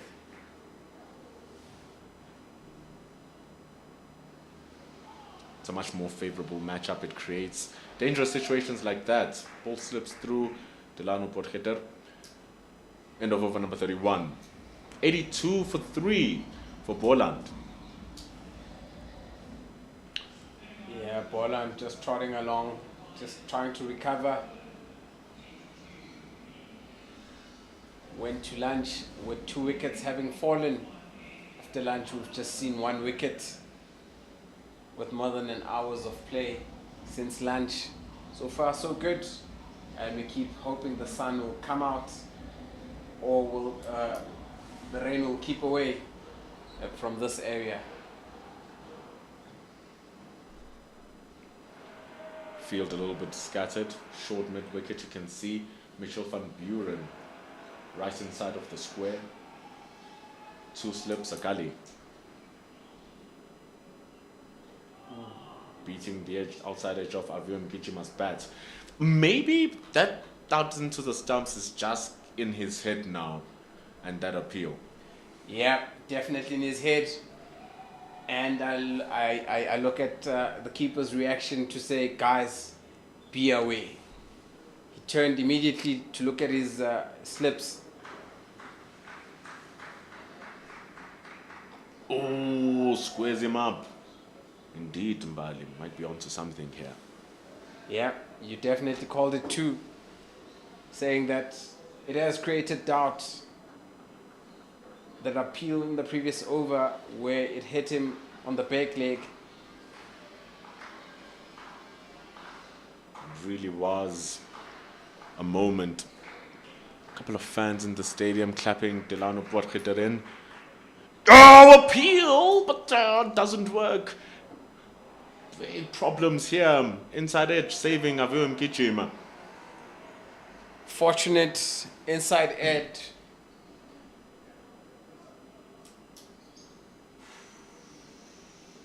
Very, very fortunate there.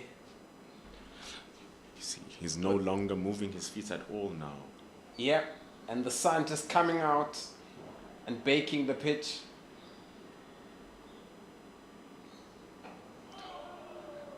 It's uncomfortable. Very much so. I think this is the most sun we've had in a number of days. I wonder how long it's going to last, because the longer it lasts, the more it's going to shape how the game might unfold. With the way it's going, if it continues like this, it might make tomorrow a nicer day to bat, but don't think the sun is going to last too long. Great fielding from Siaplaki at mid-off. Superb from the fast bowler. It was a great shot from Gichima. It had no way through though. Definitely saved 4 runs there. Just showing his ability as an athlete. Not only a bowler, but does a splendid job fielding for fellow bowler in this team. Oh, that just lifts the spirits of Potgieter and the Lions more. It dampens Gichima just slightly more too.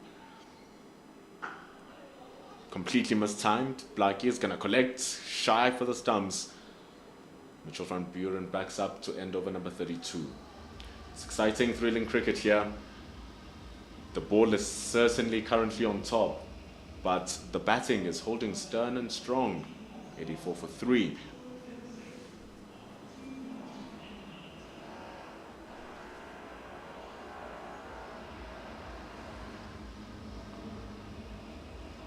Interesting.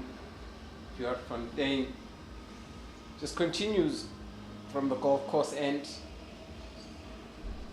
One is asking himself, when are we likely to see a Siaplaki, not a Ngaba Peter, being introduced to the lineup? You spoke about, having it difficult with the leg spin of Siaplaki, and Boland only has right-handed batsmen.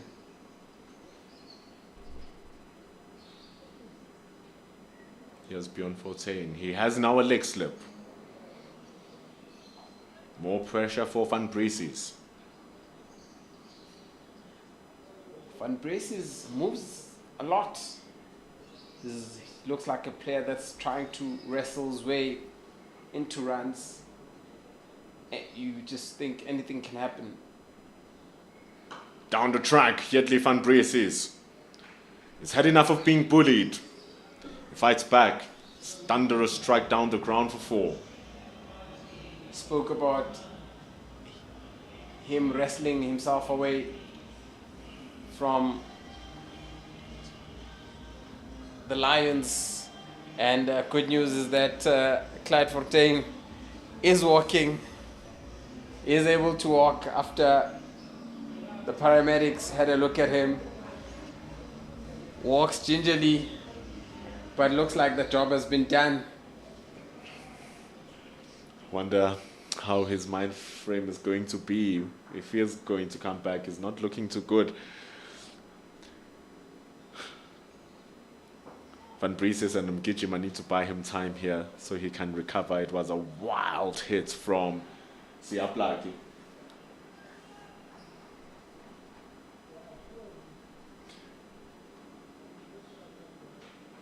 Goes for a sweep. There's a man standing in. Fine leg. Siaplaki again can't get him out of the game. Van Brace is just looking to work the ball around and just keep the scoreboard ticking. That's a very good ploy for him. Don't put too much pressure on yourself. Just make sure you get to the other end. Plenty of gaps here in the field. It's coming through and around. Maybe it is a ploy that he's been working on. Now he's going to use it against Abu Mgijima. The short fine leg or the short 45 has now moved to short leg. Wow. Kidding. My maths might be good. My geography needs some work. It's 89 for 3. Is it geography or algebra? Dealing with angles here. But it's all good. It's 89 for 3 after 33. We'll have a commentary change. Maloney comes back. The partnership is what, 27. Yet Van Breeses is holding strong here after these 26 deliveries.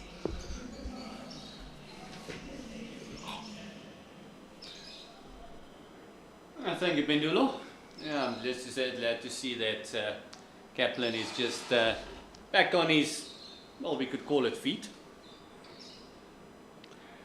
Quite a hit that he received. Got a few looks at it prior to the drinks break. Delano Potgieter, though, he's been causing a lot of problems for both Mgijima and Van Breeses. He started off with 2 maidens, and his 6 overs have only gone for 6 runs thus far. He's very stingy with the runs.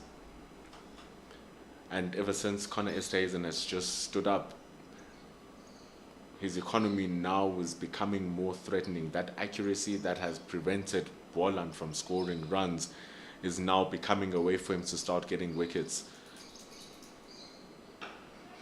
Their feet are no longer comfortable, but at least they're trying to eke out these ones. Yeah, trying to build a partnership here, which is very, very important for them. It is one of those scenarios where it's only partnerships that's really going to give them the runs, and also they still need a couple to start getting those bonus points that we alluded to.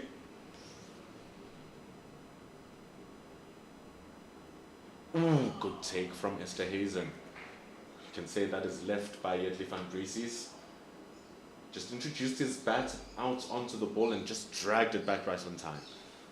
Esterhuizen's glove work has been phenomenal. It's been really, really good, his glove work. And standing up to Delano Potgieter is not an easy task. It does get very difficult, especially when someone hits a deck.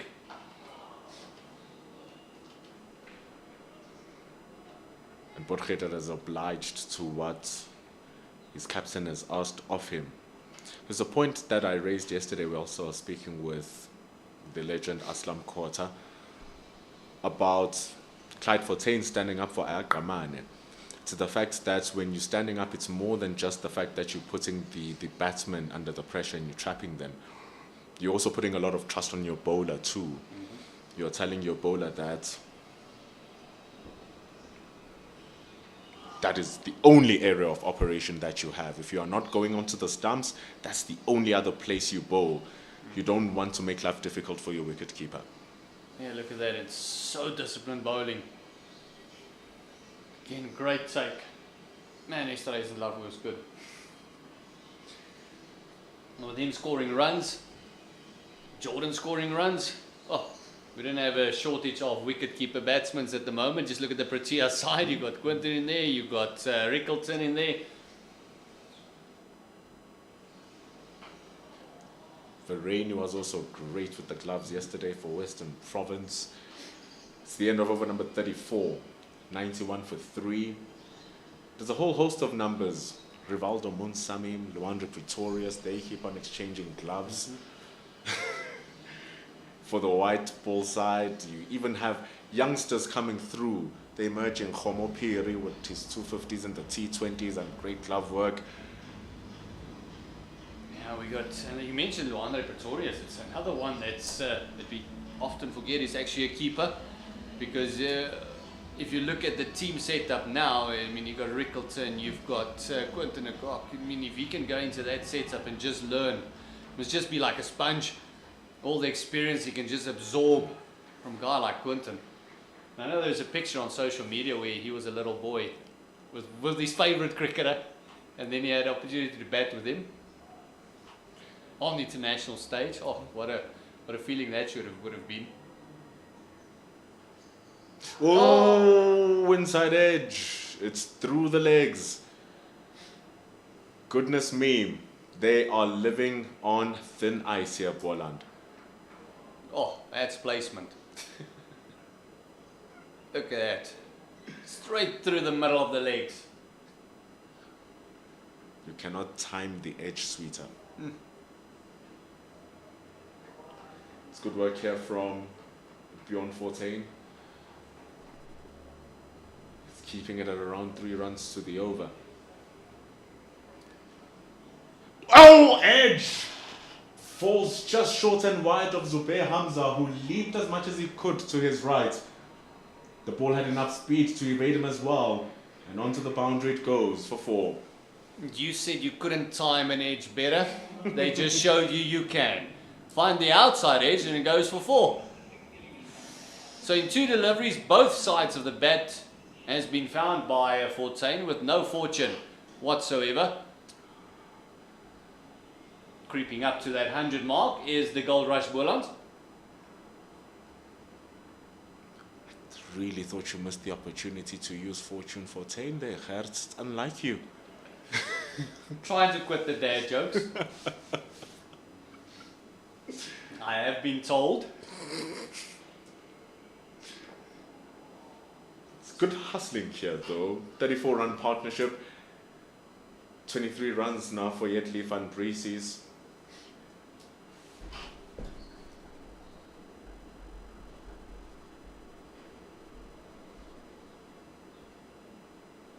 Cutaway falls a bounce short from Richard Seletwane at backward point. Yeah, it's just so difficult getting the placement just right, especially when the luck kind of goes against you. There was a couple of appeals when Vian Mulder was bowling and not Fortuin that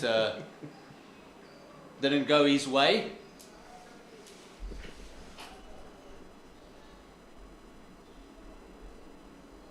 Oh, sweep shot. Going against the spin.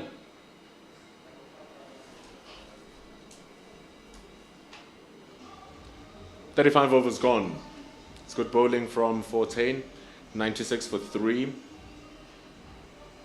Gonna have an adjustment. Was really good stuff here from Bjorn Fortuin.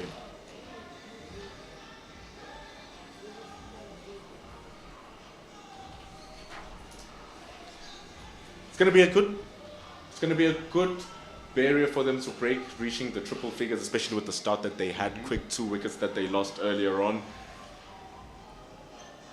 Then losing the set Kaplan just after lunch. Very important for them just to pick it up, see how Blake is changing ends. And really, because it wasn't a head injury, depending on how bad Clyde Fortuin is, they might be a batter down as well. Was it a head injury?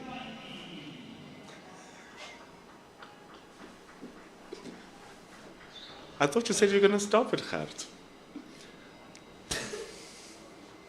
96 for the loss of 3. Yes, yeah, Blackie.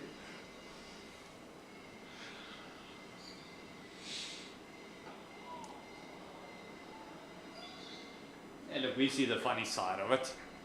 And I said it with Mbali as well, it's because it's not us. But those injuries, it goes from a chuckle to very serious very quickly. Hope he's alright. Long way from home.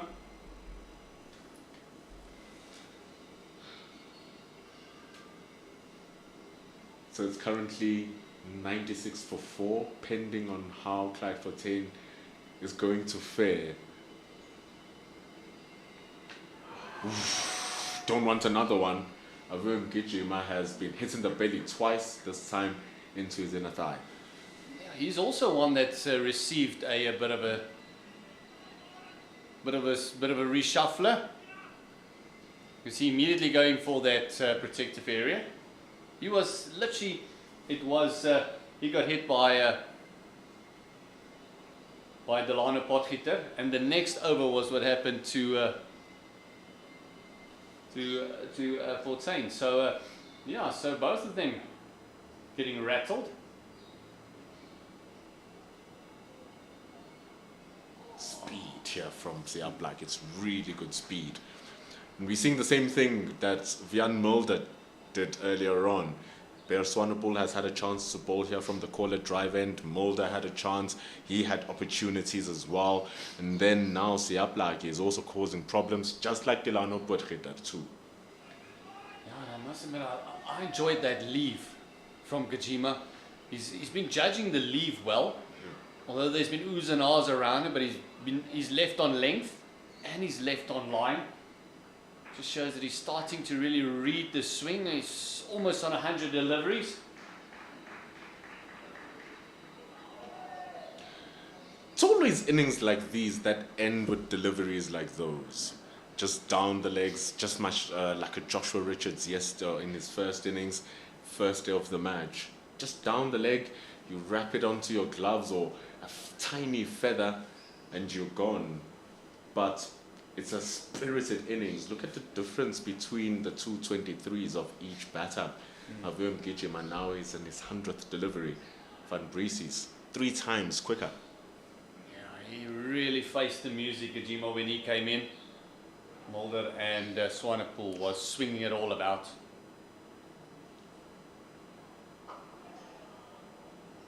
This is what he was doing really well alongside Gavin Kaplan. That was a big blow for Boland, losing Gavin Kaplan, because they were able to pocket the ball real well and run extremely quickly. And the communication between the two was excellent. There was no hesitation or anything, so communication always key. And teams just tend to take the pressure off once you can rotate. Once you can really just get the rotation going, you can't really settle as a bowler to a batter.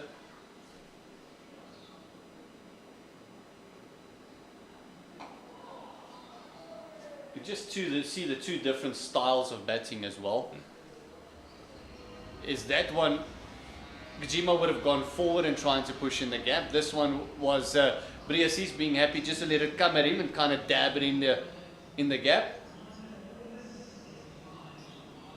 But approaching that 100, I think that'll be a psychological milestone for them. And then, of course, just making sure that they avoid the follow-on as well will be the next step. And then from there, just building up on those bonus points.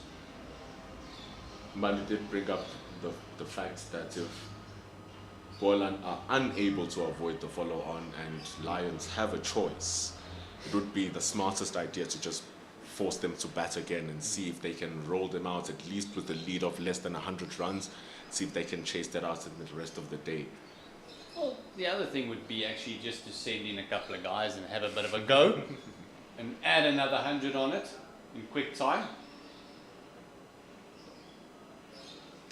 If these two keep going, the partnership's 35, it doesn't look like they want to go out. So if these two can keep going till tee at least. I don't think that Lions will make them bad again.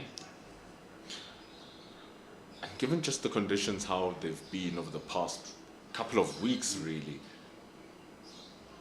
there's no reason why the surface will even break apart coming to day number 4, given with the grass coverage it had at the start of the match. You know, normally we like to go down at day 3 and 4 to see what the pitch is like, because there's not been a lot of cricket played on it. The conditions would not have changed that much, maybe a scuff mark here and there, a foot mark here and there. But the overall condition of the pitch would kind of be the same, so it might get easier to bat on the last day, where it's normally a bit more difficult, but uneven bounce, maybe 2 paced. But I think this one, it's not a lot of cricket, not even 2 innings is played on it yet. Will stay exactly the same. That's all the more reason why the probability of the draw is just much more clearer. You are expecting tomorrow that if you allow Boland to follow on, should it even happen, because the way things are starting to happen now, even the likelihood of 7 wickets falling with the next 40 overs is a bit low. You are expecting their batters to bat well tomorrow if they get chance number 2. It's well chopped. Robert Peter's going to cut that down for just 2 runs. Or it's Richard Siletwane rather. But you're not going to allow punishment for your bowlers like that. 100 runs up for Boland. Yeah, you're not going to run your bowlers short, especially there's still a lot of cricket to be played in December, January time. So, yeah, I don't think there's going to be a big emphasis on trying to get a result unless there is a collapse. Just try and play sensible cricket, try and take a deep. Like I said, for both teams, it'll all about be racking up the most bonus points they possibly can. If there's no result in this game, then at least let us get the points on the board, because there's only 1 point difference between these two in the log. All of a sudden, a bonus point here and a bonus point there becomes a very important factor. Right now, the difference is that Lions currently have 6.5 total bonus points in this match. They still have 3 more to get if they get 6 wickets from now, but they're currently sitting on 6.5. Boland are sitting on 4. So that's 2.5. That means the Lions are just ahead by 1.2 points, give or take. So right now the Lions are ahead of the log if the match were to end right now. And so it's really important that Boland reach that 150 and make the extra runs count. Lovely little short arm jab there. See, I just banging in a bit shorter. That's one thing they haven't done a lot today. I've been doing a lot of actually deploying the short ball. I thought maybe here and there, especially with new batters coming in, especially from the corner drive end, maybe have 1 or 2 zip around the nostril area. They decided to go a bit lower. I guess you also look at the conditions. You say, let's not try waste this ball that we have. Let's ensure that we constantly keep that discipline in the correct areas. That's what you get. A little bit of an edge. It doesn't carry though down to the second slip. Yeah, the ball's just getting a bit softer. It's almost 38 overs old. You can just see both these batters play those shots almost a deft touch. It's very soft hands they play it with. So I almost feel that first slip can maybe move a little bit further across to 1.5 and then come closer.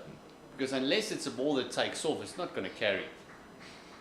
And that actually emphasizes maybe the employment of the short ball, where it can become a bit more effective, especially that they have a deep square leg on the boundary.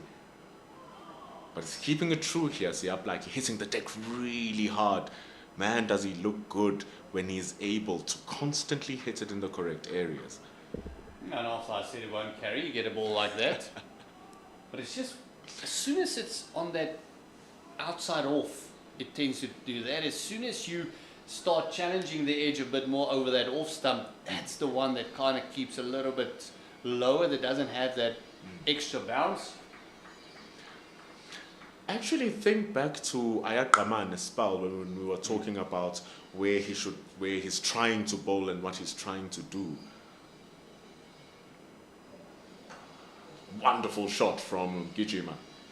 That is beautifully pulled. He's really good with that punch in front of mid-wicket. And it's the second time now he's pulled it away for 4 in these last couple of overs. That's that short arm jab. It's a very strong man.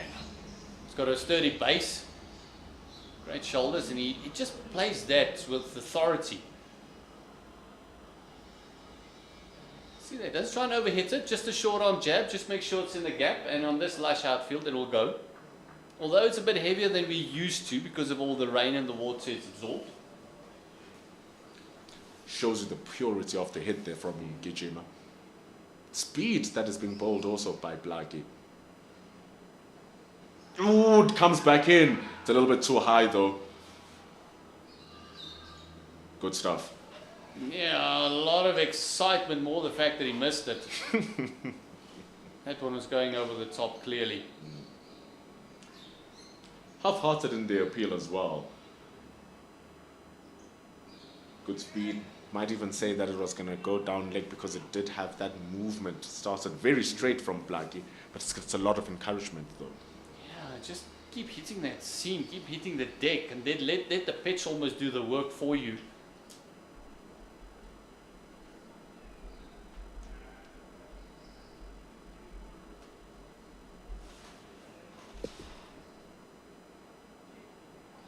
Ooh, gets the hit.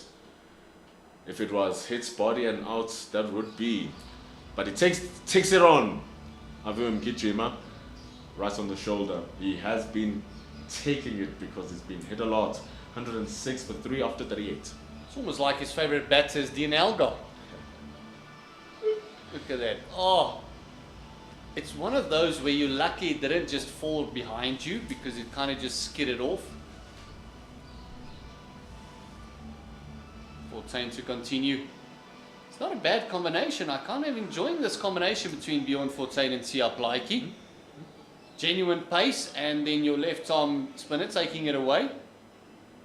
Difficult for batters to settle when it's too paced like that. Then Fortuin still has that that quicker one that actually swings into a right-hander.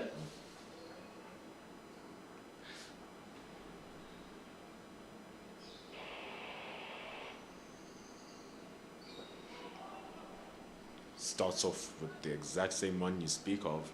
Nice and straight too. You know, even the way that it's been working with Siaplaki, you wouldn't even mind giving him one more over and then trying Bear Swanepoel just before you go out off to tee. Pops back! Bjorn Fortuin strikes. Man, does he know how to take wickets. It's a soft dismissal. And after such hard work from Yetley van Brieses, it's such a painful way to lose your wicket. Oh, partnership of 44, just starting to develop, starting to get them out of this hole. Did an excellent job, and then all of a sudden, look at this, just absolutely soft dismissal. One of those that he just fetched and just popped it up and says, bet you can't catch this.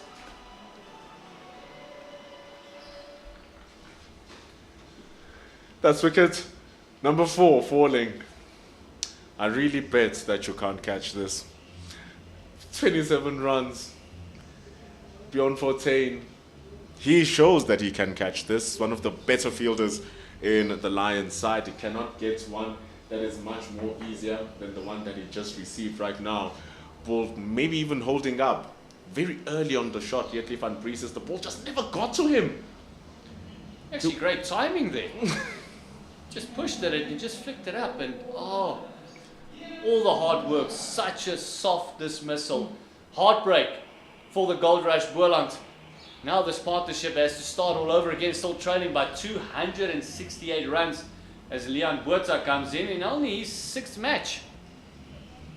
He's a very useful player, Leon Botha.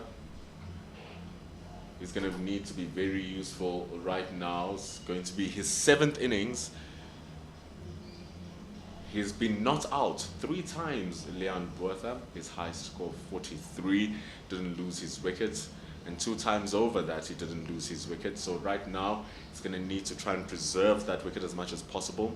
His average is 43. This is the Boland's genuine all-rounder.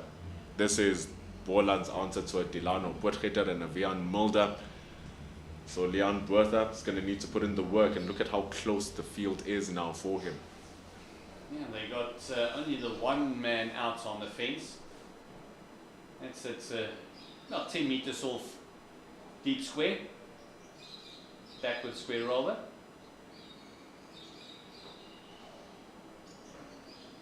Starts off straight here. It's that playing with the pace. Guess starting with that first ball being so quick, and he darted it in. The next ball just went back to his standard stock delivery. This is the normal pace that he bowled, and that's the speed that he got the wickets of Yetley van Breeses with. He doesn't have to be too quick through the air. He can just nice and play with the pace a little bit. Hold it back. There's that quicker one.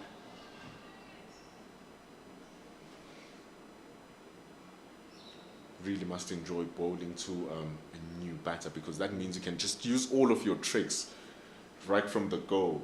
Keep them on their toes, keep them questioning what's going to happen. Beyond 14 bowls a beautiful over. A maiden wicket. It gets the crucial break of that partnership.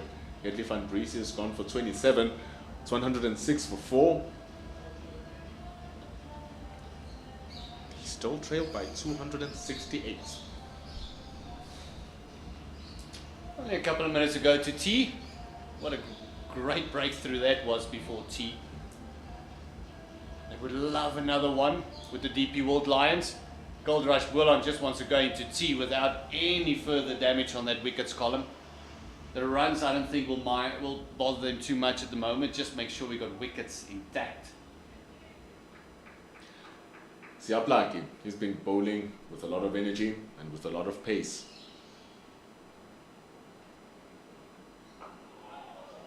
Really does come on quickly. They have that man standing under the helmet at the short 45. So if that short ball does come just under the armpits, that's where you want it, really, with the way that they set up, because you have a man standing quite fine at fine leg, because you're going to hook the ball if it's under your armpit. And if he does play it early enough, there's a man standing at square leg, just in case he plays it straight. So a ploy has been set here, Gerst, for that short ball you've been asking for.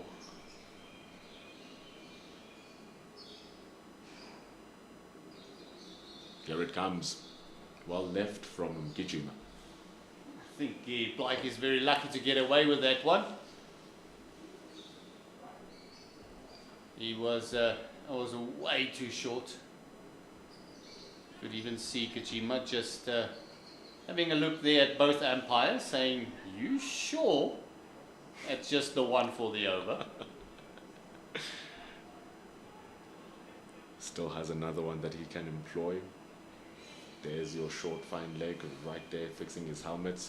Just behind his right shoulder is a man who's at the boundary, just slightly off your screen. Gets in good control of this one. He's very strong in front of square, Xavier Mgijima. It's his third boundary in that same area now. The score moves to 106, 110 for 4. Yeah, if they want him to pull it behind square, they got to get it up a bit more. And I think the previous one was very short. This one is just easy to play in front of square. Get it right up to that badge on the helmet. Get it right up on the eye line. That's where the hands throw and the head normally bobs out of the way as well. That's where you'll get the top edge. Go a bit finer.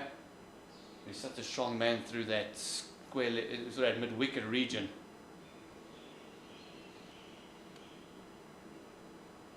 Goes for a wild swing. Plays on the player's ego. Just like what happened earlier on with Peter Malan. They say go for another one. I actually wouldn't mind seeing the short ball again. That's just a wild swing. Not even close to. You can see his reaction as well. He wanted to blame the bat there, but he couldn't. If anything, with the short ball that we're speaking about, he could even adjust the line if he can't get it up to that high. Go straighter to the body and force the ball behind square.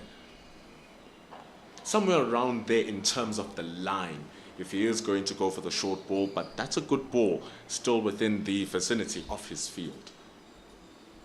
And maybe that will definitely bring in your fine leg on the fence.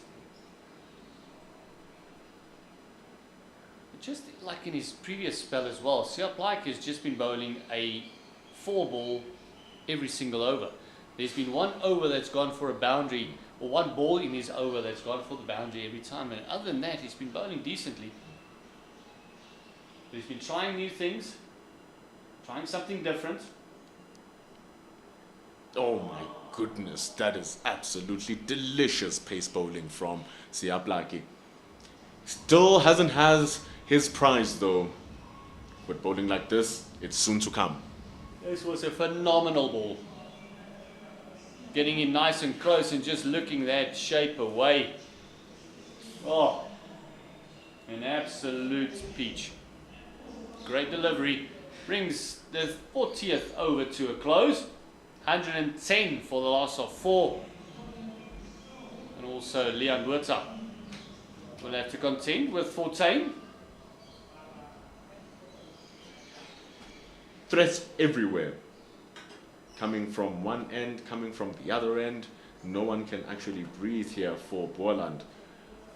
Beyond 14 already with the wicket, a soft run of Yetli van Brieses.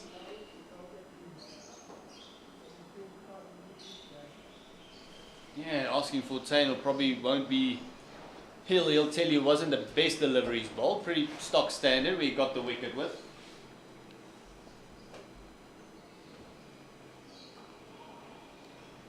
Previous balls before that, he got the inside part of the bat from Gajima and he got the outside part of the bat from Brieses that went for 4. Then the next over, he bowls a stock standard left arm around the wicket delivery and he gets a wicket. Funny game. It's a good ball that as well. Just continuously working on it. Good flight, good drop, good dip. It's all in the speed control here for Beyond 14.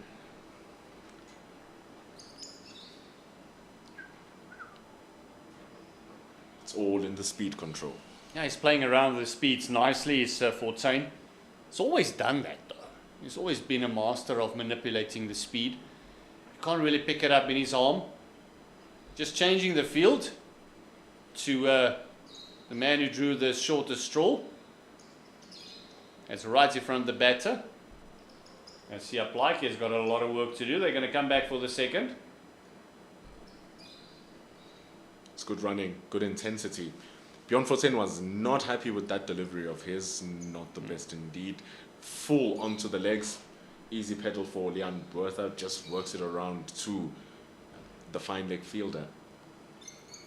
And especially now that he's moved the short leg now at silly point, you want it to be at front of that off stump and you want it to be slightly shorter so he can have a little bit of a push on the ball.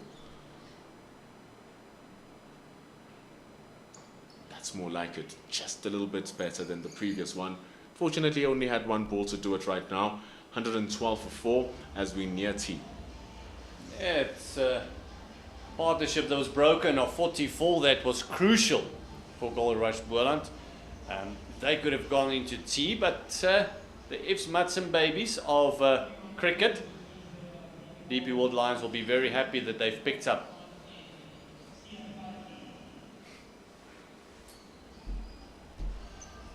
Yeah, Pendulo, some news there from a Centurion as well, where you spent day 1. It was written in the stars after day 1. Despite losing so much time in the game, the Titans now need 42 runs to win the match. They've only lost 1 wicket. So, unless if a collapse like what we saw on day 1 happens, the Titans will finally get their first victory. It's been a long time coming. 4 losses now for the Momentum Multiply Titans, who are the shared champions with the DP World Lions, by the way. The Lions themselves looking to change their fortunes after the loss versus the Northwest and failing to defend their T20 trophy.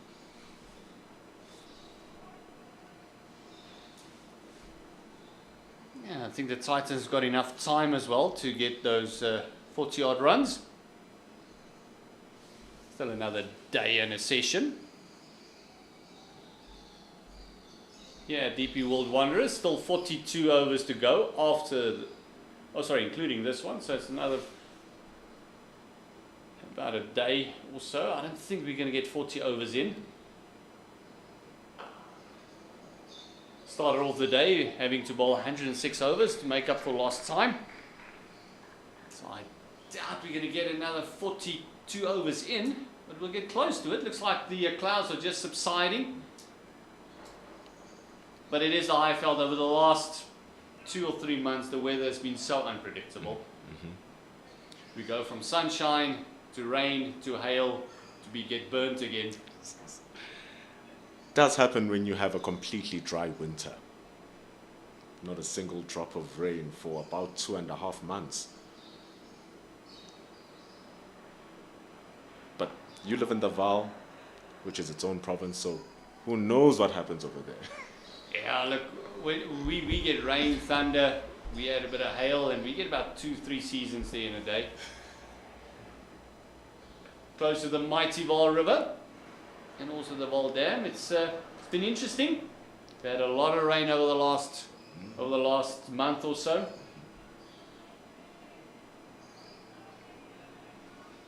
So this is why the surface is definitely not going to break apart. It's going to hold its shape.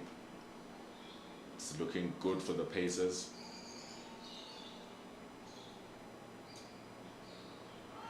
It's just the line here from Siaplaki, which is a little bit loose. For a couple of times now, it's what you alluded to a couple of overs ago, that just every now and then he will give you that ball that you can potentially boundary off. Yeah, that was kind of the one, if you just go a little dabble on it. Easy boundary down to the McDonald's sign.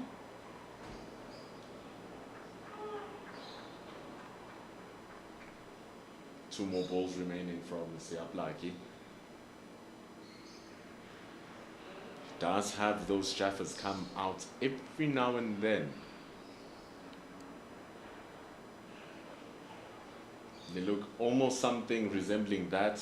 Avem Gichima, though, has faced over 120 deliveries now, so surely he has an eye for some deliveries that were once troubling him at the earlier part of his innings. I say it again, he's one of those that play the ball so late. Great patience. Even after he got hit a couple of times. Struggled to catch the bat there for a second. I think it's maybe just a bit of a loss of concentration there. Everything getting to him. Everything has been hitting him, why not his bat? Just say a final salute to the second session. It's the last ball of it.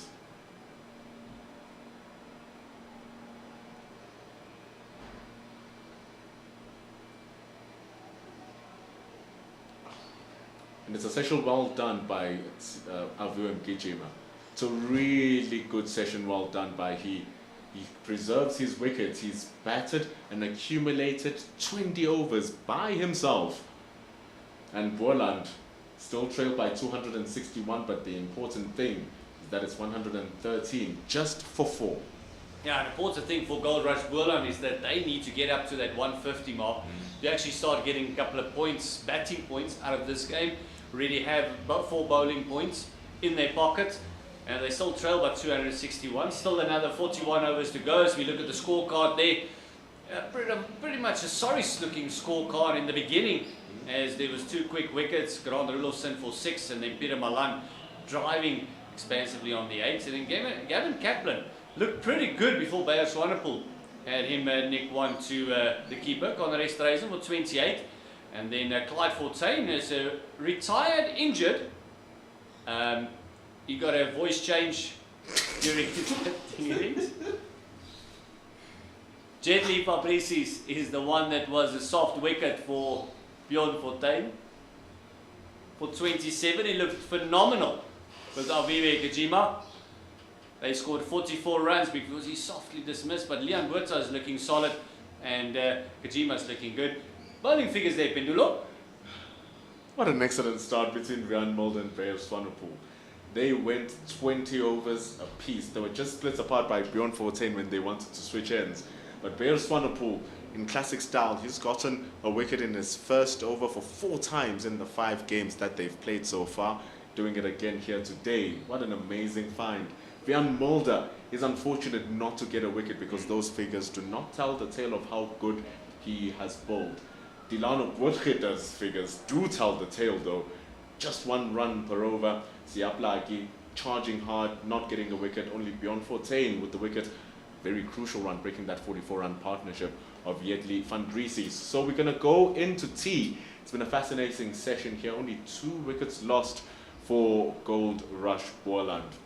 It's the longest day that we've had in this 4-day series. And thank goodness it's giving us some exciting and moving cricket. What's going to happen after 20 minutes? We will come back. It is Goldrush Boland on the charge of more batting bonus points. They still need 37 more runs to bag their first. See you again in 20 minutes.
Well, a good afternoon and welcome to the DP World Wanderers. It is, of course, the third day of the CSA 4-day series Division 1 for 2025-2026 season.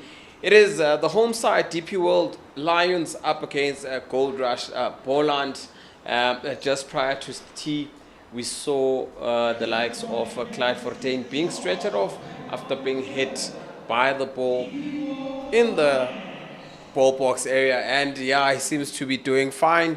And this is the most we've had cricket in the last 3 days. We've had 2 full sessions, and we're hoping we'll be able to get through a full days of cricket. Still about 41 overs left for the day. Gert, your summary of the day so far? Well, it's been interesting. It's difficult to see a result in this one.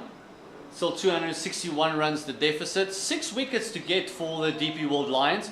They won the toss on day 1 and they elected to bat, and they made a pretty decent score of 274.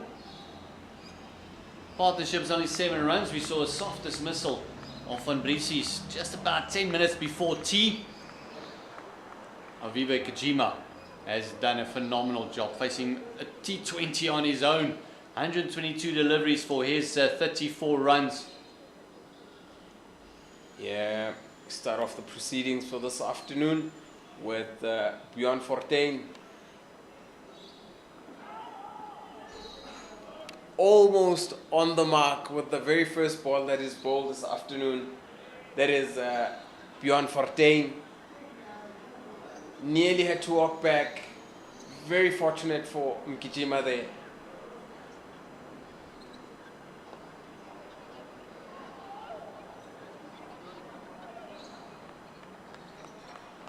That gets us going. First runs on the board just after the tea break. Mkijima being able to run down to the 9 strikers end, and a new batsman who just came in 10 minutes before we went to tea. That is Lihan Puerta, who's now on 2.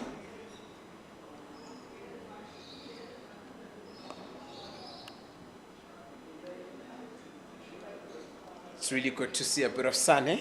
Yeah, sun coming out, and 1 or 2 patches of blue sky even that's come out. So Bjorn Fortuin has just been knocked around. You've got cover there at sweeper, then also he's got a man down at fine leg as well. Just trying to attack the stumps, and Gajima nearly got castled that first delivery. But from there, it's been just a little bit of lapse in concentration. He's been there for a while.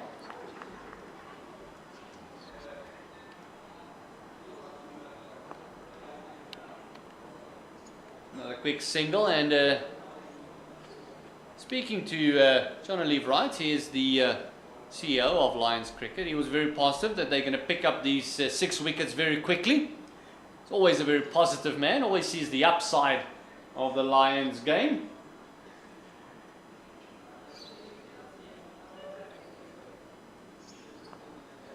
Definitely a very good start to proceedings just after tea.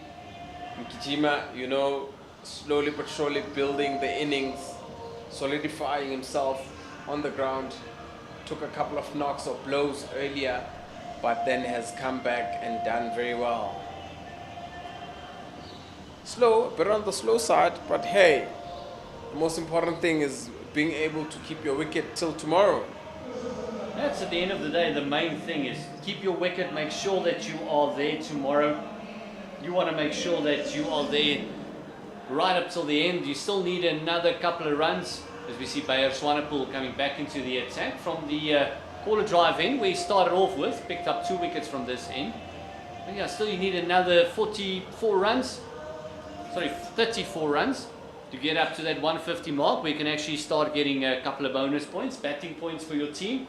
Already have 4 bowling points.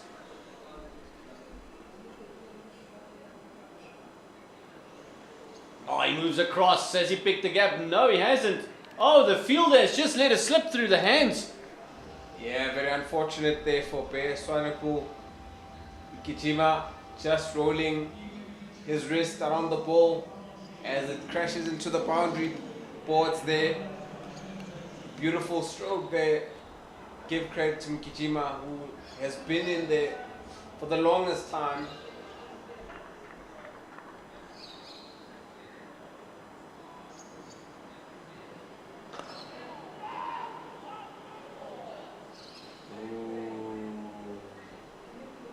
Was a chance there for a moment.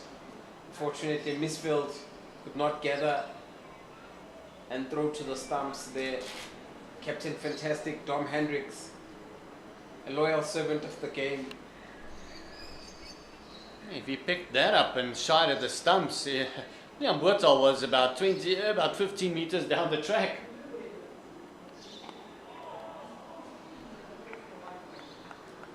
Talk about Bear Swanepoel just making Mkijima uncomfortable. It seems like the ball is skidding off. It's getting much quicker to him than he anticipates it or waits for it. I think it's just him trying to find his feet again. He had a 20-minute break after powers of concentration for a full session.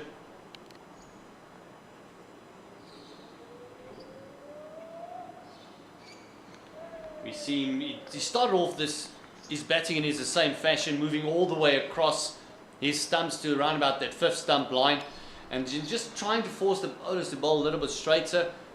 Swanepoel just keeping his line outside off. So as a coach, what would you then advise your youngsters when you see a batsman moving across? What do we then do? Do we bowl it short? Do we bowl it fuller? Do we just look for the off stump? Oh, lovely shot through mid-wicket.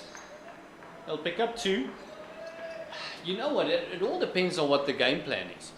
And then also your bowler. If your bowler is very happy just to stay patient, try and hit that top of off line the entire time, just stay there.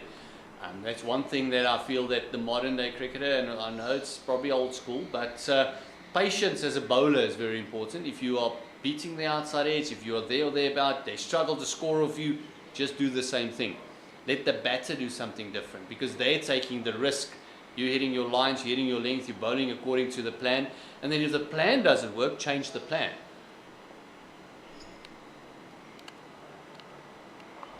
So there needs to be a plan on top of a plan on top of another plan.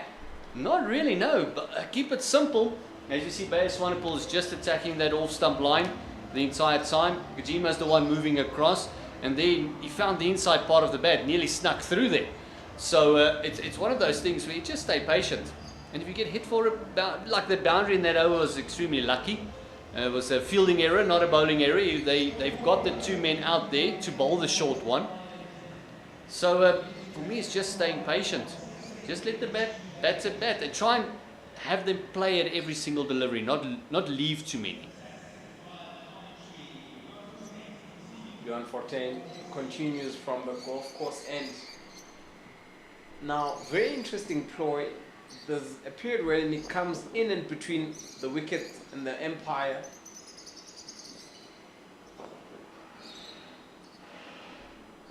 Oh, lovely shot. Just clipped it off his toes. Little shimmy down. And Liam Botha, exquisite timing. The ball that's 44 overs old. Lovely timing. Beautiful shot indeed from Liam Botha. Great shot. Also as one person that's not afraid to play his shots. We haven't really seen much of him.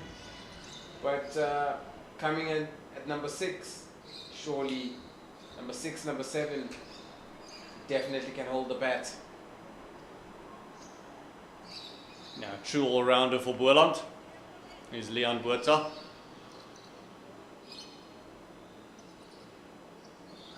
Oh, big appeal. And it's been given out after a lovely shot from Liam Botha. Fortuin strikes again and half the team is back in the dugout. It was definitely a good one. Unfortunately for Liam Botha being given out LB. And fortunately for the DP World Lions as they now get into the tail of the Goldrush Boland team.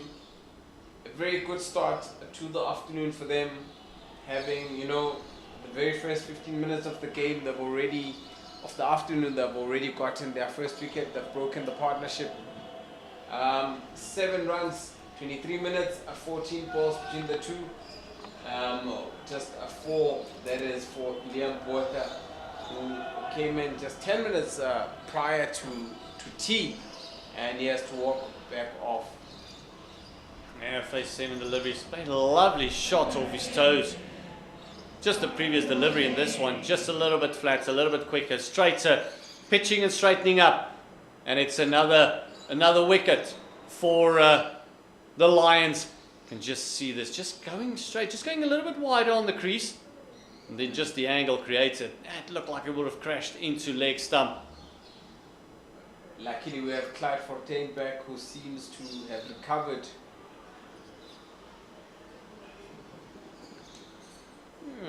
Brave to come back. Thought it'd probably come down lower the order. But hey, he needs to lead from the front. Yeah, Clyde Fontaine had a unlucky blow earlier on, but he's back on, soldiering on. No doubt everyone around him will remind him of what happened, but he'll be more than happy to face the spinner. Are we likely to see a Siaplaki coming back in just to remind him of what happened previously? I think Swanepoel is just hitting his strap, so I doubt that would happen in Bali.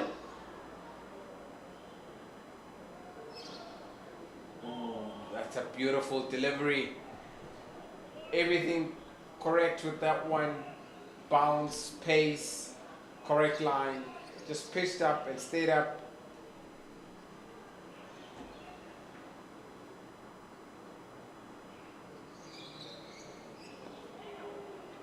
Very dangerously going back to Fontaine there. Indeed, was able to just keep the ball off. Would be interesting to see, if possible, if one could see him mentally where he is.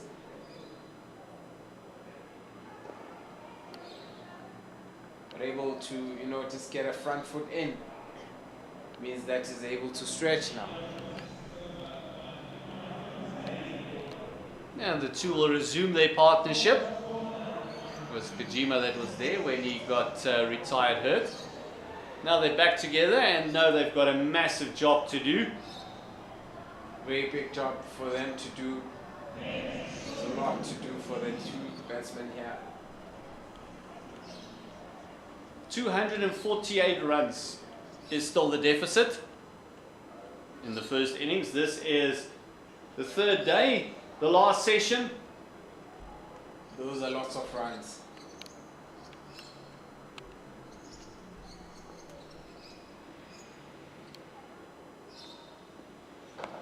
Because we've lost so much time every single day. We start at 9:30 and not 10 o'clock as scheduled. So 9:30 start.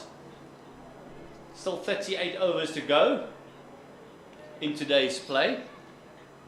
With 16 overs in an hour, should be bowled. We might get, I thought we're not going to get close to it, but we might get close to it, especially with the clouds subsiding, sun coming out. But what will make things much easier is if Lions got the breakthroughs consistently this afternoon. It would make their work much easier and much lighter. Only have to worry about trying to bowl them out. Surely a follow-on would be applied here. Yeah, at the moment they've got 2 bowling points already. Wickets 7 and 9 will be the other 2 points. Oh, that one jagged back quite a long way. Kojima moving across his stumps, and the replay of that would show they might be closer than we think. I think it was a bit high. Yeah. Is that an extra bounce from this corner drive in that's cost Swanepoel there? Yeah, that's the only thing that saved him. That a bit of extra bounce. It looked like it was going to crash into the stumps, but height was not on his side.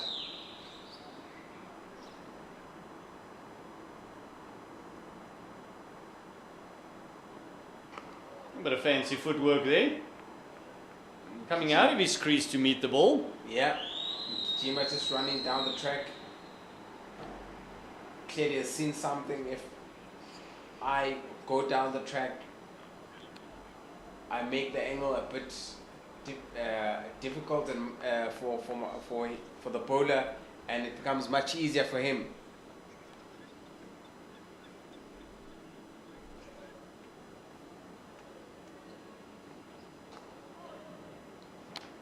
Nudge around the corner. Protection for the fielder. One more delivery left in this over. Kijima just keeps chirping them away, slowly but surely. Has been around the block for a while. 135 deliveries. Played well for his 42. He soldiered on for the Goldrush Boland. And he's been leaving well as well. He's been one of those that's been leaving on length. He's been leaving on line as well, reading the swing properly.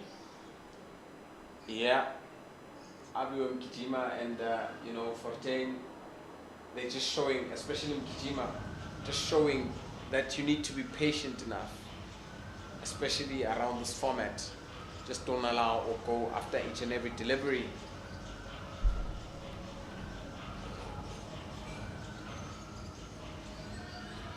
Fortain probably asking, mate, are you okay? That was a nasty blow earlier. The fortunes talking to one another.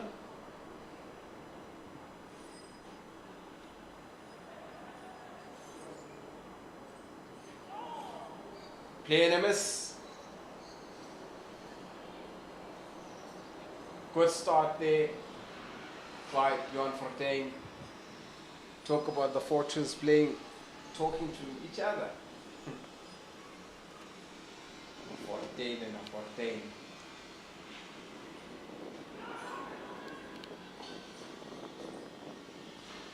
Quick single taken. Came off the bat. So Yeah. just finding the outside part of the bat. Trying to work it on the leg side and just flew off. Great awareness by Fortain. Yeah.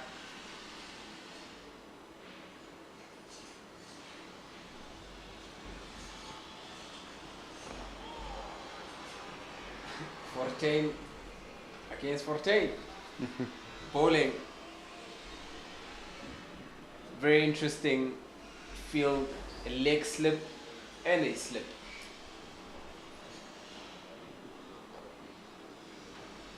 Maybe try and hit that one just a little bit hard. I think it's one of those. So you're a bowler, you're a Fortain, and you're a batsman. Surely it just becomes a competition between the two on the park. Yeah, look, there's always a competition between bats and ball. Your opening bowlers versus your opening batters. Your spinners versus your middle order. And then whoever's got the most wickets will go at the tail.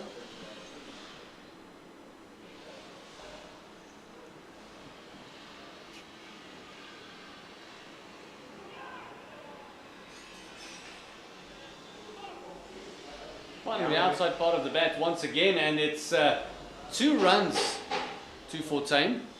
Young Richard Siletsane, who's had a very quiet game, is very unfortunate to depart for a duck when Lions were batting.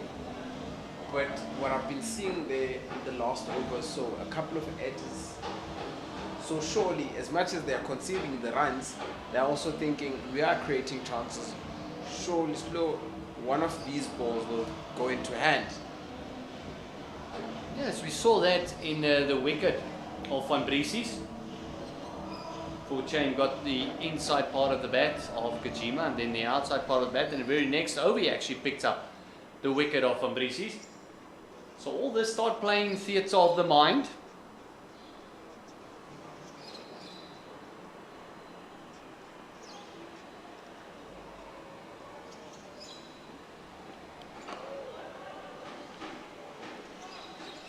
I like the fact that he's going nice and full. Yeah. Is Bayer Swanepoel. Just keeping it simple there. Just bowl one line, length, and you will get rewarded. You don't have to do much like we were saying earlier.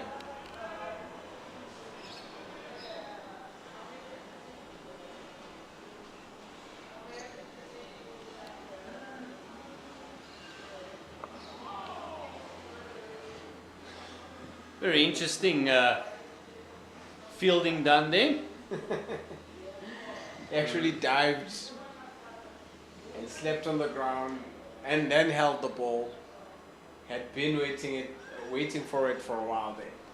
Bjorn Fortuin just letting the ball come to him. Scored a nice 66 while he was batting. Great partnership with Esterhuizen. Keeping it simple. Stay patient there. Straight. See that you miss. I hit.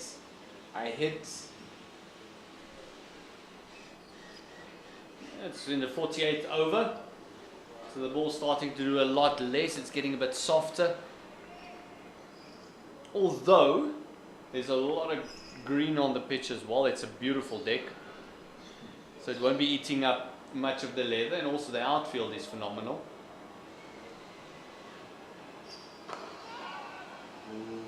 Driven on the up. A half-hearted shot there, stopped halfway. Being drawn out or drawn to a drive. Very interesting.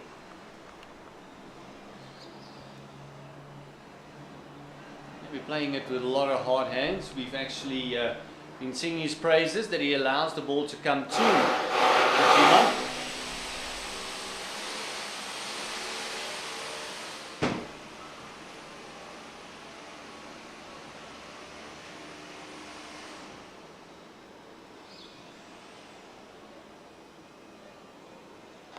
It's not one of those short arm jabs.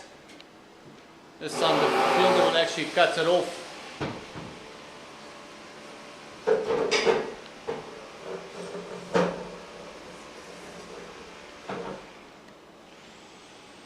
Yeah, you hear a lot of background noise here. Well, I guess the preparation for the World Cup has started. It's underway.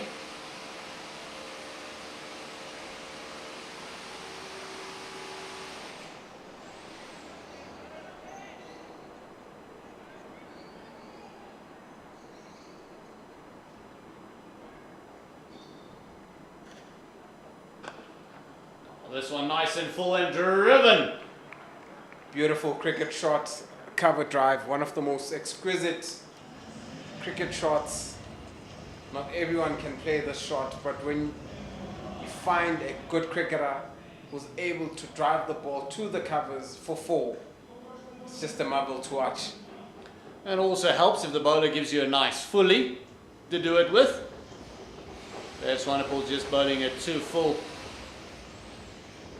Picked up 3 wickets so far as Bayer Swanepoel. Partnership has gone to 20.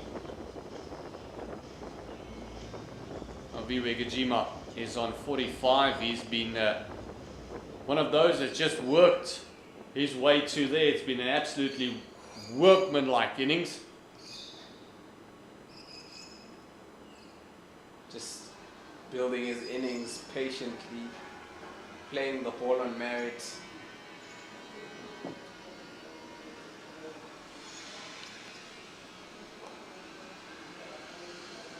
Lovely shot, just working it past that man at mid-wicket.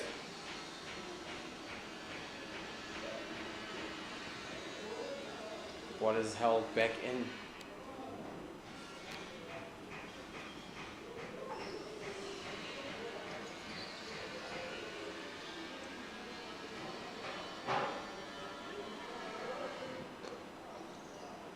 Shot through the covers again. A lot of work for the sweeper to do. Another beautiful cover drive by Fortuin. This time does not reach the boundary, just goes for 1. Now the next 30 minutes are going to be very crucial between the 2 batsmen. it's gonna be a make or break. If another wicket falls here, you already deep into the tail end. But if these two can keep going till tomorrow morning,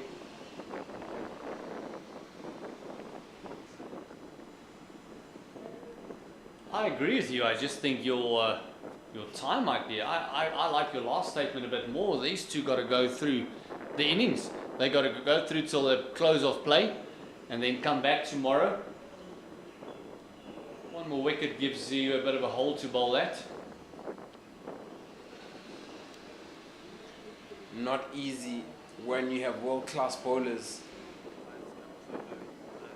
of the Lions bowling at you, or bowling to you, or coming at you.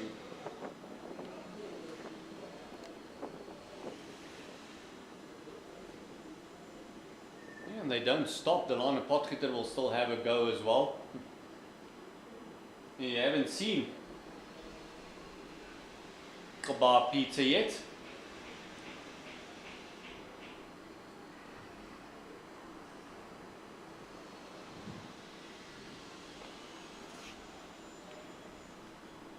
Just nicely opening his left leg up and just pushing it for one into the covers. With that being said, it is 139 for 5 after 49 overs. Mkijima moves on to 47, and Clyde Fortin, who's come back after it retired early, is now 112. The deficit now 235 after the Lions were able to put on the board 374.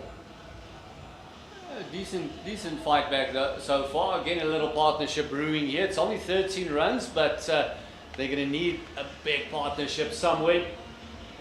They still need 11 runs to start racking up those bonus batting points. Very important that they break this partnership. Very important that the Boland team keeps this partnership going. Like earlier from the Lions team, we saw two very powerful partnerships. Zubair Hamza and Dom Hendricks. We saw partnerships between Kwana Oosthuizen and Bjorn Fortuin that made the total to be where it is right now. So it's very important that one of these partnerships gets a 100 partnership.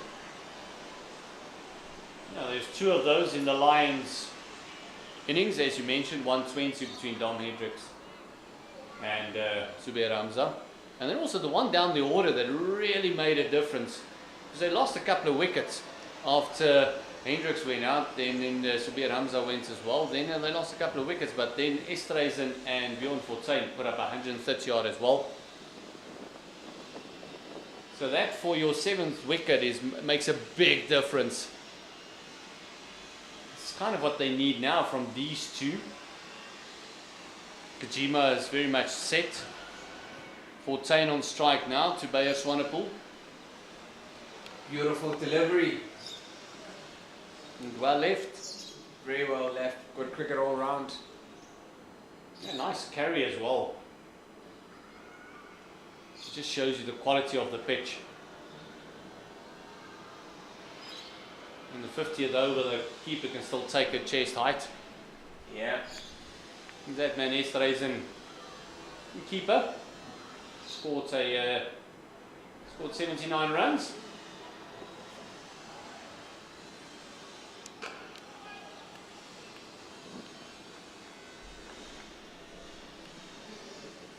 Trying to draw Fortuin into a false shot there. He's bowling it a bit full.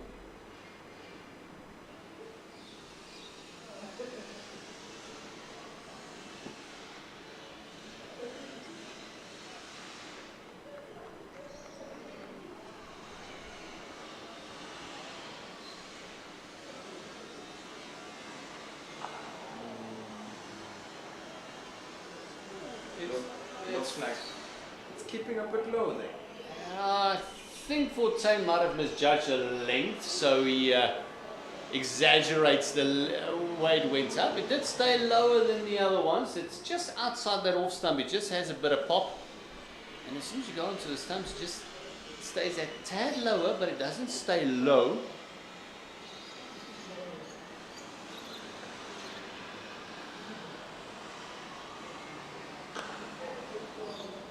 Second time, 14 thought he's going to take off for a run.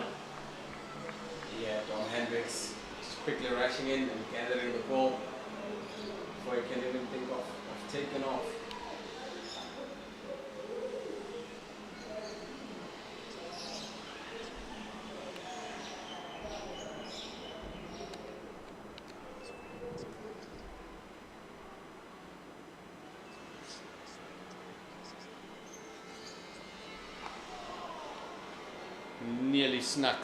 Nearly snuck through the defences there.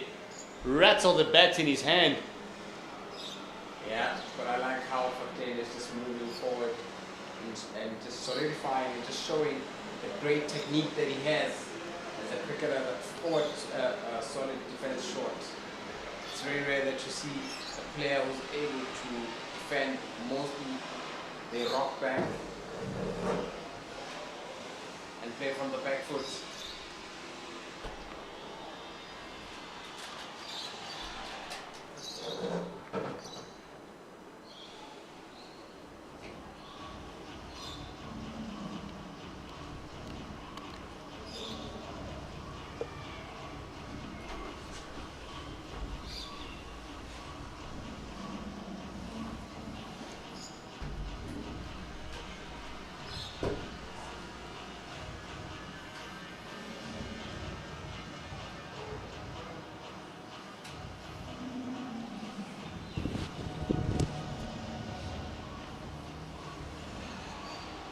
As we can see on the scoreboard, just acknowledging the 2,000 runs scored by Dom Hendricks here at the beautiful Bull Ring. It happened on the opening day where he reached the milestone of just being able to score 2,000 runs, and was close, very close to scoring 10,000 runs in domestic cricket. Bendulo, good afternoon, welcome after the drinks break. This is the most cricket we've had. It's a lot of overs being bowled. 73 so far. And the way things are going, we might even get probably 20 more from where we are. 15 more rather. Unless if Beyond 14 bowls and they get a Nabapita on the other side, which I think would be a good idea now. The ball has gotten softer. Not the bowlers have been bowling a lot, getting more quieter. Bring something different. It's a good lead, that's good ball. Don't want your bowler to have a thank you for coming, we call it TFC. Don't want him to be there, not bowl. So now that they've gotten used to the pace, just bring something different where they think they can attack. That's how leg spinners are more dangerous. So thank you for coming.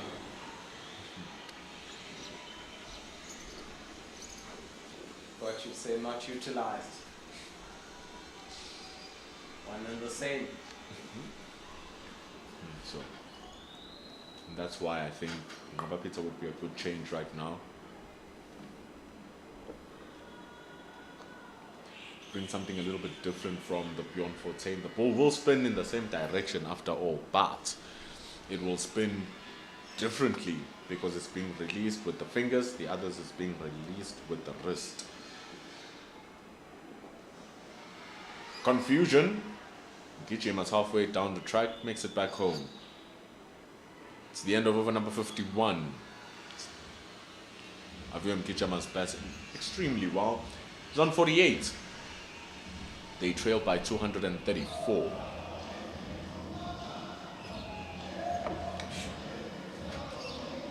Points are all important now.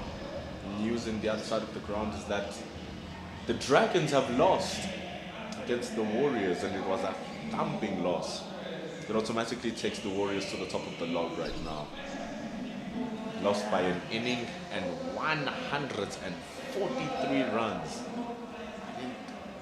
Got steamrolled for just 84 runs in their final innings.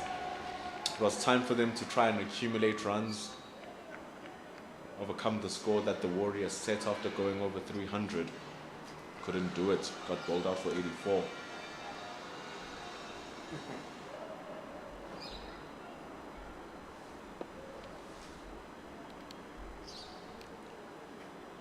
especially from a team that was at the top of the log. And after they got such a good win versus the Lions here in the last round, you would have thought that at least they would be able to give us fighting spirits, but they can't. Can they fight here continuously? Boland, Lions want to end this innings. They're bringing in Bjorn Mulder now in the toilet driving. Yeah, I'm hoping to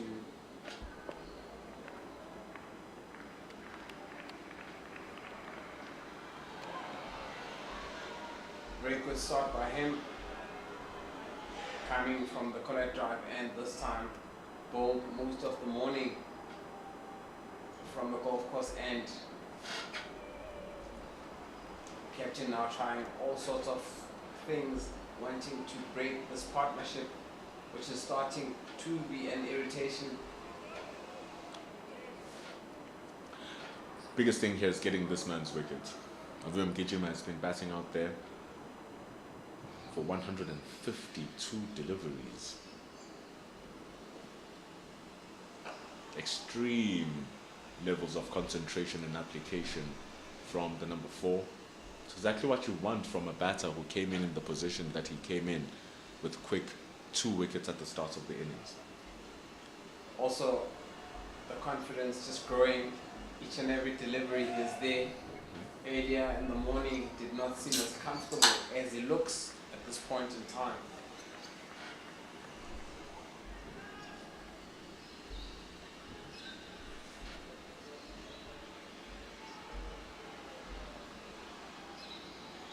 Pulled around the corner. He's going to go for a single. And this is what you want, really, buddy, from your batter. You don't want them to give their away wickets easy. So often nowadays we speak about, yo, you must score quickly, you must do this, you must do that, T20 cricket, baseball, you're batting too slow.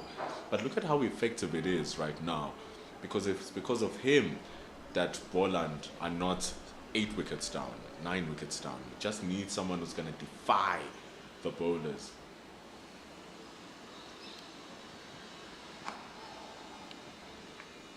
Very important what you're saying.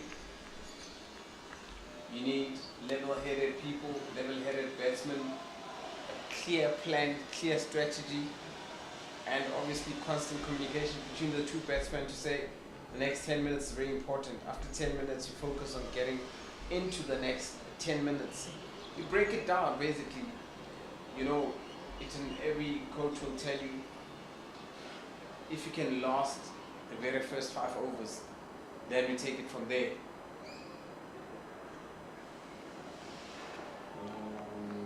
Beautiful delivery, well played, also well left. So good cricket all round, taken by the keeper. Good stuff, yeah. Cricket exhibition. Just getting a little bit closer to the stumps here from Bjorn Mulder. Ball's nipping in towards the right-handed Clyde Fortain. It's done well to brush off whatever demons there were earlier on, which saw him retire early. It's back on, looking good, focused. Plays with confidence. Ends over number 52. Boland trail by 233, 141 for 5.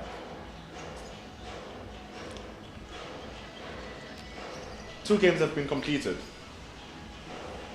The Titans, they bowled a gem in day number 1. They saw the Dolphins on 88 for 8 after 33 overs. And subsequently, they've gone on to win that match, winning by 9 wickets. Imagine, they had a very small target to chase down. They were only chasing down 71 runs, and they made it very aptly. Chasing the 71 can be very tricky. They never make it easy.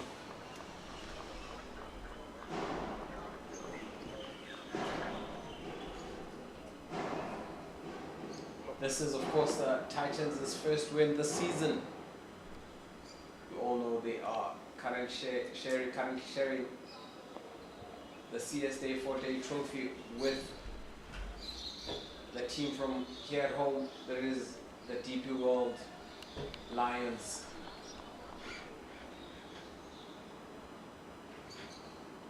Four losses.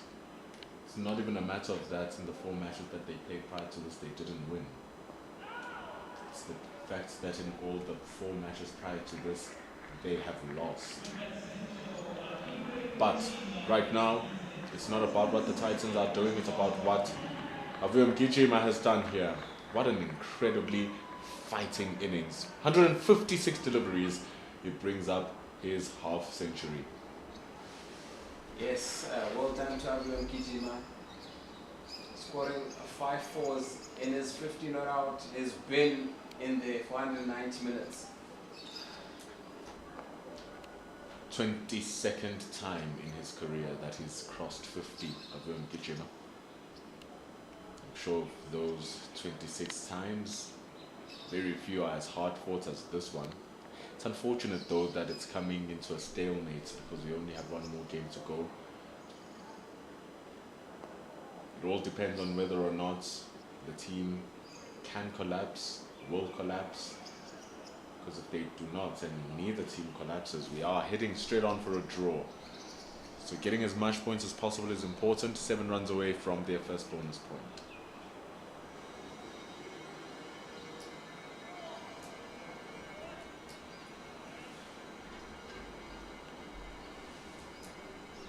Table leaders Northwest Dragons also suffering a huge defeat.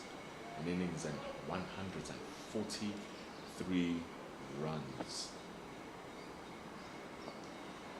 Very lucky that in this series you don't lose points for the amount of runs you concede or how big the loss is. Otherwise they would have lost plenty there, the Dragons.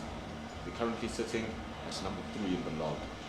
143 for 5. It will be interesting to see how the log will look prior to Christmas. It's a very tightly contested log, not much separating number 3 and number 5. And obviously now things are going to change. We have the Warriors who have now moved to 83 points with Israel Dragons on 80. So a good, anything that happens that's going to be positive, hopefully the Lions get the result or one of the other teams will definitely bring in or change the log. These 2 teams here destined for a draw. Say it ends the way that it's ending now with the Lions having 9.5 points in the match and the Dragons currently having 4. They'll get 6 points for a draw each. That takes the Lions tally to 15.5 points for the match. Takes the Dragons tally to 10 points for the match. So that means that Boland will go to 77. The Lions will climb to 82. So if they do get an edge from Vian Mulder, they'll keep getting the wickets and get closer to more bonus bowling points. Man, has Vian Mulder toiled and toiled and toiled. He's asked plenty of questions and finally they get the answer and it's the big one of Aviom Gijima. Beautiful delivery there from Melda, being caught behind by Estes and Aviom Gijima. Had been in there for 193 minutes, facing 161 balls and managing 5 fours. Now this becomes very interesting. We're talking about the bonus point. You just need the next wicket. You get the 7th. That is, you just they've got 3 points, 3 bonus points so far for bowling. That is. So it becomes very interesting. I still think there's a possibility of a result here. It all depends on how this is going to play out. It really depends on how this is going to play out. The way that the sun is shining out, seems like we might get a full day. And all we need is more wickets. Only wickets are going to help get the game to a result here. John van Berg is coming in now at number 8 for Goldrush Boland. let's take it back to the morning session where within an hour, 4 wickets were taken. And then the Lions had an opportunity to actually now have a bowl at Goldrush. So I think there's lots of time, hoping that the sun keeps shining and the rain keeps away.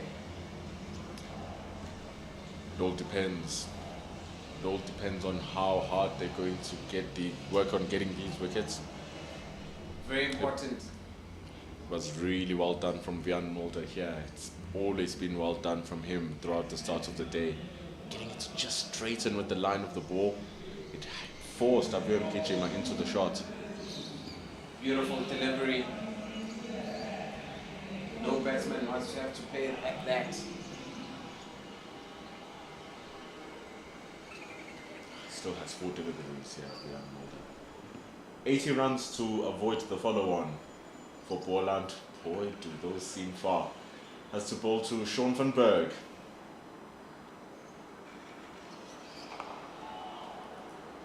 Straight on the mark there. He has been around for the longest time, this Sean van Berg at the age of 39.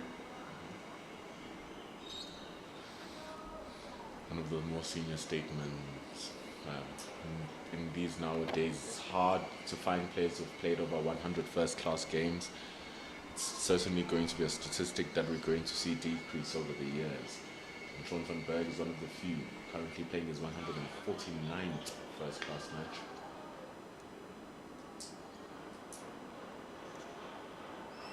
Leaves that big.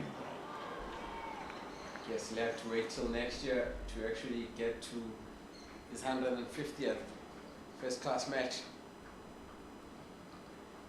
As this is the last round of games for the year.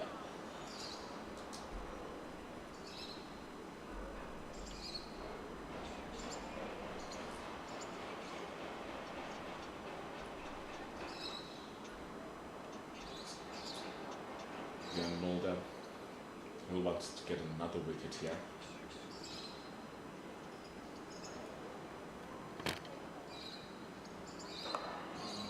And the way that he's bowling, he has been forcing both the batters since the start of play to continuously play at the ball.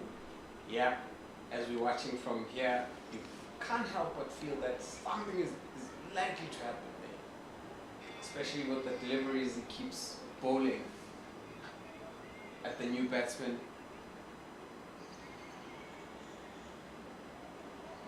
You definitely don't want to let the batsman settle in.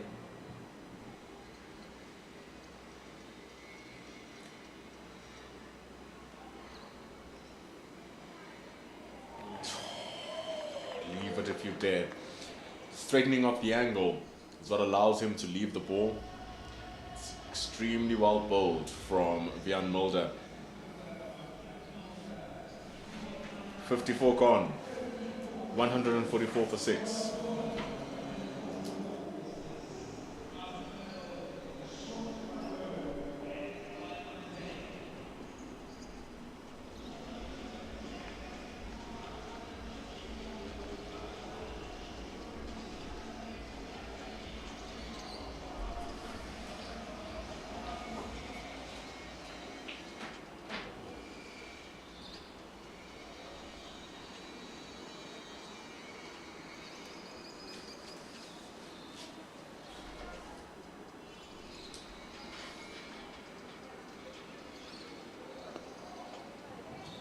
John Fortain continuing with his operation here.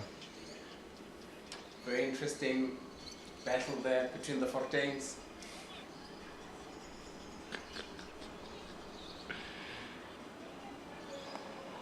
Which Fortain's fortunes are going to lie in the higher stakes here. Bold cuts. It was aerial for a moment by Clyde Fortain. Bjorn Fortain with heads on his head. There's no relation between Bjorn and Clyde, by the way. Just sharing surnames. Well, they're Fortains. Automatically, they become family.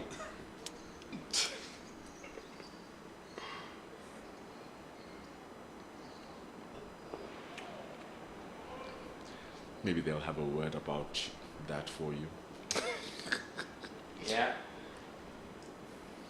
Saw him having a chat earlier. Probably was asking him, how are you feeling after you had to be stretched off? This plays like he's forgotten that. Didn't look good. Didn't look good at all. He was in so much pain. Even the slightest of touch in that area is not nice. So imagine a delivery, hard cork leather coming at almost 130, 40 kilometers an hour. Rocket.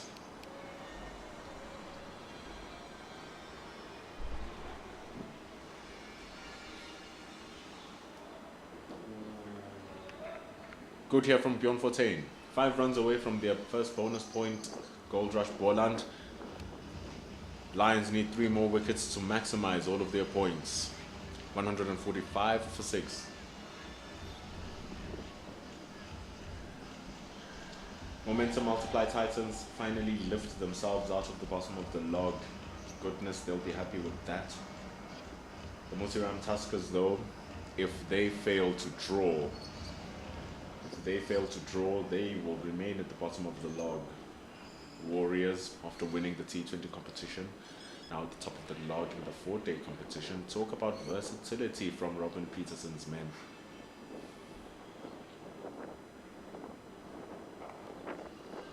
And now the DP World Lions have gotten a good chunk of points. Want to restrict Boland from getting any more than what they have, because they are direct rivals between how many points they're going to get and how high they're going to end in the log after this round. Now, the Warriors have been a team that has been doing well this season, having just won the T20 tournament just a couple of weeks ago. And look where they find themselves. With that, just an extra run added to the score.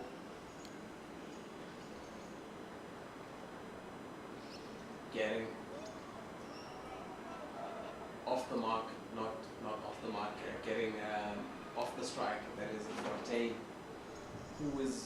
who looks very comfortable compared to when we saw him earlier, and looks to solidify himself, and just hope he's there at the end of the day or end of proceedings. Important 20 minutes again. It's about an hour and that 20 minutes that's left for play.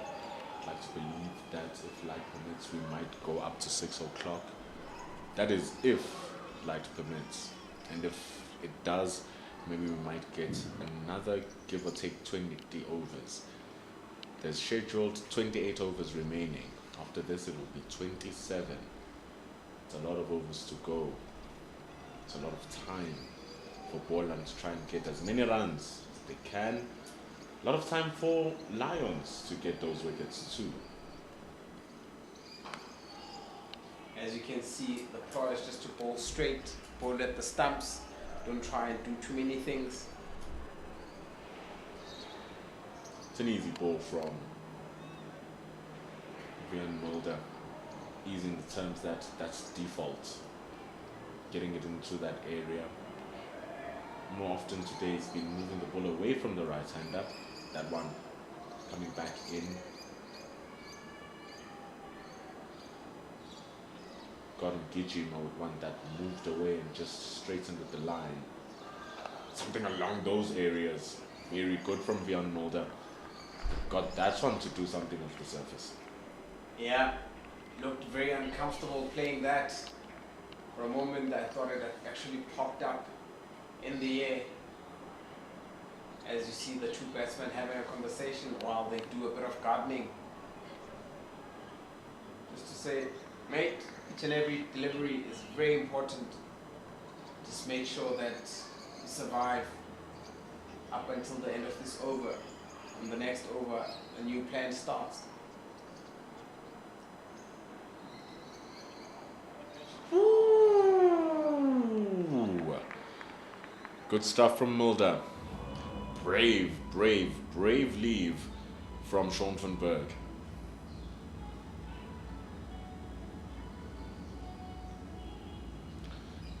trusted that the ball was going to move away. If it didn't move away, the off stump was going to be in question. 56 overs completed. Scores 146 for 6. Very good delivery there. It's the perfect cricket delivery when we talk about a beautiful ball being bowled. Really want it to be up there to the stumps. You want the bowler, you want the batter to try and fend at the ball, which is exactly what young Mulder was able to get. Change of bowler. Finally, we're going to see the introduction of the leg spinner, Wayomze Peter. Now, Peter has only played about 4 games. Has 4 wickets to his name so far. Fairly new. Gonna be an interesting battle here, especially when Van der Berg is on is batting or facing delivery, leggy to leggy. He's always wanted to play 4-day cricket, play first-class cricket, play test cricket. If he can hit his areas here in Peter continuously, because it's not about just hitting your areas 3-4 times in an over. It's about trying to hit it 6 times out of 6 to get into the highest level of the game. And as a leg spinner, it's not going to be easy. So he must apply his trade right now.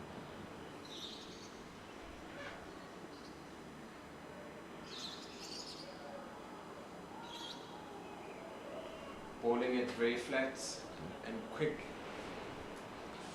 Forte, not sure whether he's able to read him at this point in time. I think that's the key, is the speed control. Sean van Berg much slower in the air than Peter. Gets the outside edge. Flying Richard Seletwane can't stop it. Tilano Potgieter is going to come around. It's just going to be a single.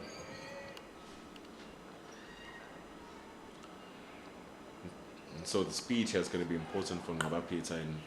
In white ball cricket, you can afford to be flatter, be quicker, and you can drop the ball a little bit shorter because you are understanding that the batters are going to be attacking you. So you can be a bit more variable with your pace and your length. But here, when it comes to 4-day cricket, none of that. It's all about consistency. And good speed is key. Beautiful delivery there. Spoke about it. Leggy versus leggy. Just feeling for that one, Sean van Berg. I think it's also good speed. Still a little bit flat. I'd be interested to see if we can try and bowl it a tad slower. In that manner, it can just get the ball to do something more off the surface, because clearly there is some spin for him.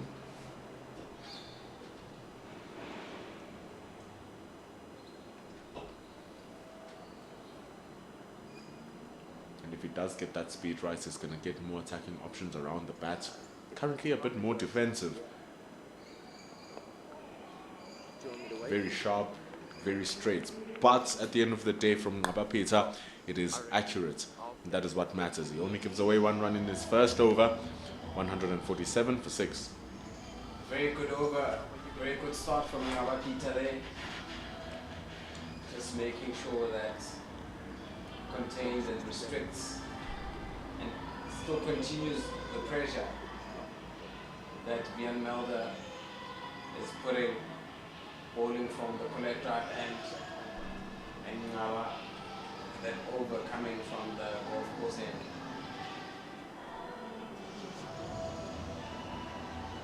So spin is going to just be on the far end of your screen, which is the golf course end. Pace is going to continue from the caller drive end. Vian Mulder is bowling to Clyde Fortain. He's given some troubled deliveries. Floats this one really. Easy to deal with from Fortain. Yeah, for a moment looked like it's falling off. Does not lose his balance.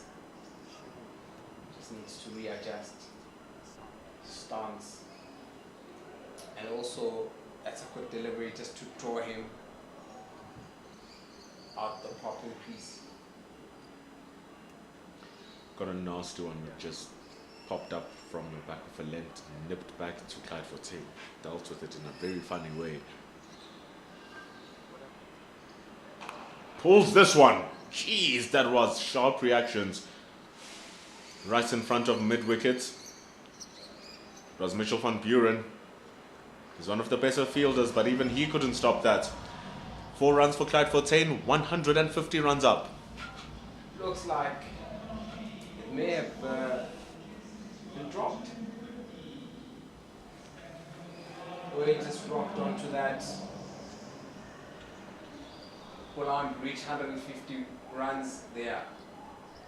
151 right now with the loss of 6 wickets. And we spoke about the bonus point. They've reached their first betting bonus point. Oh, that is a beautiful ball from Vian Mulder.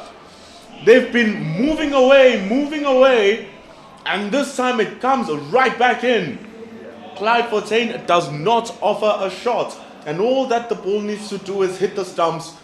Umpire Arno Jacobs believes that it would have been hitting the stumps, and Clyde Forte is out LBW. Beautiful delivery from Vian Mulder. Unfortunately for Clyde Forte, having managed 21 runs in his 72 minutes, having faced 40 balls and scoring 3 fours in his innings, and that is the bonus point for the Lions. Oh, he's gone for all money. That's a very key wicket. Gets that third bonus point like you say, but it doesn't matter if the ball hits him outside the line of the stumps here. It's the fact that he didn't offer a shot. The umpire really believes that it was going to come back to hit the off stump. And it's hard to argue against those ones if they don't offer shots. Tough leave. And one you would classify a bad one from Clyde Forte. He's gone for 21. Did play well though. Surely the Lions are now looking into getting into the tail. If they can wrap this thing up in the next 30 minutes and send them in. See what's going to happen. The ball seems like it still has some life into it. But that wicket, just saw it nip back in to Clyde Forte, ever so slightly off the surface from Vian Mulder. There it was, that just gave the decision easily to umpire Arno Jacobs. 58 overs in, the ball still has some bit of movement. Ayabulela Kamane, he comes in at number 9.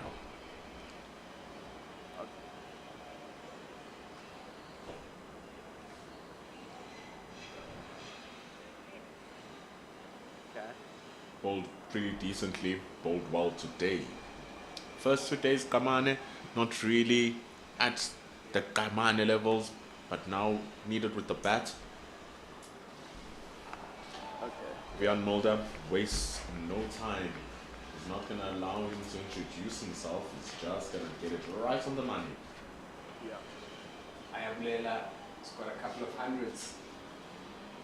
Very good with the bat also and the ball. Very handy.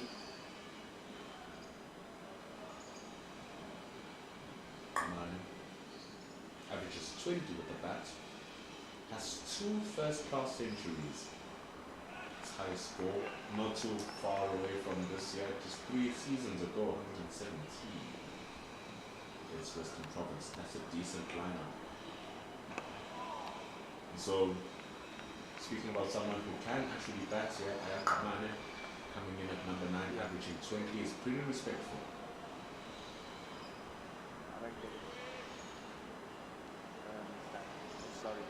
So it's like how the Lions have kept the extras down to 4 so far. Spoke about the extras from Boland earlier. A total of 28. No, but it's the truth. 2 no balls, 1 wide, 1 leg by. Oh, edged! What a grab! That is sensational at the slips. Wicket number 8 falls. Delano Potgieter with an absolute mighty grab to his left. That's the end of Ayakamanen. What a catch. You can't fault Ayakamane. That ball was there to be played. A beautiful shape from Vian Mulder.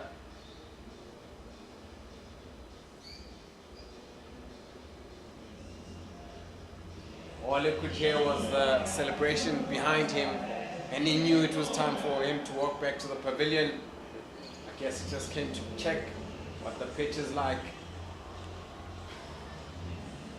Well, he found out.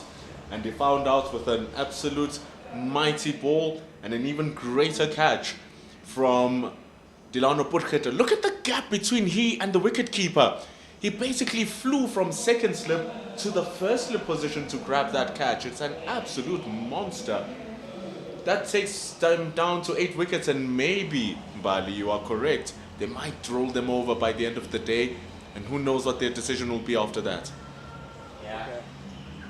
In comes Clinton Stearman, who's playing his 82nd match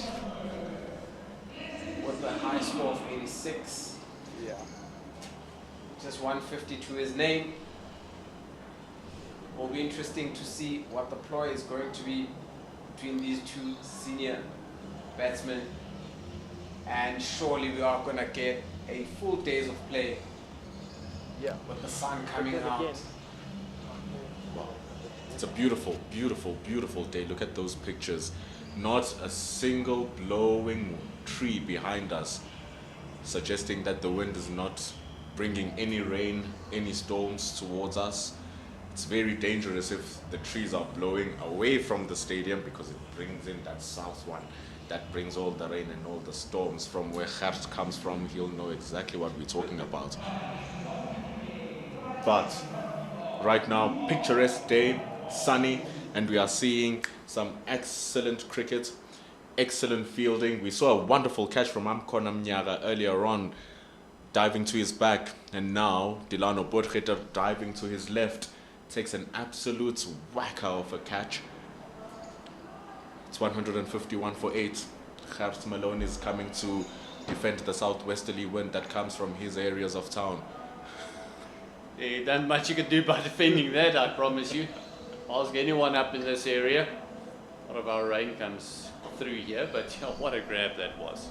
A phenomenal grab. It almost looked like it passed him for 1 second. And he just jagged back, and it's just phenomenal. Everyone just standing a little bit closer, and almost catching it behind him. Those ridiculous ones. Saw two phenomenal catches in this match already. That must rank right up there to one of the catches of the series. We've had the pleasure of seeing some really good catches. Slip cordon for the Lions has been fantastic. I'm thinking back a couple of weeks ago to that Reza Hendricks second slip catch, becoming Superman really to dismiss Diane Khalim. And here we are with Delano Potgieter, who is an all-rounder in all senses. Gert's an incredible batter, wonderful bowler, and here he is showing his fielding prowess. 151 for 8. Deficit still 223 runs. Kava Pizza coming into the attack for his second over. Got a feel he's going to be a bit of a handful. There's a bit of purchase off the deck. I think he's happy at the speed. Speed is bold. He bowled the first over in. I wouldn't mind seeing him just 5 kilometers slower than what he's bowling right now. Almost there with that one. Almost there with that one. If you just ever so slightly slower, give it ever slightly even more air. Actually, at that speed, it doesn't matter. It's going to have its own loop anyway. I just want to see how it's going to react for him, rather than that white ball speed of that flat and shortish area.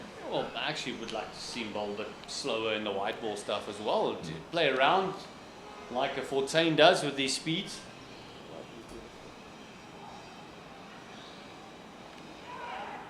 Oh, very nearly just pushing this one into Richard Seletwane's hands. Was it backward point? It's more like it from Peter. Last two deliveries are getting to that correct-ish speed that you'd want to see. Because Sean van Berg really showed the pace that you want to be bowling here, because it got a lot of purchase out of the surface, just that it didn't get the wickets that his bowling deserved.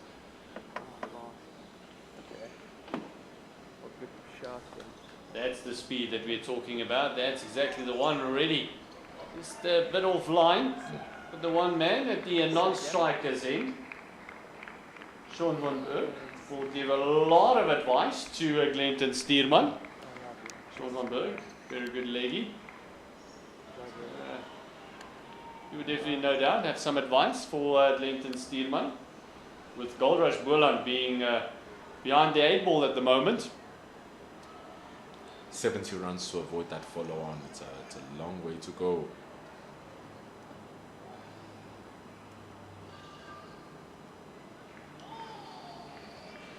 Has 2 slips. How about Peter? So the expectation even from the Lions is that he's going to get something out of there. Yeah, and he's leaving that gap open. He's got no one straight on the fence. So you've got to wonder how long Steerman will wait till he tries to go one downtown. They keep tossing it up. Those eyes might just lit up, and you can see him there just having a bit of a practice. Kaba Peter's over comes to an end. It's the end of 59, 154 for loss of 8. They've gotten that crucial batting bonus point. Now every run that they score counts for 2% of a point. So right now, 0.8 for that extra 4 runs. So they're on 1.08 points. A lot of work to do now, because they only have the first innings to make these bonus points. They can't do it in the second innings. They've already lost all of their stay hard batters. Sean van Berg averages 28 for his first class career, so that's not too bad. He's going to need all of those runs here today. Yeah, but it's almost like he might just run out of partners. Every 50 runs means 1 full point. But as you mentioned, every single run from here will give them something. And 1 more wicket will give the full allotted of bowling points to the Lions.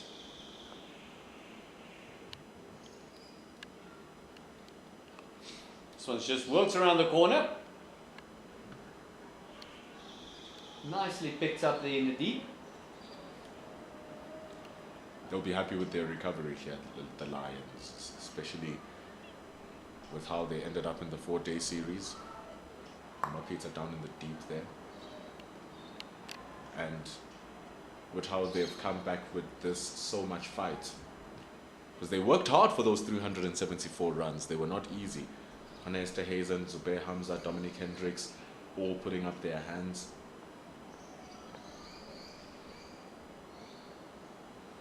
And despite the lack of that X-factor bowler who's going to absolutely torch the batting lineup, the consistency and accuracy of Mulder, Swanepoel and Bjorn Fortuin has been the price here for the Lions. Yeah, and even after a couple of overs, Bjorn Mulder is still getting that ball just to swing away. So there's definitely still something in it for the bowlers. But they've bowled 14 overs. Mulder, 14 overs, Swanepoel, 14 overs, Fortuin.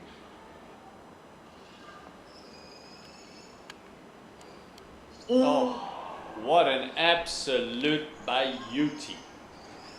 You just see even the batter standing there, trying to figure out which line would be the right one. And although he's on the receiving end, I think Glenton Steerman would appreciate that ball, being a away swing bowler himself. It's very nice. He's really forcing the batters to play. He's not giving them a choice, because if that ball does not move, you lose your wicket. Ask Clyde Fortuin. He understands how he lost his wicket, because he believed that it's going to move away and it's going to be okay. It actually came back. Oh, lovely shot, and couldn't stop it at backward point. It's 4 runs, and Glenton Steerman, lovely shot, great timing. Good dive from Richard Seletwane. Excellent fielder. Not much he can do about that though. A little bit wide from Vian Mulder. He was attempting the one that comes back, so that's why he gave it a little bit more width. It was too much width, and it was a little bit too short. Very well dealt with indeed from Clinton Sturman. It didn't actually come in, it kind of just kept its line and made it a lot easier for the batter just to hit through it.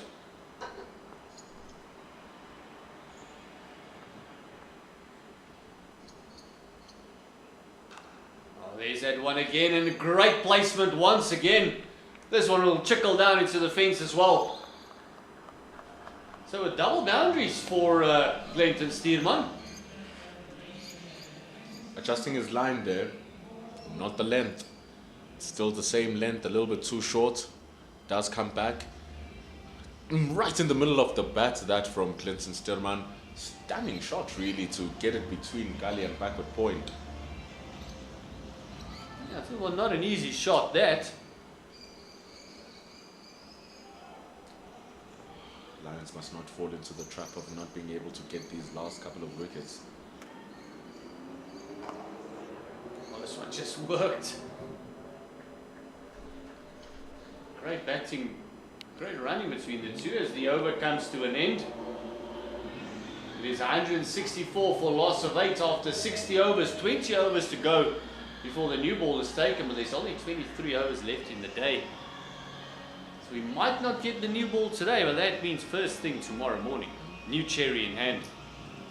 The Lions won't even want it to get that far. They just need 2 more wickets right now, and you feel because there's no one from the top order remaining, you've dismissed all of the key run scorers. This should be gettable wickets, especially if you're also going to be having your players, the batters, looking to play their shots. There's more room to create mistakes. The quicker the better they pick it up. Kaba Peter continuing. Oh, giving himself a bit of room, slapping this one through cover. It will only be the one. They do have someone there, down there, between sweeper and backward point. A good hand from Bjorn Fortuin starting at short extra cover. Needed to put in a little bit of a dive. 2 shorts that from Peter. Margins very, very, very tight. So he wants to just toss it up a little bit closer to the batter that time. Draw them onto that front foot. If they want to go onto the back foot, make it be an error of their own judgment.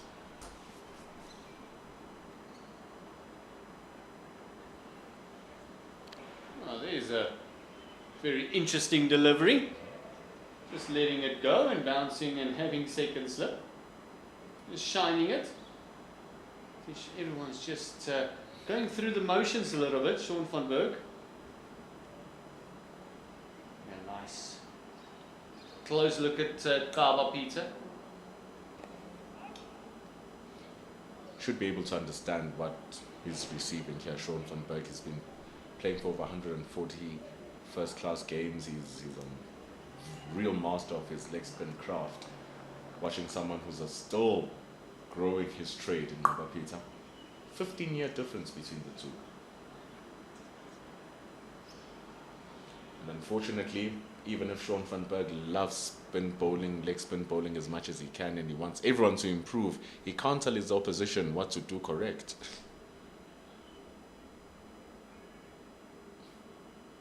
See him just snapping through there, instead of just working with the wrists.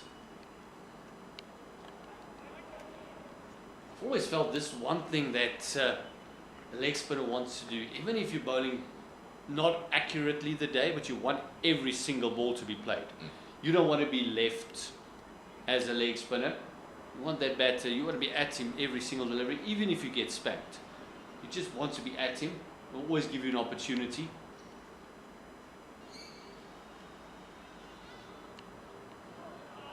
Especially with the trust leveled by the captain giving him 2 slips. It's not every day that you're going to get that luxury. So he wants to use it well here in Peter. It's not a bad over, but it could be a bit more threatening to create opportunities. I would love to see him getting driven a bit more, especially with the lower end of the batting lineup. Hit me through the covers or sweep me. That's fine. But that's the only way you're going to get those 2 slips in play. Having the batter leave you is not going to make that happen. But, again, very easy for us to talk up here. DP World Lions won the toss, selected to bat first. 374 was their score. 165 for 8 currently is the reply of the Goldrush Boland. So we see Sia Plaatjes replacing Vian Mulder. Was rather threatening at times, Siaplaki, but it's just that one issue had where in his 6 deliveries, every single time there'll just be that one that's worth a boundary. So can he tie that up right now? Balls to Clinton Stillman.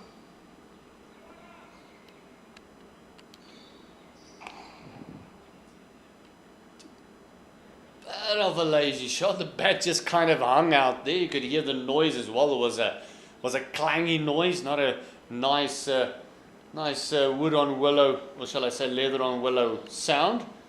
But it gives him the single. That was very much the drivable ball, starting the over. Any better connection that flies to the boundary, because it was in that gap. Richard Seletwane needed to cover some distance to keep that. So, Siaplaki got away with one there, but he still has 2 slips of gully, importantly. Oh, this one is spanked, and Richard Seletwane has been moved back about 15 meters off the fence, just to keep them from scoring those easy boundaries. So it allows the bowlers just to pull back the length a little bit. Allows them to also try and give some level of width so that a slash can come across that horizontal shot will introduce the slip fielders. Really saw a great catch from Delano Botgeder to get Ayak Mine. Just hung his bat out there.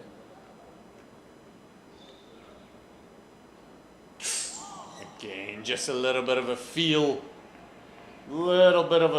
there by Stierman. It's a lovely ball. It's you don't change much once you get to the lower order. If anything, you bowl more of those over and over and over again. You don't force the batter to do something. The batter will force themselves, because sometimes the reason why they're at the lower end is not lack of skill, it's the lack of mindset to apply those skills at the right place at this level. The lack of patience while batting. So rather have the ball up to the batter the entire time. They will go for 1 or 2. And yes, they will hit you for 1 or 2, but the chance that you get the wicket is also there. So you don't want the lower orders to actually leave you. The last laugh will be yours. That is the key here. So it's hard work for Siaplaki, because these last couple of wickets can become a little bit of a resistance.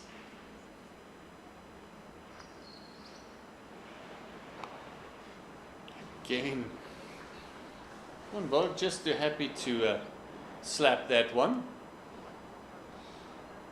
Down to Richard Seletwane. Still 209 runs the deficit. I beg your pardon, 205 runs. Really sitting at a point where I don't know what the Lions will do once they roll out Boland, should they do it tonight. Because you can also come in and bowl again because it's getting darker. They'll have a rest. The bowlers come in tomorrow and do it all over again.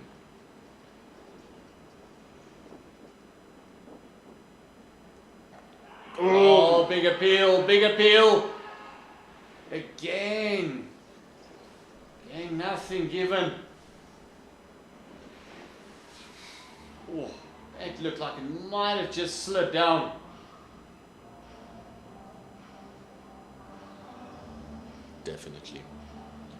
Definitely slid down. It was good lengths, hitting the knee roll.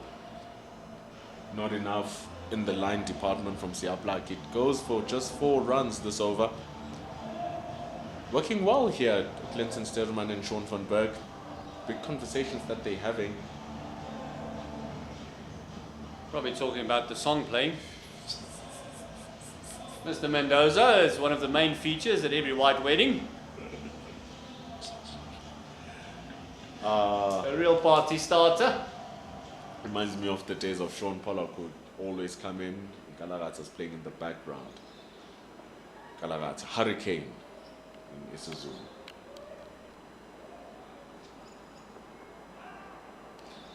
Guess Mendoza is one of the few artists who has a song titled Hurricane and a song titled Tornado. It's like I couldn't decide which one's worse. So it just made two of the same songs.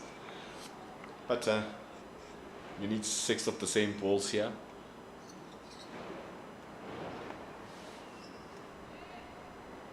Don't mind that, don't mind that.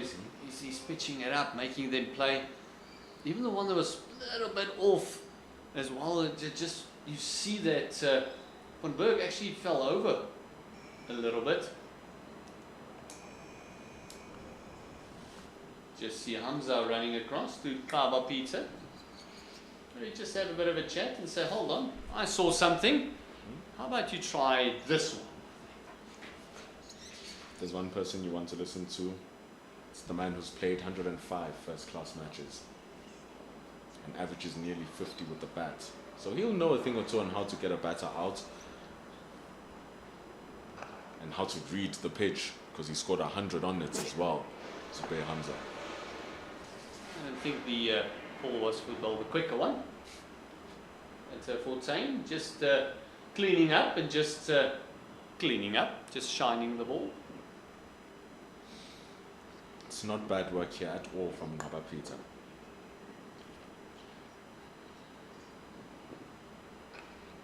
Oh, that's the one. You could almost see him just reaching for it. Almost a little bit of dip just caught out. Stierman there. And I also guess if he's able to perform right now against the tail end, it will give confidence to the captain, Dominic Hendricks, to use him against the higher order of the batters.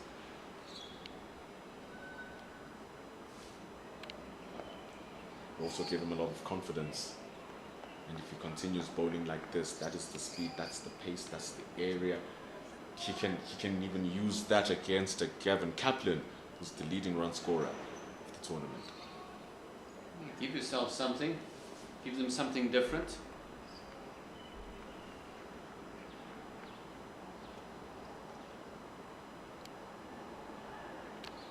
Oh, very straight. Van Berg just getting back to it. It's the end of another over. 171 for the loss of 8. 10-5. Still 20 overs to go. 16 overs being bowled in an hour. I doubt we'll get the full allotted 20 in. It's quite impressive that we've even reached 80 overs. What's even more impressive is that we've gotten 2 results in the other games around the country, but especially particularly the 2 games which were also affected by rain in Potchefstroom and in Centurion. It's real sad that this one might not get a result, but maybe the cricketing gods might be listening to our sadness. They might throw a spanner in the works. Macy up like it be that spanner.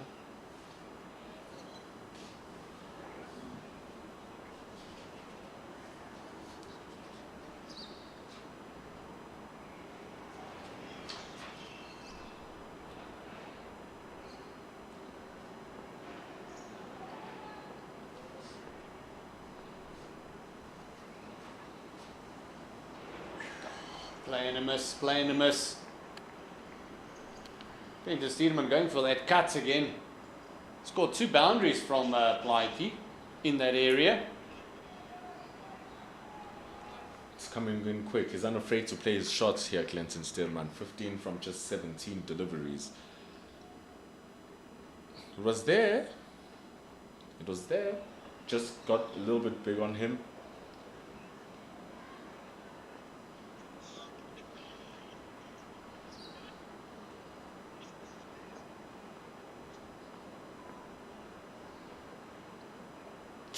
Oh, what a delivery. Nice, pacey delivery there. Steedman going for that back foot punch. And this one got a lot quicker on him than he expected. It's as if it had a trampoline bounce. Just picked up pace off the surface. Sometimes deliveries like these just cause doubt to the batter. Was trying to punch that through so easily it could have flown to second slip. We're thinking of making the cordon wider. Very good stuff from Blackie.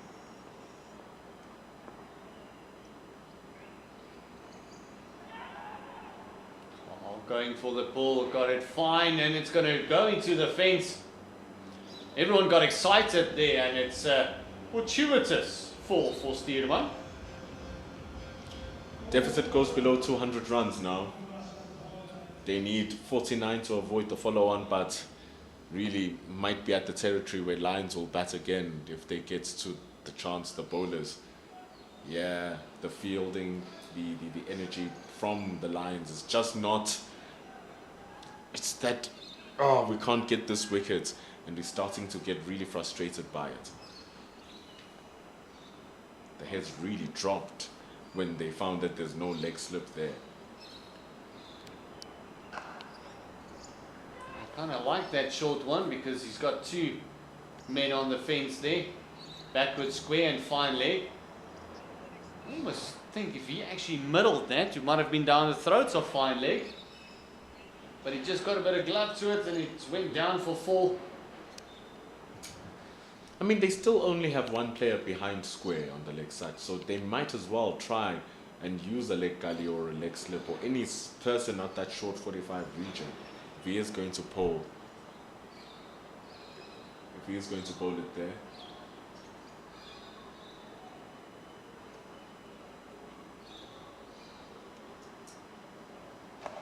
Oh, this one is pulled. Handsomely pulled. It's a 6, it's a maximum.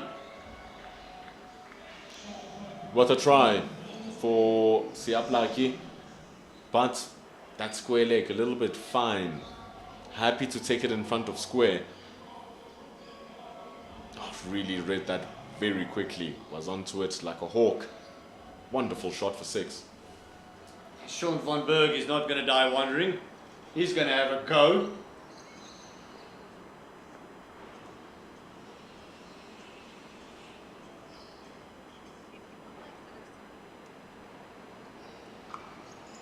This one is very interestingly played. Bit of a jump away cut there by Van Berg. It's not about how it looks, not about what it is, it's about what it does. Gets the single, they add one more run. It's partnership now with 32. That's worrying. It's growing pretty steadily here between Sean van Berg and Clinton Stearman. They were both on 0 when it started. And Stearman played some flailing shots. Big 6 currently now for Sean van Berg. They trail by 191. Yeah, between them they faced 50 deliveries. So they're occupying the crease as well, so it's not like it's coming quick time. Although Steedman is on a 100% strike rate.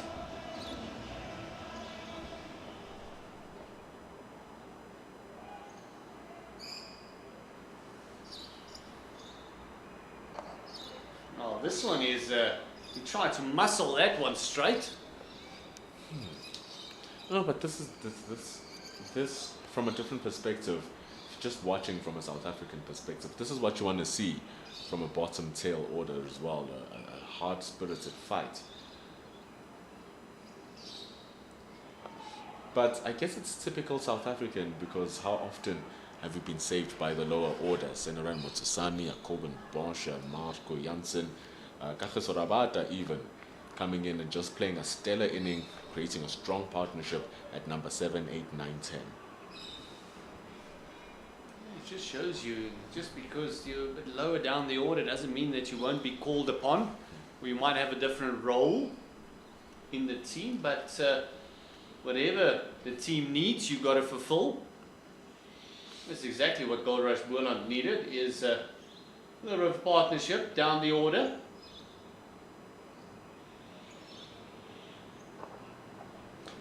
Those wickets were coming. They were coming aplenty. They were just starting to drop like flies.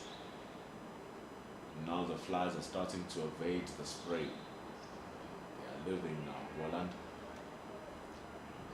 They'll just be happy that they also got that deficit below 200. It's just small psychological things. They'll be happy if they get to 200 now. That's an additional point. Yeah, that was something that we thought we won't see after they were 151. Kind of looking down the barrel. All of a sudden these two have put on 34 runs. And they've definitely batted their way into a position where the Lions will bat again. Haven't seen a wrong one coming from Peter. Hasn't bowled that goodly. He's really relying on his stock deliveries, not even changing it up that much. The only thing is just fooling around with his lengths, a little bit of his speed, but in terms of release and delivery type, it's just the same standard delivery. Well, talk about consistency, I suppose.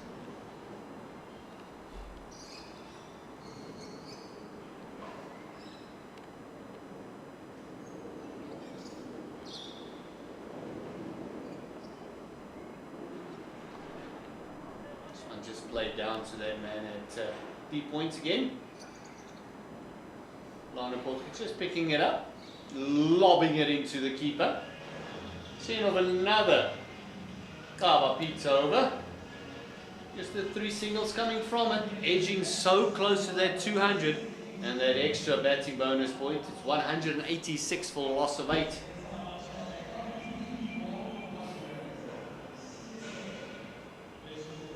It's amazing stuff. CSA 4-day series took a little bit of a break to give way to the T20 challenge. So the players must now reform and reshape their mindset to get back into this. We saw 2 quick games coming to a close. We saw some funny dismissals down in Johannesburg. Seeing it all. You're talking about change of mentality. The CSA 20 is also coming up, so another break taking place, and then the next T20 tournament starts. And then you've got to reset again, as we see Bjorn Fortuin replacing Siya Plaatje, having a bit of a practice there, and a Bayer Swanepoel dreaming about dinner. That was nearly an extra nipple there. Well, it just happened off your screen. He was trying to warm up here, Bjorn Fortuin. Bayer Swanepoel was absolutely unaware, nearly smashing his noggin. Luckily enough, he was off target. Luckily Fortuin is not warmed up yet. Wasn't that accurate? Going down the leg. He's got a silly leg in. He's got a short catching in front in and a slip. Very much attacking.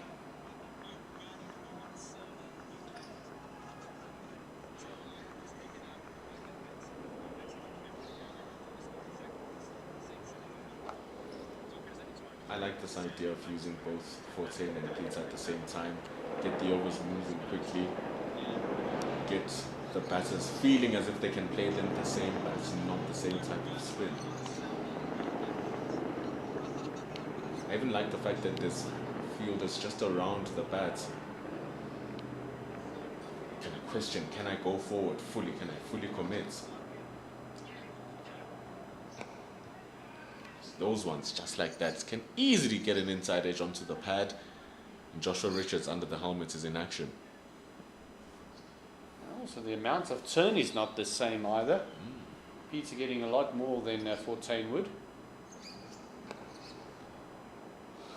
And so I wouldn't even mind seeing either a silly point or a short leg for Naba Peter as well. Just to get them away from the idea of so confidently defending him. Oh, there's the slider, there's the quicker one. but also just giving them the idea of everyone's so close, so let's try and hit the ball. It's a good ball, this. Excellent length. A little bit quicker, did slide through. Good stuff, good stuff. And you saw the length, he really questioned himself, Clinton Stearman. He didn't play that with any much surety. Oh, lovely sweep. That will be a 4. Played it way behind square, completely offline. And Fontaines concedes another boundary. It's the end of the over. Very well done. 66 completed, 191 for 8. We see Mbale making a comeback on 191 for the loss of 8. It's going to take us through to 200. Yeah, most definitely I came back with the runs. Hopefully 9 of them to get to 200. At the very same time, I may have brought the wickets. 2 left to finish the innings. So interesting times ahead. Final hour of today's play. Sun all out. For the first time in many weeks that we've had a full day of cricket in most parts of the country. And 9 to get, and as you mentioned, only 2 wickets. You might be the tipping point as Kaba Pizza is finished. It's like it was just a change of scenery for Sia Plaiki. Yeah, Sia Plaiki. Coming in from the golf course end, he was bowling from the corner drive end, but replacing Kaba Peter. Probably going to bowl it short. He's got 2 men out there.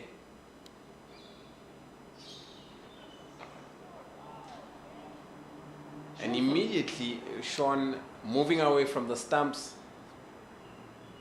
not too sure what he was trying to do, what he intends doing, whether he wants to throw the bat at it or he's just, looking at how quick the ball is coming. I think he was expecting something else, to be fair, to Sean van Berg. I actually think he was expecting some chin music. And when you're a youngster at home, you tell your kids or a coach, stand still, don't move away from your wicket. It's very important to focus on the ball, head straight.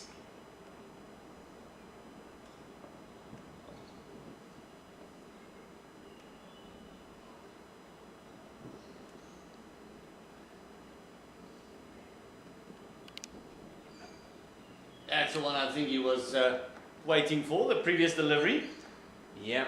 Pulled out of the shot because he knows he's going to go to the bigger part of the boundary, bigger part of the ground. Empire signals 1 for the over.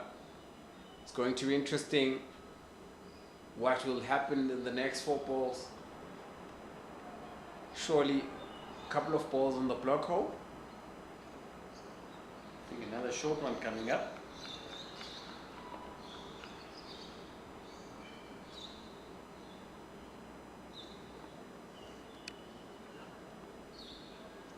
This one just right on the hip. Yeah, but still moving away, moving towards leg stump.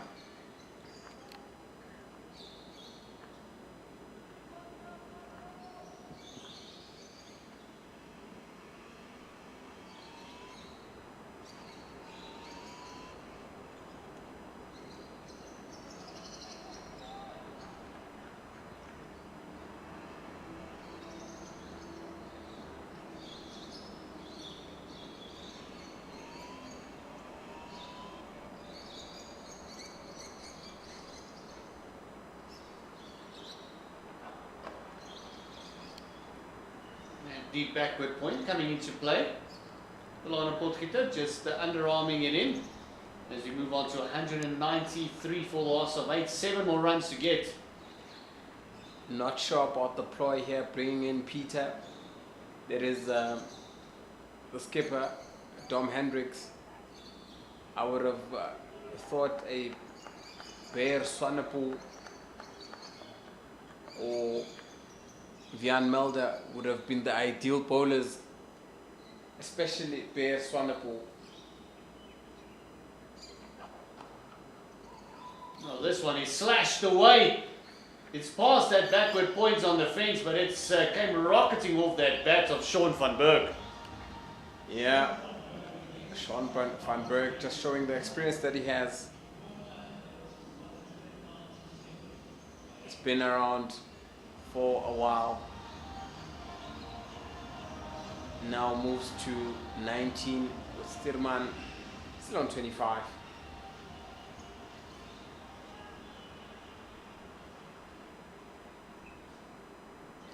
Deficit now 177 runs.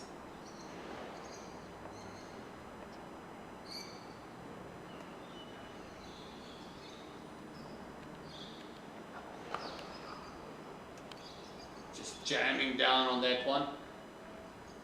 That's the end of the over. 197, 3 runs to get for that extra batting point. Still another 30 runs to get to avoid the follow-on, but I don't think that the Lions will actually follow on or enforce the follow-on, let me put it like that. Will be very interesting. Well, most of their seamers have bowled between 14 and 17 overs, so I doubt they would put the strain on them. As we still got a couple of games to go.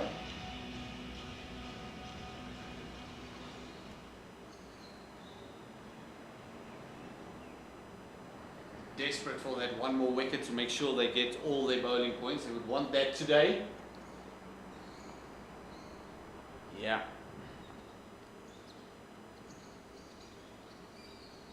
Oh my word, he played back to that one and luckily got some bats on it because, oh, that was gone for all money. Yeah, that looked almost certain. Had it hit the pad or crashed into the pad, that would have been given out from where it was sitting. I think the batsman would have walked, to be fair. That's how close that was. Partnership is 47 runs. Dancing down the track and getting the inside part of the bat, and oh my word, everything happening. Sean van Berg trying to put the pressure back on Bjorn Fortuin. Yeah, a lot is happening in this game. So much action.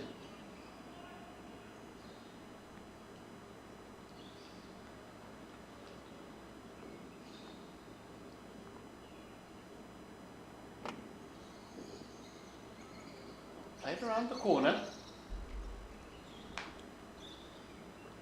This channel that he's bowling into is just missing his mark at this point in time. The ball between, you know, the middle stump and the off stump, get it to turn. Yeah, it's a 200 up for the Goldrush Boland. Still trailed by 174 and 49 this partnership is on.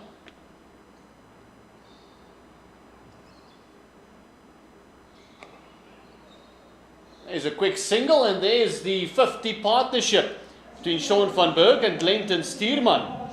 So not just the extra batting point, but also a little milestone between these two for the 9th wicket for only 58 deliveries. Yeah, they've been at it. Steerman scoring 27 runs and Van der Berg just on contributing 21 runs, just one extra. How close was that? No, I think the stifled appeal said everything. They kind of just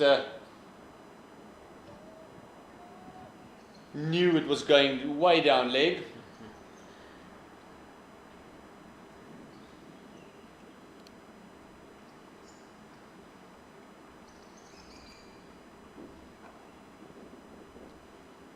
That's the end of the 68th over. 201 for the loss of 8. Partnership is 50. Great fighting partnership between these two. 59 deliveries now. Deficit is 173 still to get.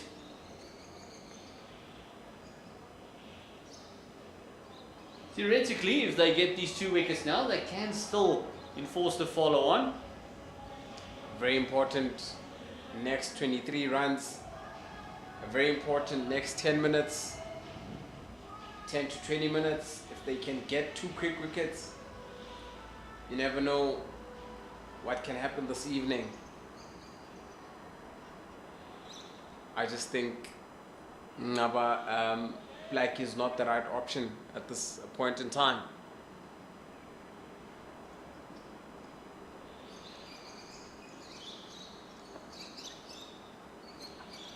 Oh, Van Berg had a big go at that one. And the slap down one in front of square. Yeah, and it's definitely gonna fly to the third man, and I hope that man that's right on the boundary is able to spot that ball, because the ball does fly quickly here in the high felt. And also the sun position, you can just see on your screen the shadows getting very long. That man at deep backward point is looking right into the sun.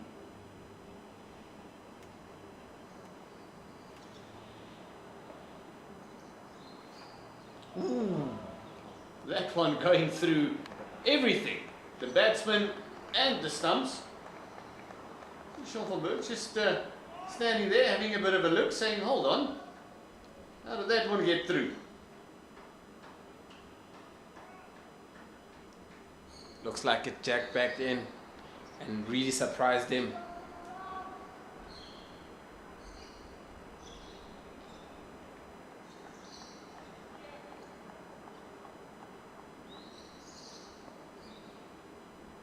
Interesting field placing. You've got 4 fielders on the boundary behind the keeper.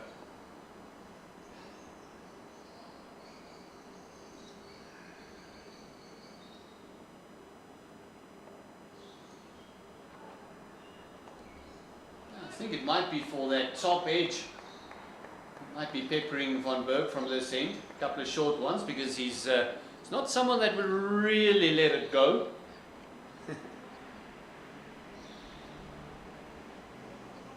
Probably have a swing. I think they feel with Plaatjie's pace that Zubair Hamza on the fence here might just have an opportunity. He's basically at a very fine third, or you can almost say a very deep slip. Yeah, more like it. Oh, stifled appeal, sliding down. Sean van Berg is standing on round about leg stump. So, strategy, keep it short, and then draw him in. Because he was expecting another short one.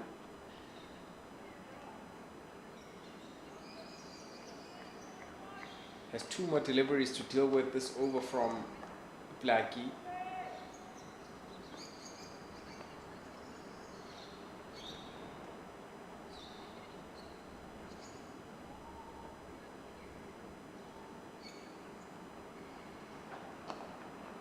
This one just worked away. Quick single. Having a shy at the bowler's end. I wonder how close was that. I think he would have made it. Didn't really make good connections to the ball. Didn't get to the fielder quickly.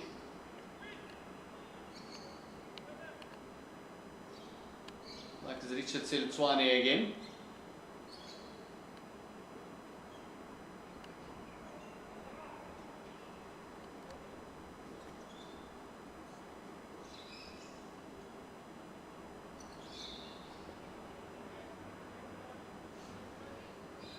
For the last delivery, we just see the slip. Zubair Hamza getting back in position from the fence.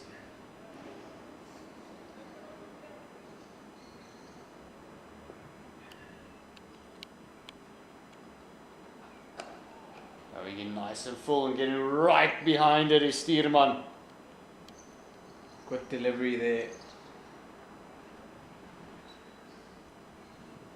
From Change Plaatjie. of gloves for the bowling all-rounder. Yeah. You've been mentioning the sun a few times, so just shows that it's getting hot out there. Yeah, my worry with change of clubs. Usually change of bat, change of clubs. There's a fall of wickets. I don't know whether I'm a superstitious man. Well, cricketers are very known for being very superstitious. Played with a few in my life. Not allowed to touch his bat. Apparently that makes the runs go away. Especially if you're on a dry spell of runs.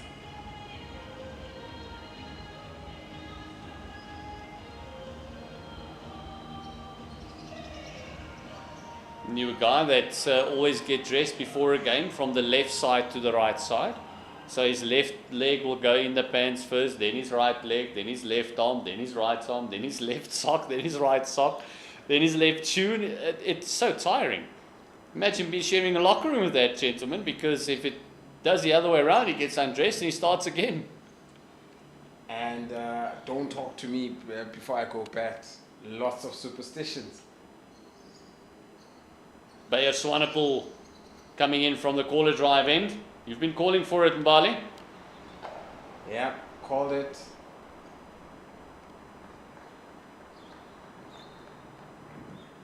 Rather have a Bayer Swanepoel operating from this end and have a strike bowler like Vian Melder operating from the other end and just try and contain. Not about containing. Here is not about containing. You need to get those wickets. Yeah, they might just have a bit of a run. It's only 14 overs left in the day.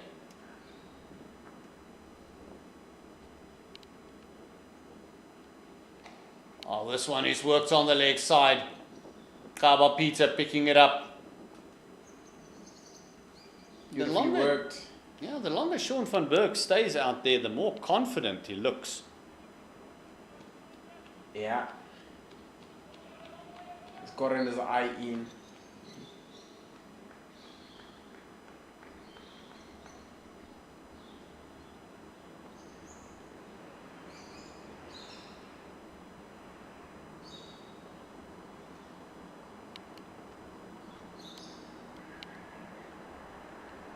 Ooh, beautiful delivery.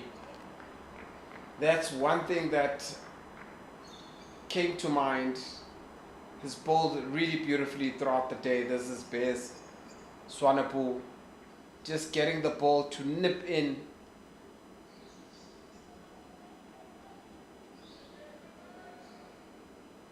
Just very unfortunate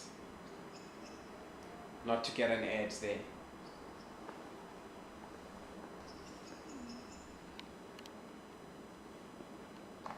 Oh, this one is pulled away. Not timed whatsoever. Just a single. Yeah, it was a bit on the slower side. Bold shot. We saw Clinton Stearman hitting one for 6. Previously hitting Peter for 6. So clearly can pick up the short ball.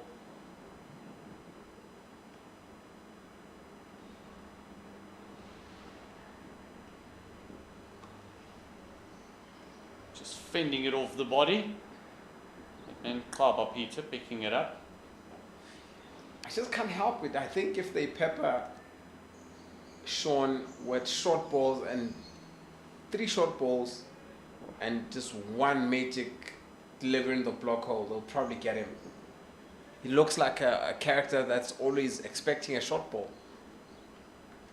Well, one thing we know about Van Berg is a happy hooker. Won't shy away from the short one. If it's there to pull, he'll go for it. Stearman facing Swanepoel. Oh, lovely firm push, but can't find the gap.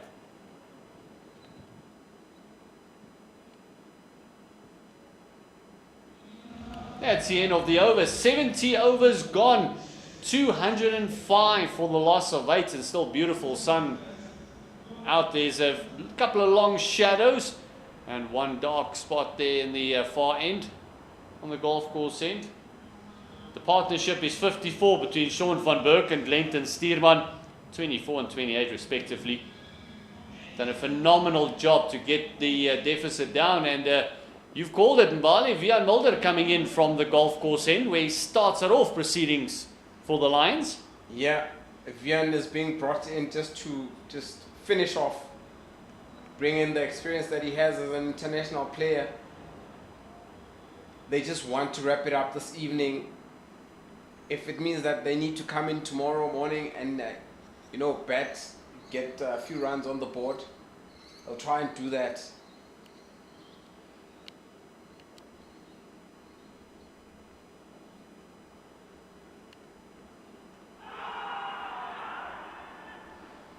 Ooh, that was very interesting.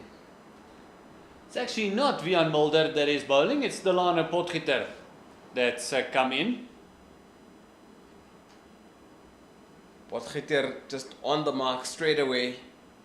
Oh, that kept low, that looked very, very close. Yeah, I think right at the end they decided it was going to slide down leg. You see the sign from the umpire suggesting that there might be two noises.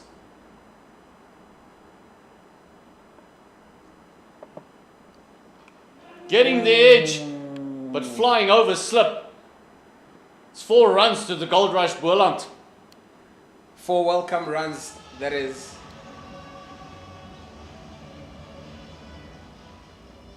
Batsman must have had his heart in his mouth for a second there,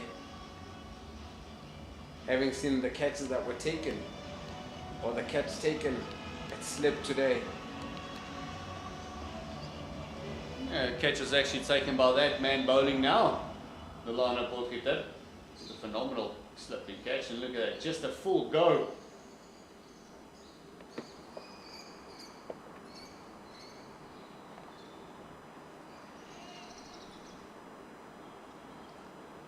Delano Potgieter has bowled extremely well with no real reward. Even with that boundary, he's only gone for 11 runs in 7.5 overs. Yeah, it's been very, very economical. If I think very well, his first 2 overs he went for nothing.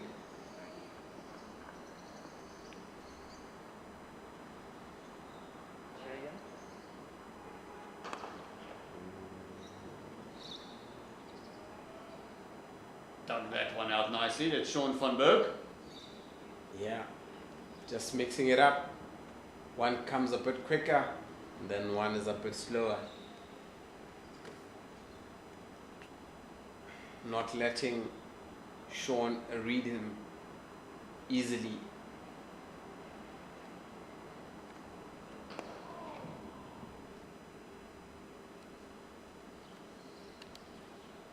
Just 2 magic deliveries here, and you would have been wrapping up the day or proceedings or the innings for Goldrush Boland.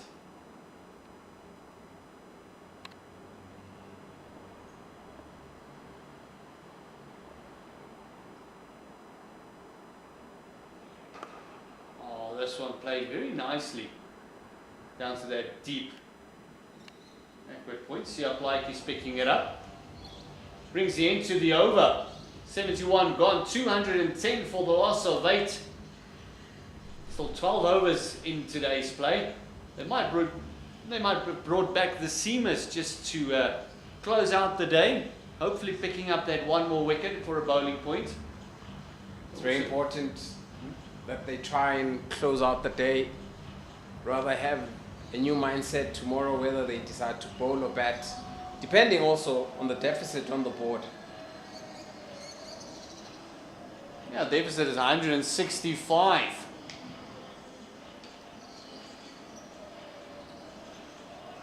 Bayer Swanepoel continuing from the caller drive end.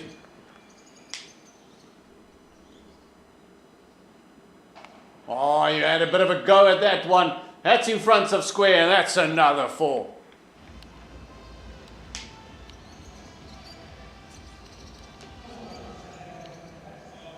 Spoke about it earlier, that is not shy to pull or hook. That is Sean.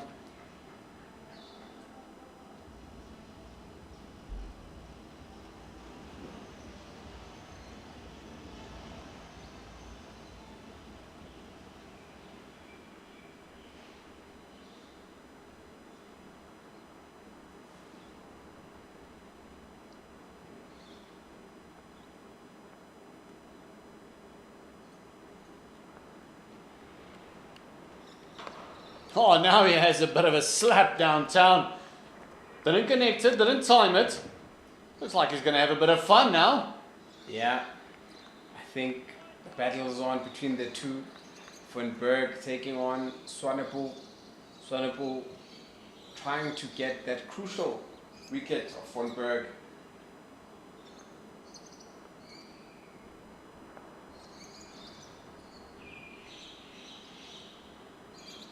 Ooh. That surprised him. Yeah. That popped up from a length. Very good delivery.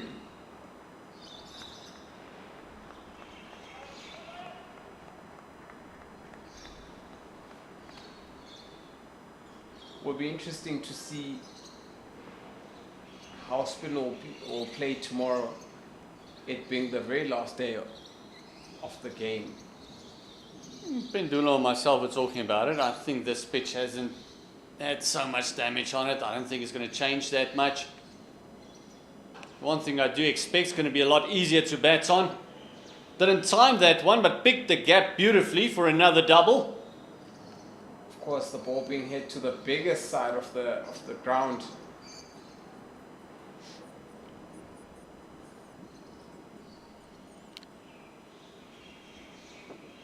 Just see the energy in the field as well. It's the Lions have just lost that bit of edge to them.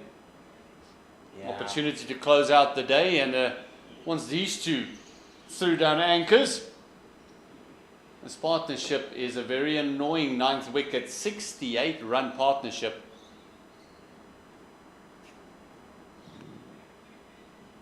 And it will only be annoying for the Lions, but it would be fantastic and welcome to the Goldrush Boland. If I'm not mistaken, this is their biggest partnership in their batting innings.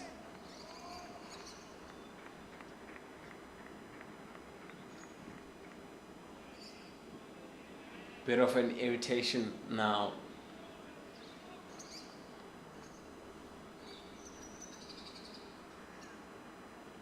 Oh, close out the over well. Solid defense, Steerman.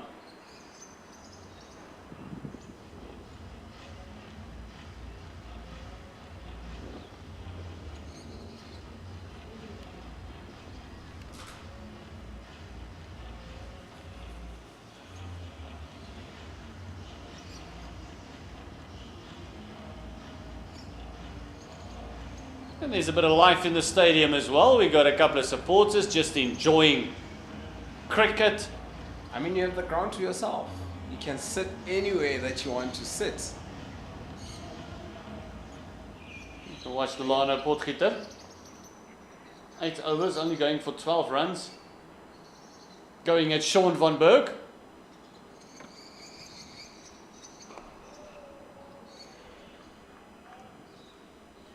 Another 7 runs to completely avoid the follow-on. Yeah, deficit brought down means that if anything happens that is dramatic. Gentlemen, just watching the time, making sure he leaves here in time to get home safely. Well, it's the festive. Doesn't matter what time you get home. Yeah, well, it all depends on who you got waiting for you at home. I don't think she'll agree. Probably told her, honey, it's been hectic at the office. Don't wait up.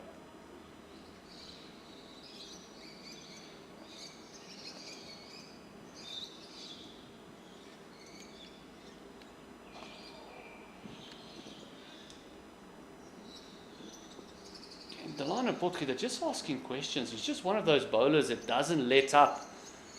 Comes at you the entire time.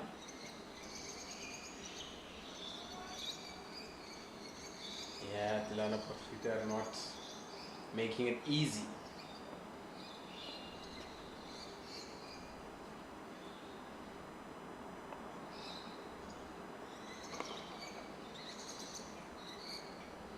Two deliveries to go in his 9th. That will mean that 73 overs have been bowled by the Lions. Deficit still 157. 7 runs to get to make sure that you cannot be put in for that follow on. And also looking at the time, it's just gone 5:30 right now, plus minus an extra 30 minutes will be allowed.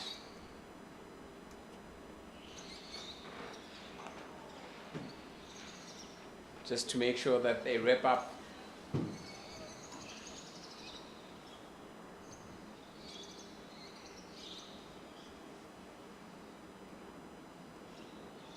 And after this delivery, we'll have a change in commentary, taking you all the way to the end. Is Mufasa. Pindulo Makubani, the voice of the voiceless. Oh, this one is pulled away. Strongly, it's another forfeit. Good shot there from Sean van Berg. Saw it quite early and just rocked back and pulled. Takes him to 38, scored 221 for 8. This partnership starting to an irritation. About an hour ago, they would have thought we've done very well. Let's wrap up and get these 2 wickets, only for it to be an irritation then Bendulo. Not good this for the Lions. Not good at all. It's not that they didn't even try to get these wickets, they did try, but 70 runs on in this partnership, it's hurting. Oh, what a ball! It misses everything. Even if Connor Esterhuizen was going to get it, it wasn't going to be out. It's 4 byes.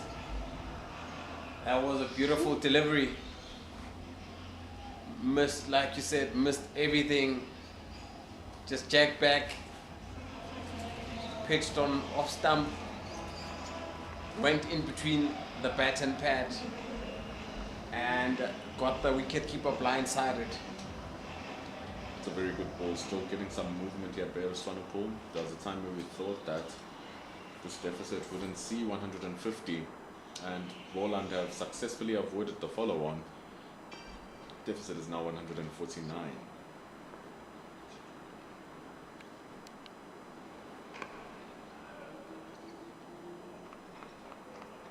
So Clinton Stirman is playing a very steady hand here as he runs. Still have a Konamnyara to go. The one thing that the Lions can take to their advantage is the fact that normally when a partnership like this breaks at the tail end of the innings, the next wicket comes about pretty quickly. Yeah, I guess you've been doing your research. Edged over the slips, Vian Mulder. He's not tall enough. Even if it was a Marco Janssen, he wouldn't bring that one down. Goes for 4. Yeah, the shackles are breaking. They're now throwing everything at the kitchen sink. They now know that they've avoided the follow-on. They can have a wild go at it. Try and reduce or get as many runs as they can this morning. In fact, this evening.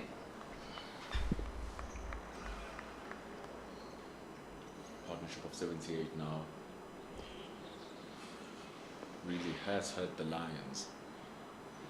And it's even the reason why they might think of coming to bat again tomorrow morning. It's because of this partnership.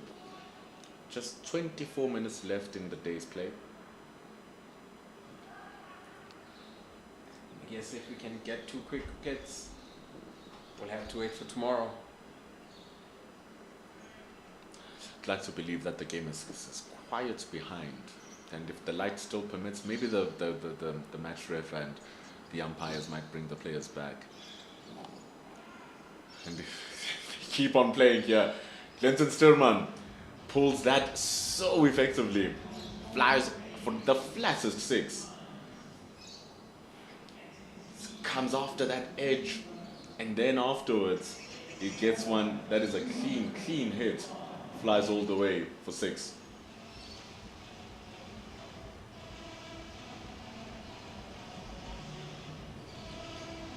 It's going to hurt now. Clinton Stearman is on his way to a half century. He's been bowling pretty well throughout the tournament, Clinton Stearman, but now his batting is going to come in. It's going to help his team. Only has 150 in his career. Back in 2015. Wow, that's gone. That looks good. Oh, it's not gone. Bats is the only thing that could possibly save Sean van Berg and Clinton Stillman at that moment. And it's the only thing that was saved. Yeah. That looked plumb. Can only be the bat that saved him. He's working hard here, Bear Swanepoel. He's really trying hard. He's bowled a lot of overs.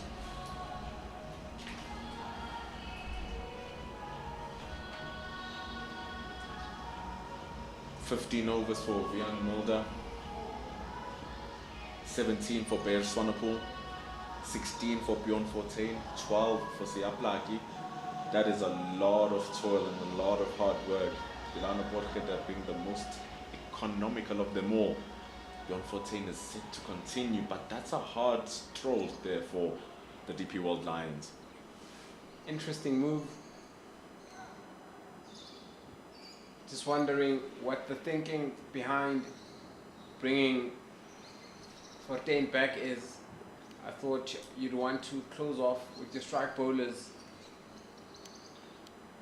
Can turn the overs, make them go quickly. And also, he is attacking Bjorn Fortuin. Change it up now, try to mix it up as possible.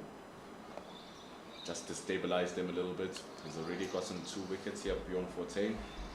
Can easily come in and get the rest of the other 2. He's that kind of bowler. He can create something out of nothing. Got it. They appeal, and he does get it. He can manufacture something out of nowhere. Bjorn Fortuin is such a spectacular player for the DP World Lions. Breaks this crucial partnership and importantly gets the final bonus bowling point. Bjorn Fortuin gets Sean van Berg. Abongile Sotumo.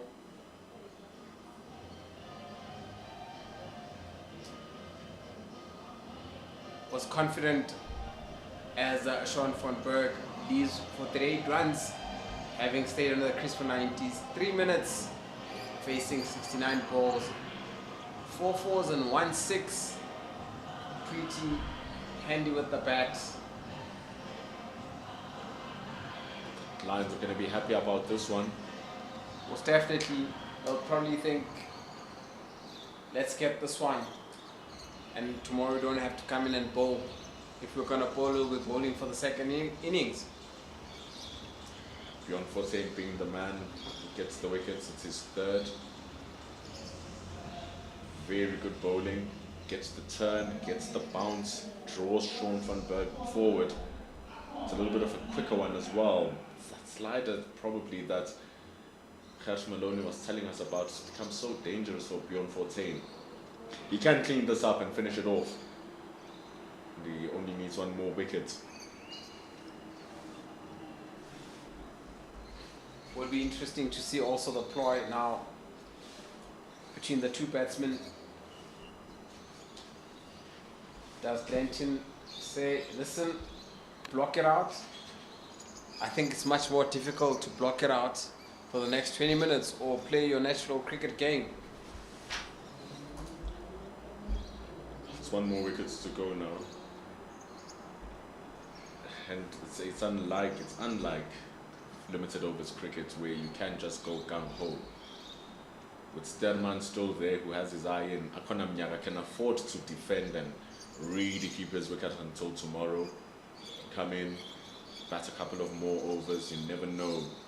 Surface getting better, being baked by the sun, hardens up. Smoother batting experience. That would be a bit of an irritation having to come for 1 wicket.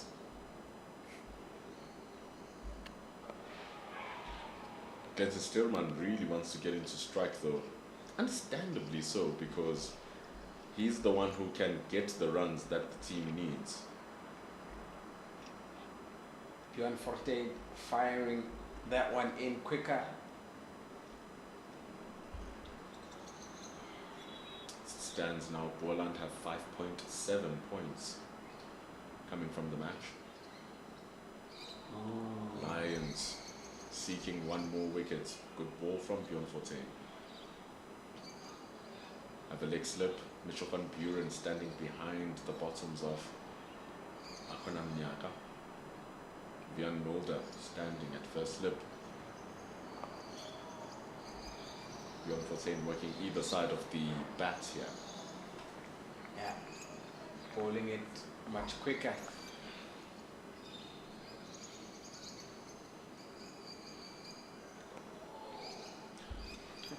$75 done.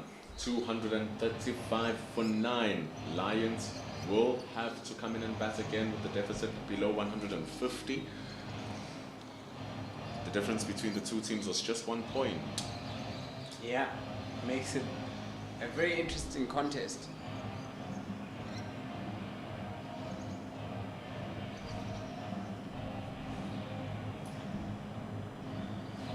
The deficit between the points now being 3.8.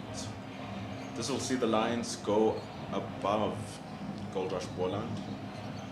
At the end of this game, should it end in a draw, they will share 6 points firstly, and then it will be the bonus points which will determine the final point system for the team. If it ends right now with Bear Swanepoel, the Lions will take a 4-point advantage in the table. Ooh. I was lucky. Not going for the heavens now, Clinton Stedman. Guess it's finally decided that 45 deliveries for his 40. Man, is that some good stuff. Played with some good intent, played with good speed. His shots looked good when he got them connecting. A couple of sixes.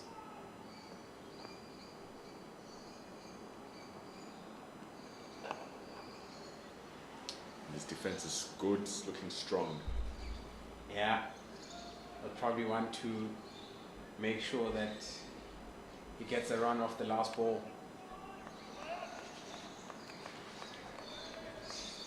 Gotta make sure you keep that strike. And with 15 minutes left, we're definitely going to see a full game spades. That shadow that's starting to creep into your screen, that determines whether or not it's dark if the sun is up. Well, there's no darkness there, only more darkness for the Lions. Well latched onto by Clinton Sterman, flies all the way for 6 at the fine leg. And obviously, fine leg did not see anything. As soon as it left, you could see that he was struggling to see or pick up the ball. Excellent hits from Clinton Sterman. He's 4 runs away now from his second 50 in first class cricket. The last time he got it, it was 10 years ago. 2015, 2016. Imagine having to wait a decade for your next 50. This will be a very pretty one, though, from Kenton Stillman. He's really broken the Lions here. Before him, and that partnership with Schoenberg, the Lions were on the driver's seat. That could dictate what happens with the match. Do they bat again? Do they bowl again? But now, Boland have wrestled this back. You never know what's going to happen tomorrow, maybe.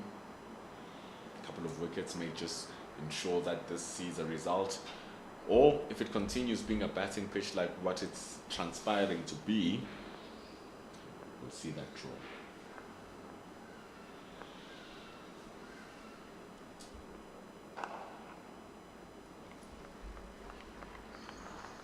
Closing off the over.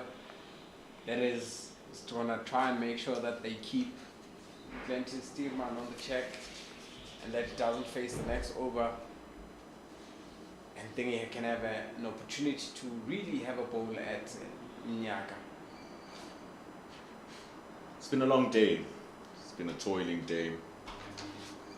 Lions will want to close it off with all 10 wickets in the bag. Loose from Breyer Swanepoel. Just didn't have enough control with that. Well controlled by Glenton Steelman. Uppercut. Goes for 4. And what a way is after 10 years. Glenton Steelman raises his bat again for 50 runs in first class cricket. Yeah, beautiful 50 from Steerman, getting it on the 49th. The delivery is faced. It's at a runner ball. Seen a couple of great cricket shots from him. Super work from Clinton Steelman. He's really worked hard. He had to face off the spell starting off the innings where it was all guns blazing, wickets falling all around him as he was coming in after the dismissal of Ayakamane. Vian Mulder was absolutely on fire. Steadied that ship, went through the rafters. It was not easy. Put on a 70-plus partnership with Sean van Berg, and he's earned himself a quality half-century. He's done very well for himself.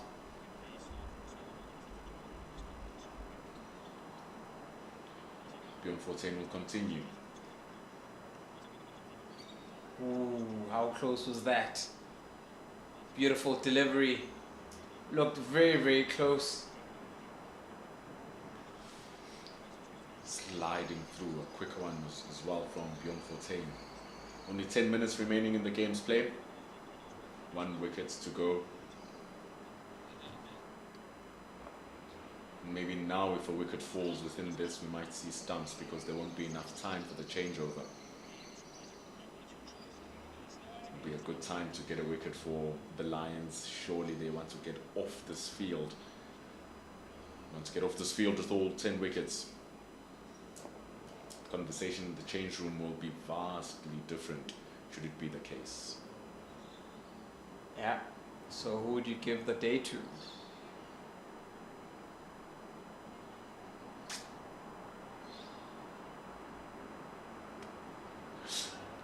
Despite how well Clinton Steelman and Sean van Berg fought back, Lions win the day.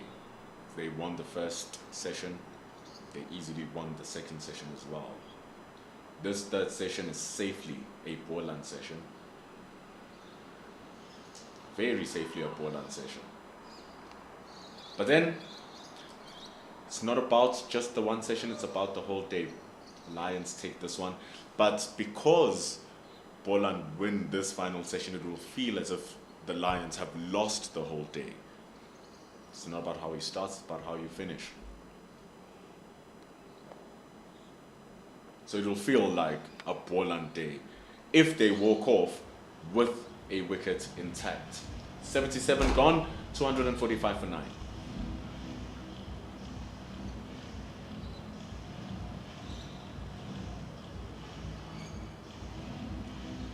I think now this is the time to exactly bring in Peter. It's exactly what they need to do, bring in spin. Once I've spinned this side, I've spinned that side, ensure that you run through these last overs. Only 3 more overs until the availability of the new ball. We have 9 minutes left. They're gonna have to bowl very quickly to make this happen. And at least have 1 shy with the new ball.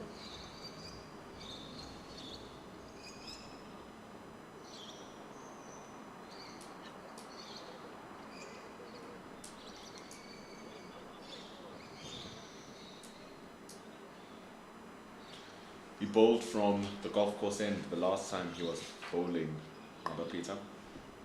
He's now coming across from the corner drive end, has a slip, has a short extra cover. 2 full, but that's going to be drifting down the leg side. Yeah. Didn't pitch there. Obviously a vacant leg side if you look at it.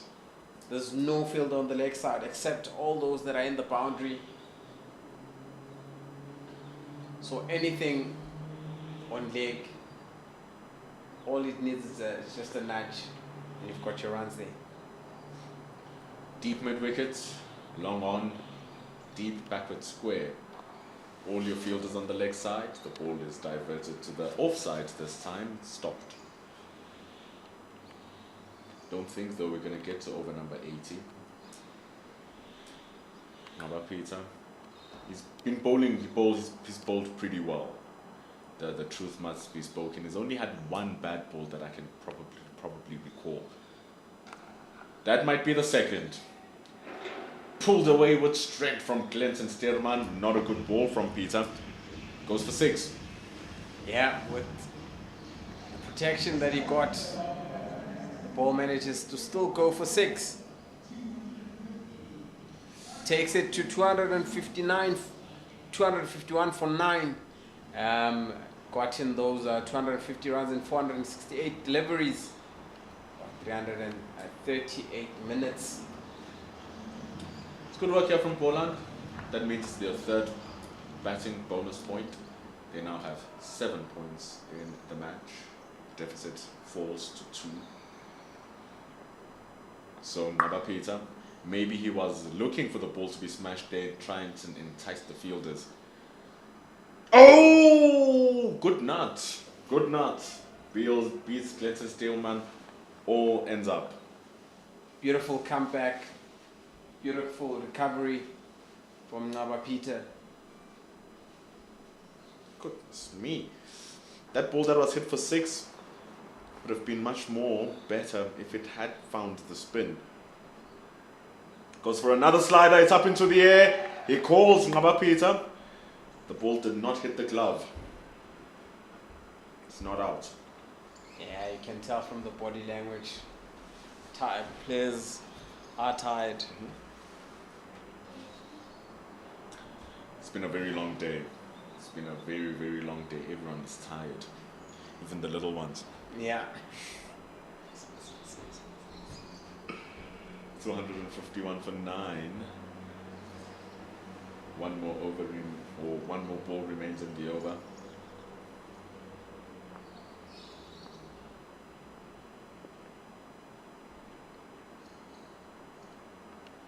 Just goes wide. Tries to cut it. Clinton Stearman doesn't work. They're going to have to bowl to Akwana Mnyaka. It's the end of over number 78. 251 for 9. Very interesting last few minutes. Got 5 of them. This is all game management now from Clinton Stearman. He is tired. He's been batting for a while. It's not something that he's used to, batting for this long and batting this well. It is a tiring endeavor. Batting is not easy. But I think it was from that sweep shot where he was trying to go down the ball, hitting his elbow, and then going up into the air. So he's not feeling too good, and this might potentially be the final over after this. From Clinton Stearman. Well, he's played very well today. He's anchored his team's innings, him and Sean van Berg. That partnership, that 9th wicket partnership, is what, you know, really saved the team from a possible follow-on. Now they have a deficit of 123 runs.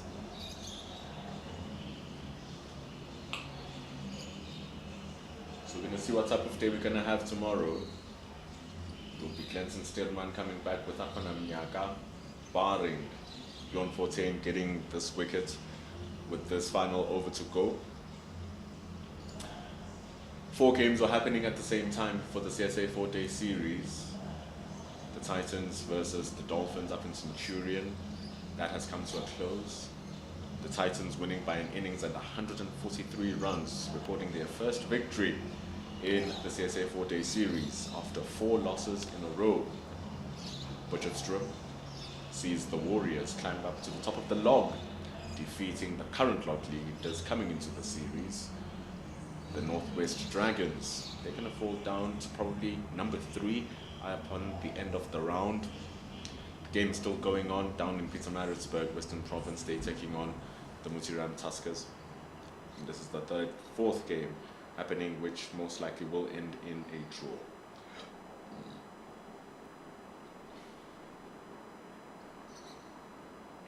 Here comes Beyond 14 bowling to Akonamnya.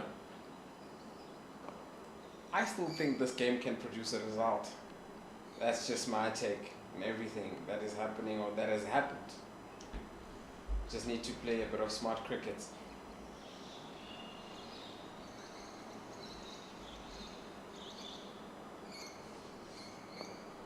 Chase the game. 123 runs. The Lions will have to bat like a blitz. Come in early in the morning, add around 100, 150 in quick time. It needs to be in very quick time. Yeah. Take a lead probably of 200, 250, and then ask them to chase that down in the hopes that you can get the wickets. Can make a game out of it. Quite risky though. Well, have a pro 20 mindset. And that Pro 20 mindset is the reason why the game is no longer as crafty and as hard working and grindy for the batters as it is trying to just smash the balls everywhere. Let's see what they're gonna do now. 2 balls to go in the over. Nyano's dealing with this pretty well. He's really hustling out here.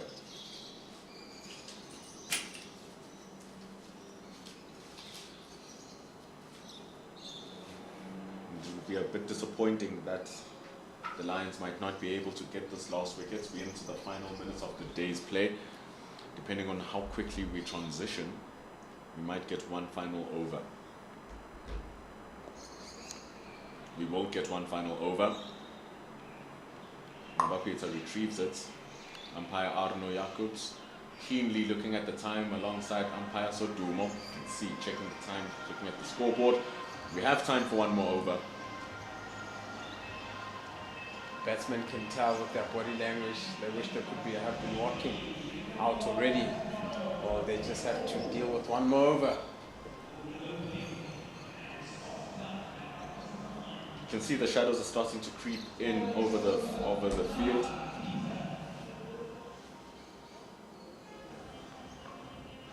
It's when the shadows start to creep in over the field that the bad light starts to fade here in the Wonder Stadium. But it's very pretty in the summer because the light fades exactly on time, 6 o'clock. Very, very close that shadow is going to cover the pitch, and once it covers the pitch, it's too dark to play. So it's perfectly timed here. It was designed for cricket. And it's the last over of the day.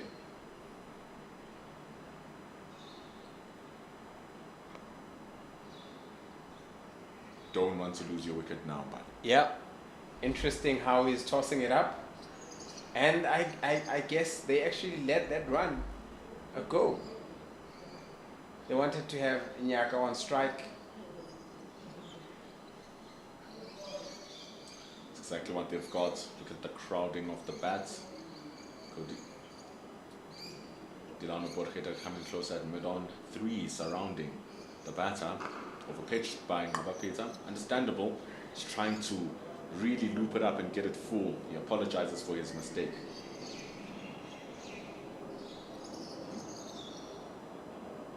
It's not a good ball. Brush it aside, Peter, and get it correct. That's the stuff. That's the stuff. That's the stuff. Until the end of the day. I guess if Nyaka can survive till the end of the day, he'll be the batsman of the day. We've done a great job here. Ball just needs to let's see if he can bowl the googly here, Mabapeta. Just spin it back into the right hander, go against his normal turn. Ooh, gets that one a little bit quicker, gets extra bounce. He's working it here, Peter. 2 more deliveries. He really has bowled well today. It's quite impressive. just in terms of the control that he was able to put onto the ball, only 2 bad deliveries we can clearly state in his entire spell. See, that's the one that just came back. It's a bit too wide. He thought he was walking off already. Stearman has his gloves off. He's done his day job. He is, in my opinion, the best batter of the day for Boland. Despite him getting the most runs, the situation that he came under is what makes it such a great contribution from Clinton Stearman. It's a good ball from Ngabapita. Calls it no ball. Wild with it. 1 extra ball to ball. Instantly called. And it's his best ball. It's his best ball of the lot. 1 more delivery remaining for the day. Lions tomorrow will start off with the new ball available right on the 80th over mark. Here comes Ngabapita to close off day number 3. Bowls it wide. Akwana Mnyaga leaves, and so do the players leave the field as the bails leave the grooves. Umpire Arno Jacobs and umpire Mbongile Sotumo had a lot of work to do, had a lot of questions asked by the batters, bowlers more in particular, but at the end of the day, Lions could not clean up the Boland team despite having them at 151 for 8. Yeah. With that being said, it is of course the end of day 3. We are trying to make a game of what's left in the next day or so. For once we've gotten a full days of play. Took a really while for that to finally happen, but we finally got it. Yeah, finally happened. Looking at the betting scorecard, just Abu Mkijima with a 50, Clyde Fortain 21, Giedli van Brevis. But the batsmen to talk about, Clinton Stearman and Sean van Berg, that 70-odd partnership is where it pushed Boland in the 8 overs they faced, taking them 253 for 9. It was an incredible batting performance, but it all started with excellent bowling in the first part of the innings by the Lions. They bowled very well. Vian Mulder, Bear Swanepoel getting 3 wickets apiece. But then it is that partnership that kind of just ruined the momentum for the Lions here. Bjorn Fortuin broke it eventually, getting his 3rd wicket as well. So the 3 wickets shared between Bear Swanepoel, Vian Mulder and Bjorn Fortuin. And so going into tomorrow, there will be 1 wicket to take. Dilano Potgieter, very economical. Ngabapita, also economical. But tomorrow, they need wickets. Boland trail by 121 runs. Clinton Stearman still out there with a run of ball 56. It's just spectacular work from Goldrush Boland to keep this alive, and it could have ended much more sooner if it wasn't for Sean van Berg and Clinton Stearman. Join us again tomorrow. It is the last day of the match. You will be joined by spectacular commentary, a great production team courtesy of Pitch Vision, and Cricket South Africa's YouTube channel will bring you every single ball. Join us again. It's the final one. It's going to be good here on Cricket South Africa's YouTube channel at the Wanderers Stadium. Have a good one. Blessings.